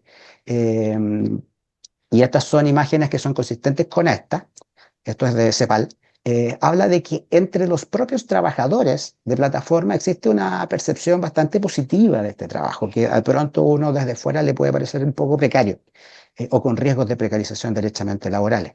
Destacan percepciones como que, claro, soy mi propio jefe, yo trabajo, decido cuándo trabajar, trabajo cuando quiero, y por lo tanto dejo de trabajar cuando quiero, genero ingresos, mientras más trabajo, más ingresos, estoy tranquilo, es una buena alternativa, me entrega el tiempo, soy dueño de mi tiempo, tengo libertad, es decir, hay una serie de percepciones que parecen que son bastante acordes con los tiempos, por lo demás, y a las dinámicas del trabajo moderno. En esto tiene ciertos similitudes con lo que uno podría observar respecto también de la posibilidad de hacer teletrabajo. Pero junto con ello también existe una percepción negativa respecto de algunos otros elementos que también son implícitos a este tipo de trabajo, que son las jornadas largas. O sea, en esto de ser dueño de mi propio tiempo también está la trampa, ¿verdad? De que por necesidad o por querer ganar más dinero, voy a trabajar más. Y en la medida que trabajo más, también hay riesgos de agotamiento, riesgos de accidentes, riesgos derivados de aquello. Y por lo tanto también hay inseguridad, hay temor. En los países en que también el tema de la seguridad pública es un problema, los repartidores también están expuestos a otro tipo de riesgos, que son los riesgos de la delincuencia, y por lo tanto también hay otros problemas que de alguna manera generan un espacio de falta de protección para un buen desempeño de la labor de este tipo de trabajadores. Por lo tanto, y con esto termino, quiero decir de que esta es una película en pleno desarrollo, donde las cosas no están dichas para nada, tiene cosas positivas, tiene cosas negativas, y el desafío, creo, de los estados y de los privados también, en términos de la seguridad social es cómo logramos que, en definitiva, este tipo de trabajo contribuya a un desarrollo también de los países, sin que sean los trabajadores necesariamente quienes, de alguna manera, paguen el costo. Muchas gracias.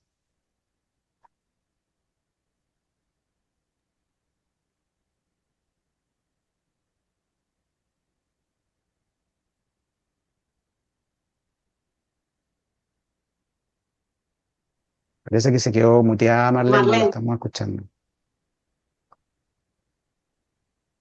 Ay, ahora sí.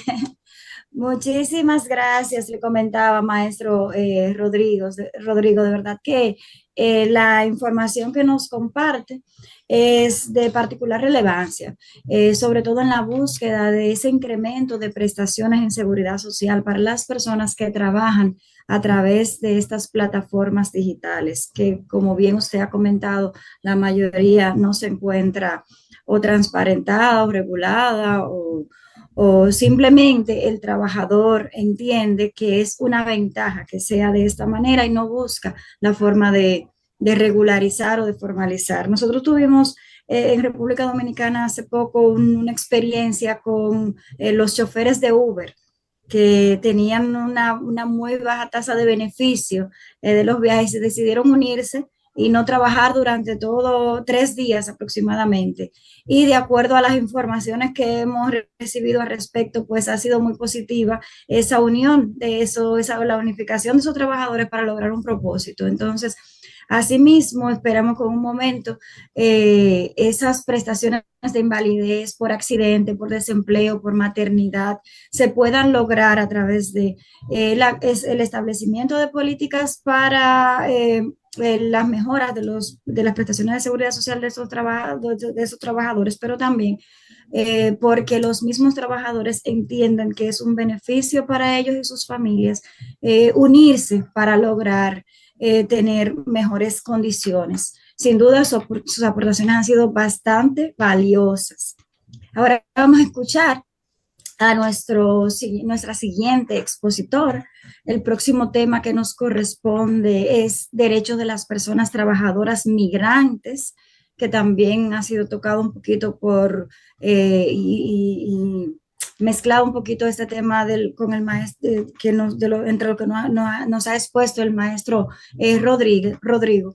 Entonces, derechos de las personas trabajadoras migrantes, esta exposición considera a otro grupo de personas trabajadoras, como les decía, o te intentaba decirle, ¿verdad? Bueno, los trabajadores de plataformas digitales, ¿qué pasa cuando son migrantes? Bueno, esta exposición pues nos va a hablar un poquito de esta situación que se ha incrementado en los últimos años. Las personas migrantes y el trabajo y la exposición de los trabajadores migrantes y los derechos que deben de tener. Si bien la migración es una actividad que los humanos siempre han practicado, hoy en día una persona trabajadora que realiza esta movilidad tiende a perder seguridad social.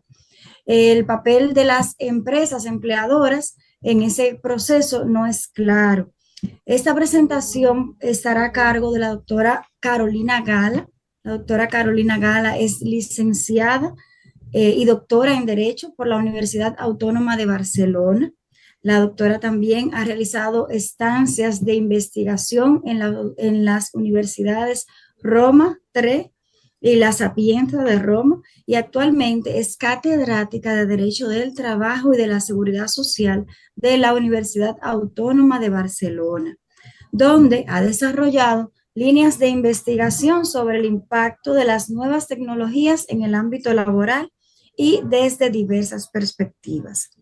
Ella ha abordado la regulación y los límites del uso del correo electrónico e Internet por parte de los trabajadores en las empresas. Además, el impacto de la robotización en la sostenibilidad financiera del sistema de seguridad social, el teletrabajo en el sector privado como en las administraciones públicas y el derecho a la desconexión digital de los trabajadores.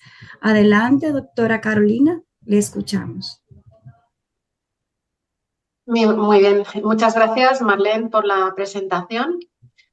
Y quiero, en primer lugar, buenas tardes, buenas noches en Barcelona, buenos días a todos y todas los que seguís esta cumbre técnica. Y quiero agradecer, en primer lugar, para mí es un honor el estar en esta sesión, agradecer la amable invitación que me hicieron llegar.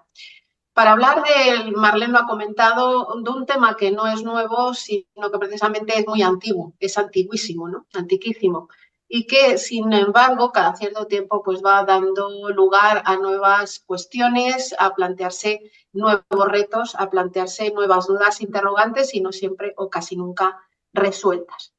Me gustaría empezar mi intervención recordando, lo voy a plantear desde la perspectiva de la experiencia que se está viviendo en el ámbito de la Unión Europea y en concreto en el caso de España con los migrantes, las personas migrantes y los derechos en materia de seguridad social en concreto, ¿no? Y me gustaría empezar con unos elementos previos y es que recordar algo que seguro que ya sabéis, que hace años que la Unión Europea decidió regular las cuestiones de migraciones y seguridad social desde el año 1971 y lo reguló tanto la propia institución de la Unión Europea, como recordaré, como los distintos países de la Unión Europea. En cada uno de los países tenemos una regulación estatal respecto a qué ocurre con los derechos de aquellos trabajadores que vienen de otras zonas, de otros países, sea el ámbito de la Unión Europea o fuera del ámbito de la Unión Europea.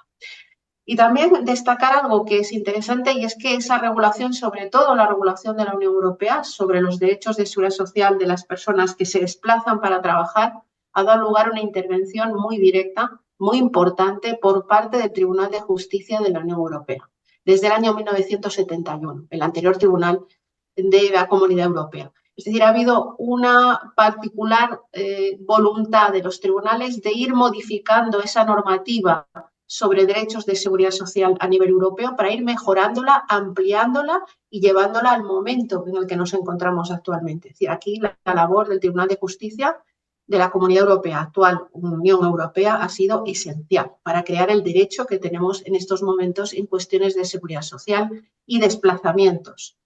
En segundo lugar, lo decía antes, es una regulación de 1971, se ha ido modificando esa labor de los tribunales, del tribunal en concreto que señalaba, y se ha ido renovando. Actualmente tenemos un reglamento del año 2004, que seguro que conocéis. Y para esa labor también es fundamental el hecho de que los modelos de seguridad social a los que se aplica el reglamento, la normativa de la Unión Europea, son modelos semejantes. Si no, no tendríamos actualmente esa reglamentación del año 2004, esa normativa europea, de la Unión Europea me refiero, en cuestiones de seguridad social. Los sistemas actualmente de seguridad social, como bien sabéis, en todo el ámbito de la Unión Europea son sistemas de carácter público, de carácter universal casi para aquellos que desarrollan una actividad de carácter profesional, no para todo el mundo, no para todos los ciudadanos, pero sí para todos aquellos que desarrollan una actividad de carácter profesional y se mantienen financieramente en estos momentos, ¿no? Un poco, pues, hay a veces la idea de que el caso de España, por ejemplo, económicamente o financieramente se va a hundir. No es así porque están entrando la vía de los impuestos.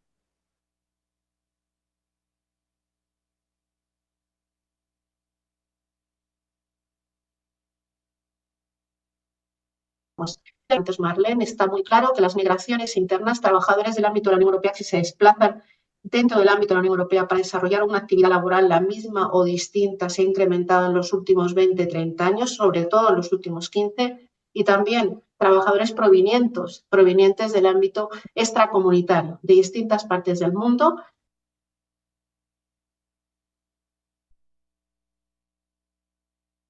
Recording in progress. Eso lleva a un debate que en estos momentos se plantea en si es necesario actualizar la normativa, el reglamento de la Unión Europea respecto de la protección en materia de seguridad social. Ese debate se está dando, se está planteando, pero en principio parece que una modificación de forma inmediata no se va a dar.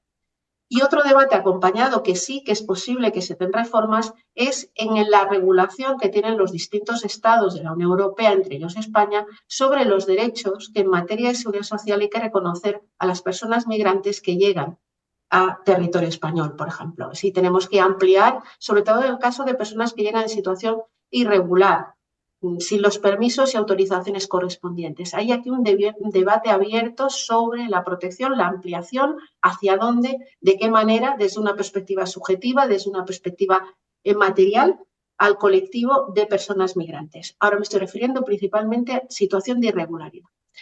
Y como último elemento previo, hay que diferenciar, lógicamente, hace unos años y actualmente hay que diferenciar diferentes situaciones y con soluciones también diferentes. El primer caso, ciudadanos de la Unión Europea que se desplazan en el marco de la propia Unión Europea para desarrollar una actividad laboral, sea por cuenta ajena o por cuenta propia. Este es el más regulado en estos momentos. En segundo lugar, ciudadanos de la Unión Europea que se desplazan ellos físicamente por sus empresas para trabajar en otros países del ámbito comunitario o extracomunitario. Este segundo ámbito es el que se está también incrementando bastante y que habría que introducir modificaciones legales para proteger más en materia laboral, condiciones laborales en general y en concreto en cuestiones de seguridad social, más a los trabajadores. Y en tercer lugar, ciudadanos extracomunitarios, como ejemplo el caso de España, que se desplazan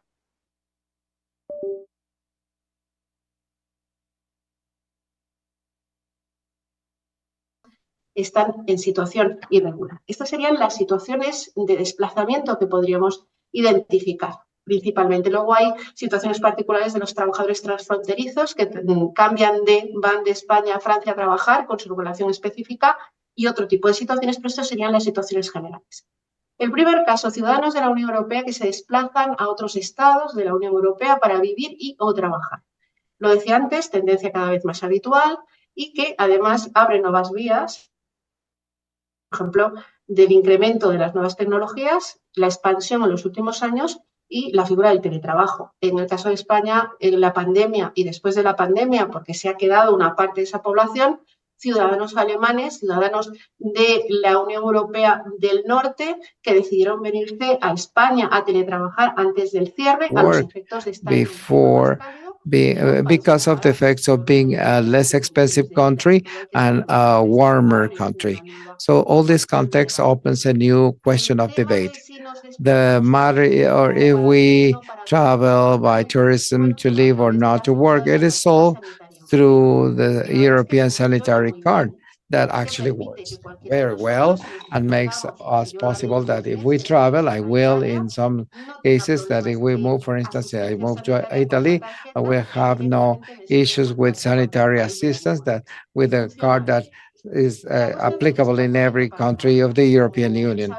As you know, there is a regulation, as I told you before, 2004, 883 regulation, 2004, on coordination of social security systems that would not only be applied in the countries in the European Union, but in Iceland, Liechtenstein, Norway, and Switzerland.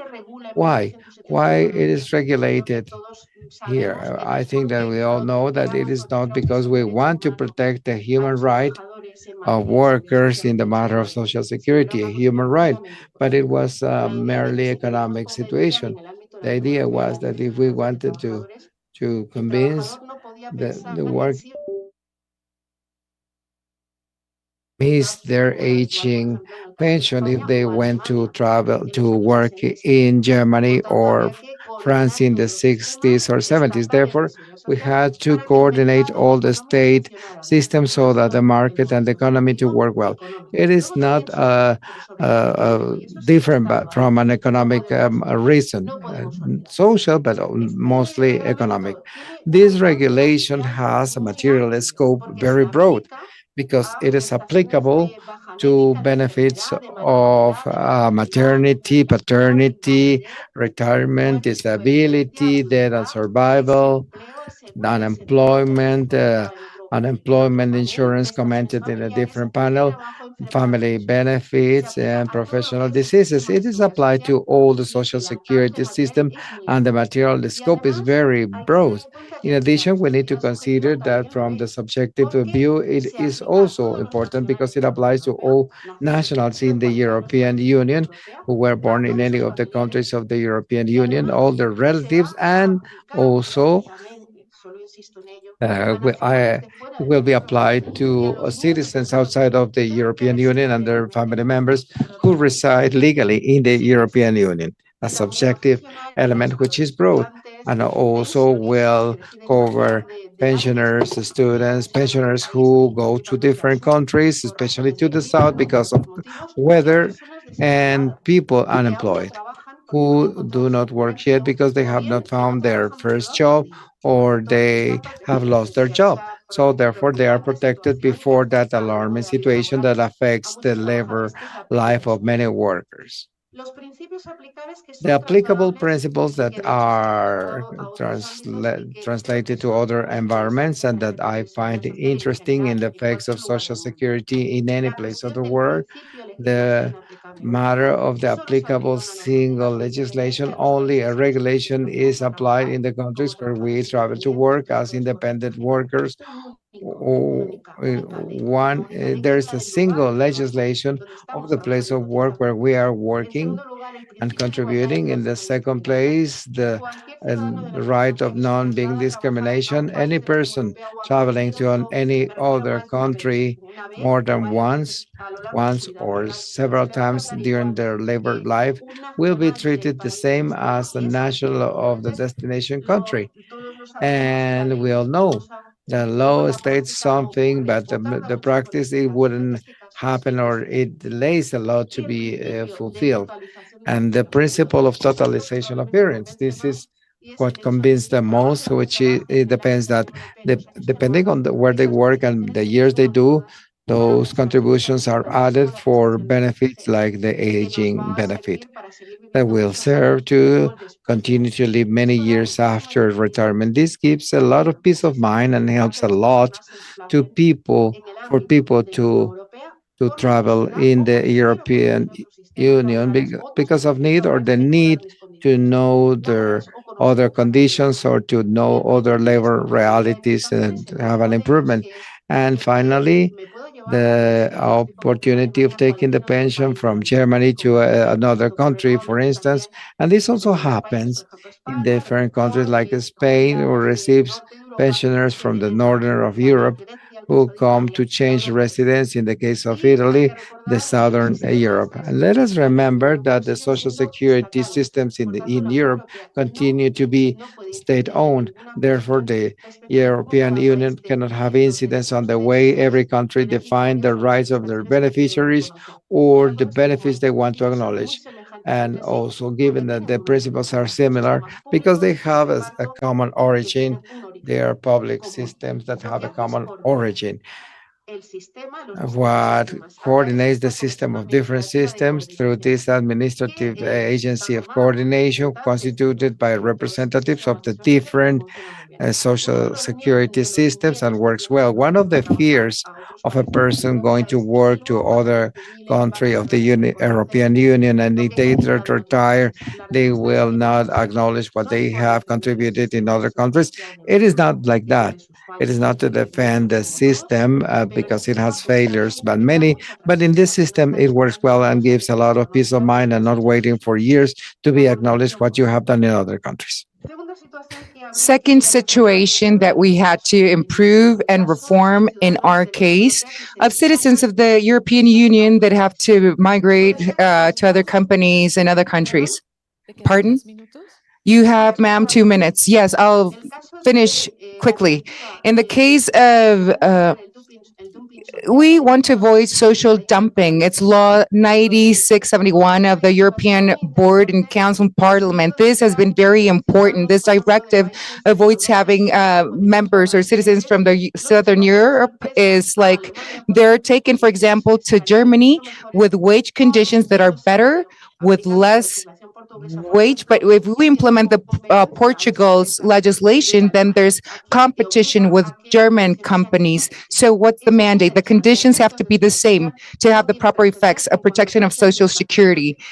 We see the temporary workers migrating from Portugal. Employees migrate and work in Germany 2 years, and they're still connected to the social security systems in their country of origin, which is Portugal, to guarantee people's rights, portability of rights. So here, workers that go to another country outside of the European community, or the opposite scenario, there's Ecuadorian workers that come to Spain, or Spanish citizens that go to the Ecuador. Without doubt, we have to improve the conditions of migrant workers. In the case of Spain, we have ratified multilateral agreements in Iberoamerica. We have a covenant for Ibero-American Social Security. That's an instrument that could be transferred and replicated to incorporate other cases. We have these multilateral agreements to guarantee the protection of migrants.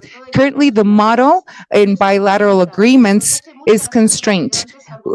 Migrant workers are sometimes not well protected in other countries, so we have to sign off agreements and improve them with a multilateral strategy, signing off multilateral agreements. Now, the last type or sector, the extra community citizen that's not regulated. It's not a regulated formal subject.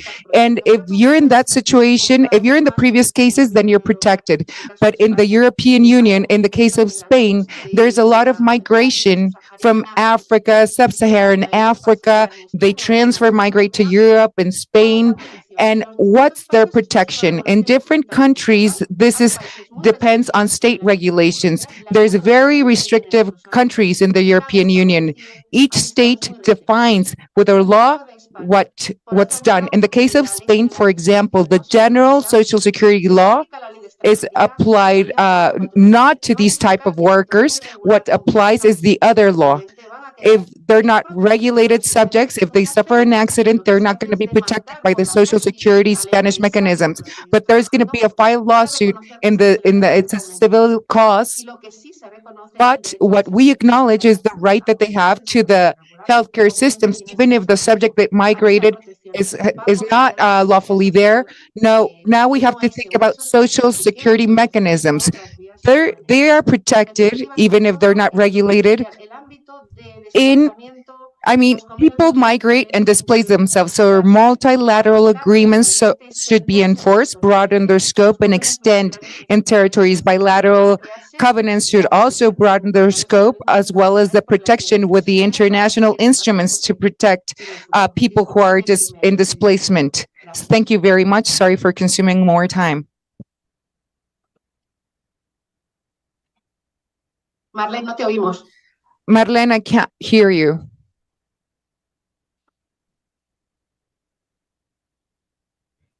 Ahora sí. ¿Me escuchan? Now you can hear me, right? ¿Me escuchan?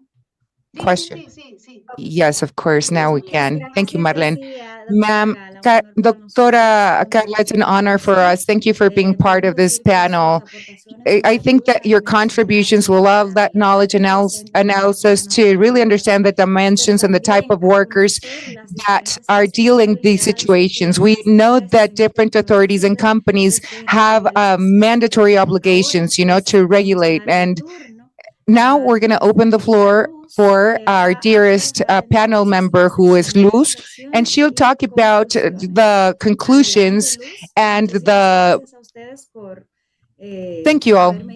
And thank you, Luz, for having invited us and for inviting my higher up.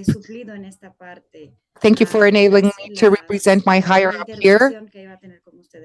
And once again, I'm here representing Ms. Marlene, thank you for having accepted the invite. Thank you for serving as a moderator. We know that our Professor Carolina, wanted to be part of this panel. I salute all the commission that's fighting for the defense of the affiliated subjects. I know that commission is very active. They're working a lot in the legal realm of things to protect our society. So we want to salute Graciela Gil Montalvo, that has a direct interest in all these subjects. She presides the KPRT. And I'd like to thank also the representatives of the Social Security Institute that protects the state employees that are present. I want to tell you all panelists and remind you all who are following the streaming remotely and in person. While we had this conversation with Carolina, Claudio, and Rodrigo, we thought that it would be a great idea to celebrate the closure of the panel first by listening to all the participants to give their closures. They'll all have 1 minute. We're going to discuss the conclusions. When we prepared the content of the panel, we realized that the topics of debate and discussion were correlatable. So they submit those correlatable topics for you to study them. Now the floor is for Carolina Serrata. Ma'am, you have 1 minute to express your final comments. Then the floor is going to be open for Claudio San Juan. And for the closure, Rodrigo Gutierrez will have that other minute. He's connected from Chile. Okay, so it's Professor Carolina Gama. So, okay, thank you. So, Carolina Gala, I'll be brief because I know the time is of essence. In correlation to what I've just exposed and what Rodrigo and Claudio exposed, now, Rodrigo, the platforms and the relations with platforms and employment and precariousness and detrimental work protections and social security, and the other element of having workers in migration, and they're not regularized subjects, or we have to think about how the issuance of licensing and platform recruitment happens. If a platform hires a migrant that's not there lawfully, then we have to think about those relations. There's other legislations. Spain's legislations know that there's other breaches, and there's subordination in the relation between the employees and employers who are platforms, and they have imposed sanctions in millions of euros that the platforms should pay, because it's like the legislation in Spain is sometimes leading to precariousness of the employees. So you think about how you can have them registered in the social security services, but workers are in precarious conditions, as well as telework regulations, as Professor Claudio said. 2 points very fast. When we had tried to harmonize work from home and in our headquarters, we're trying to find means to conciliate the relations. We have to take care of the protection of our legislations that is expressed in the spirit of the Spanish general frame and legislation. There should be benefits such as maternity leave of employees, care, and other benefits. And there's courts that consider that a work-related accident in itinere, it's like cannot happen if you're working at home. If you're before a computer working at home and there's work-related incidents or accidents, there's a gap or loops in the law, and there's no protection. So there's extinct rights in Social Security based on the case of reference, which is Spain. Thank you very much. Thank you, Professor Claudio.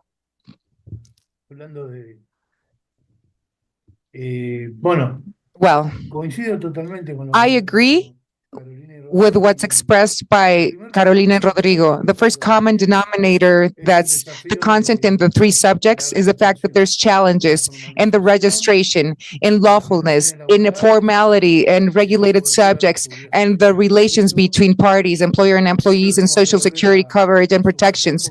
That's something that I highlight, because it seems to me as if we're all on board, but some people are considered or some are not. And there's means to prepare ourselves. We had other dialogues last week. And Carolina, you know what you just said about the case of reference, which is Spain, shed some light on my case, because, there's subordination in the ties or relations between the platforms, our employees and employees. So we think about the works that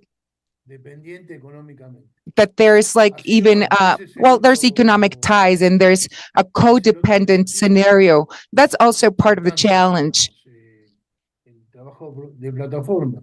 If we think about the relations between platform work, telework, or remote work, how do we structure that work relation in this commercial activities? But that's my comment. You've been very kind. Thank you, Claudio. Just to wrap up, Thank you for your observations and feedback. Now, the floor is for Professor Rodrigo Gutierrez. Thank you, Luz. Yes, in a minute. I know a minute is not enough time, but we want to be as thorough as possible. Now, regarding people's migration in the labor force in this world, we have to go through decision-making, the initial decision-making process. There's people that migrate looking for other opportunities because they desire to migrate, to find development. There's policies, and there's been countries that have created policies to attract high talent.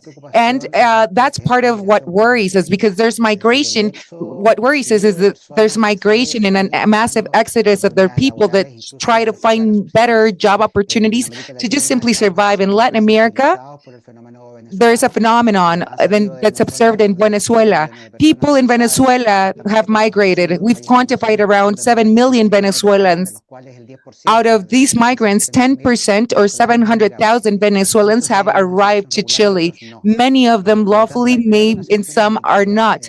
And due to humanitarian reasons, we're trying to regulate the process and to open the debate to define the work relations, to protect them with Social Security. But there's a tremendous problem. Second point to be mindful about regarding telework and regulations. It already existed. It's not something new. People have been working with telecommunications via Zoom. Zoom existed before the pandemic.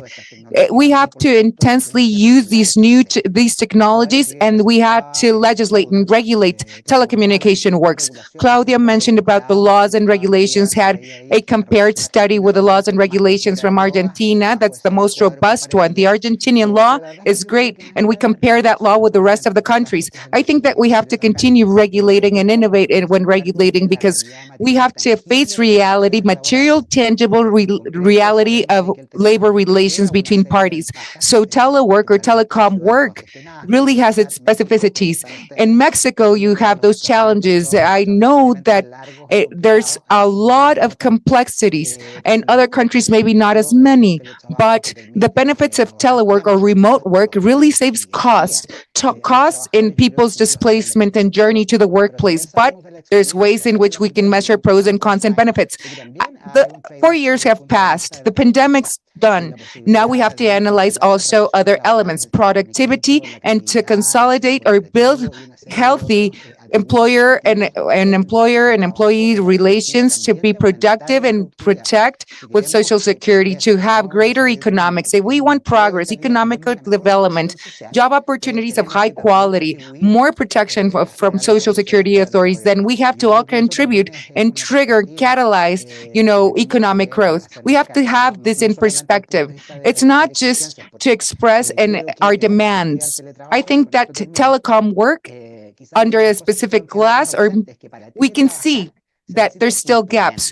To work with telecommunications, we have to really implement law and think, okay, you're working at home with a big computer. I don't know if all the employers facilitated a computer to all the workers from home. I don't know if even the employers gave the employees working from home an ergonomic chair. We don't know if the workers have sufficient space at their home to really be productive. We don't know the work conditions of the people that are working from home. They're exposed to and prone to suffer an accident at work. So that also has an impact.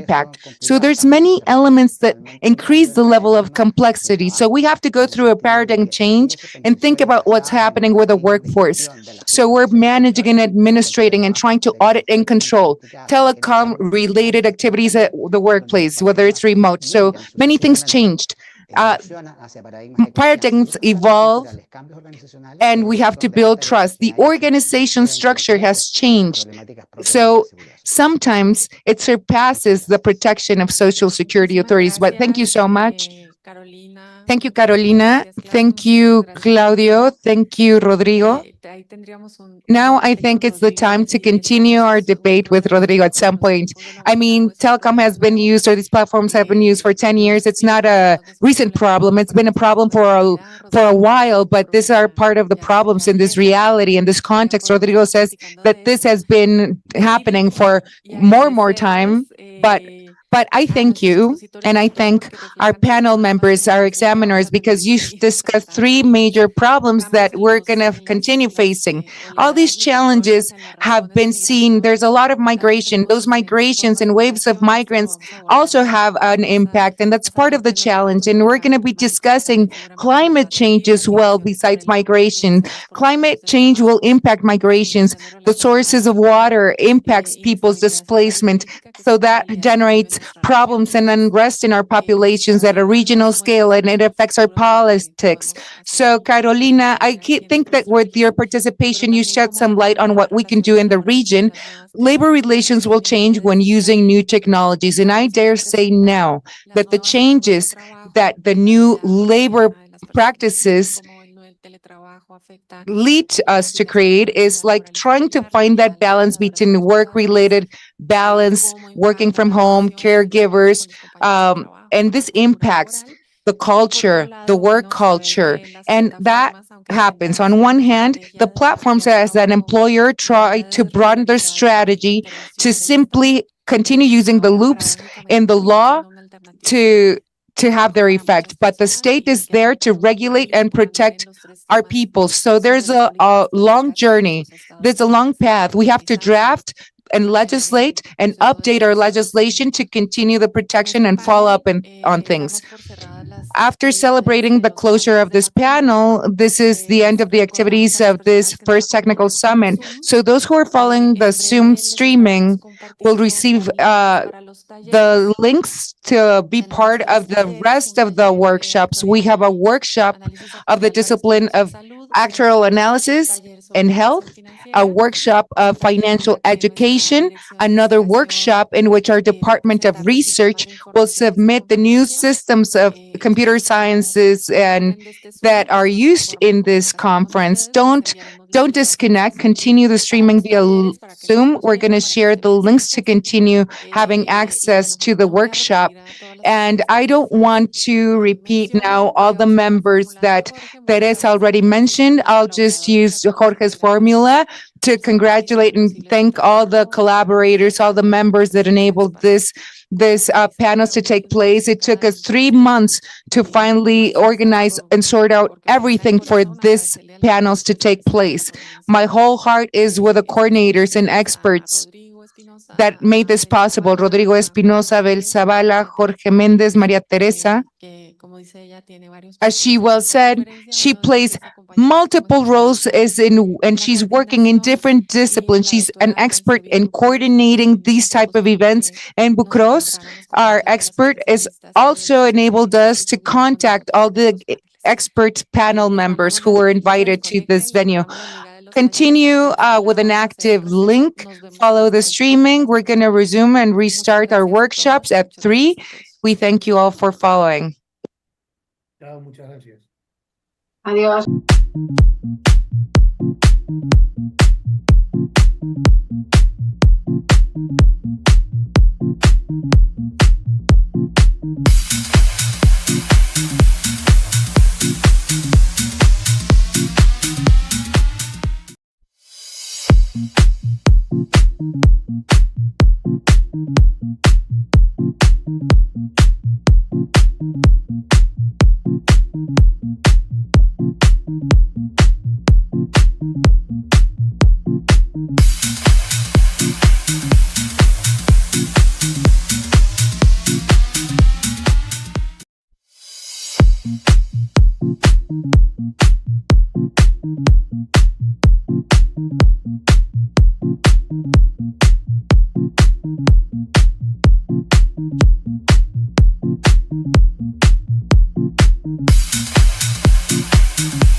you.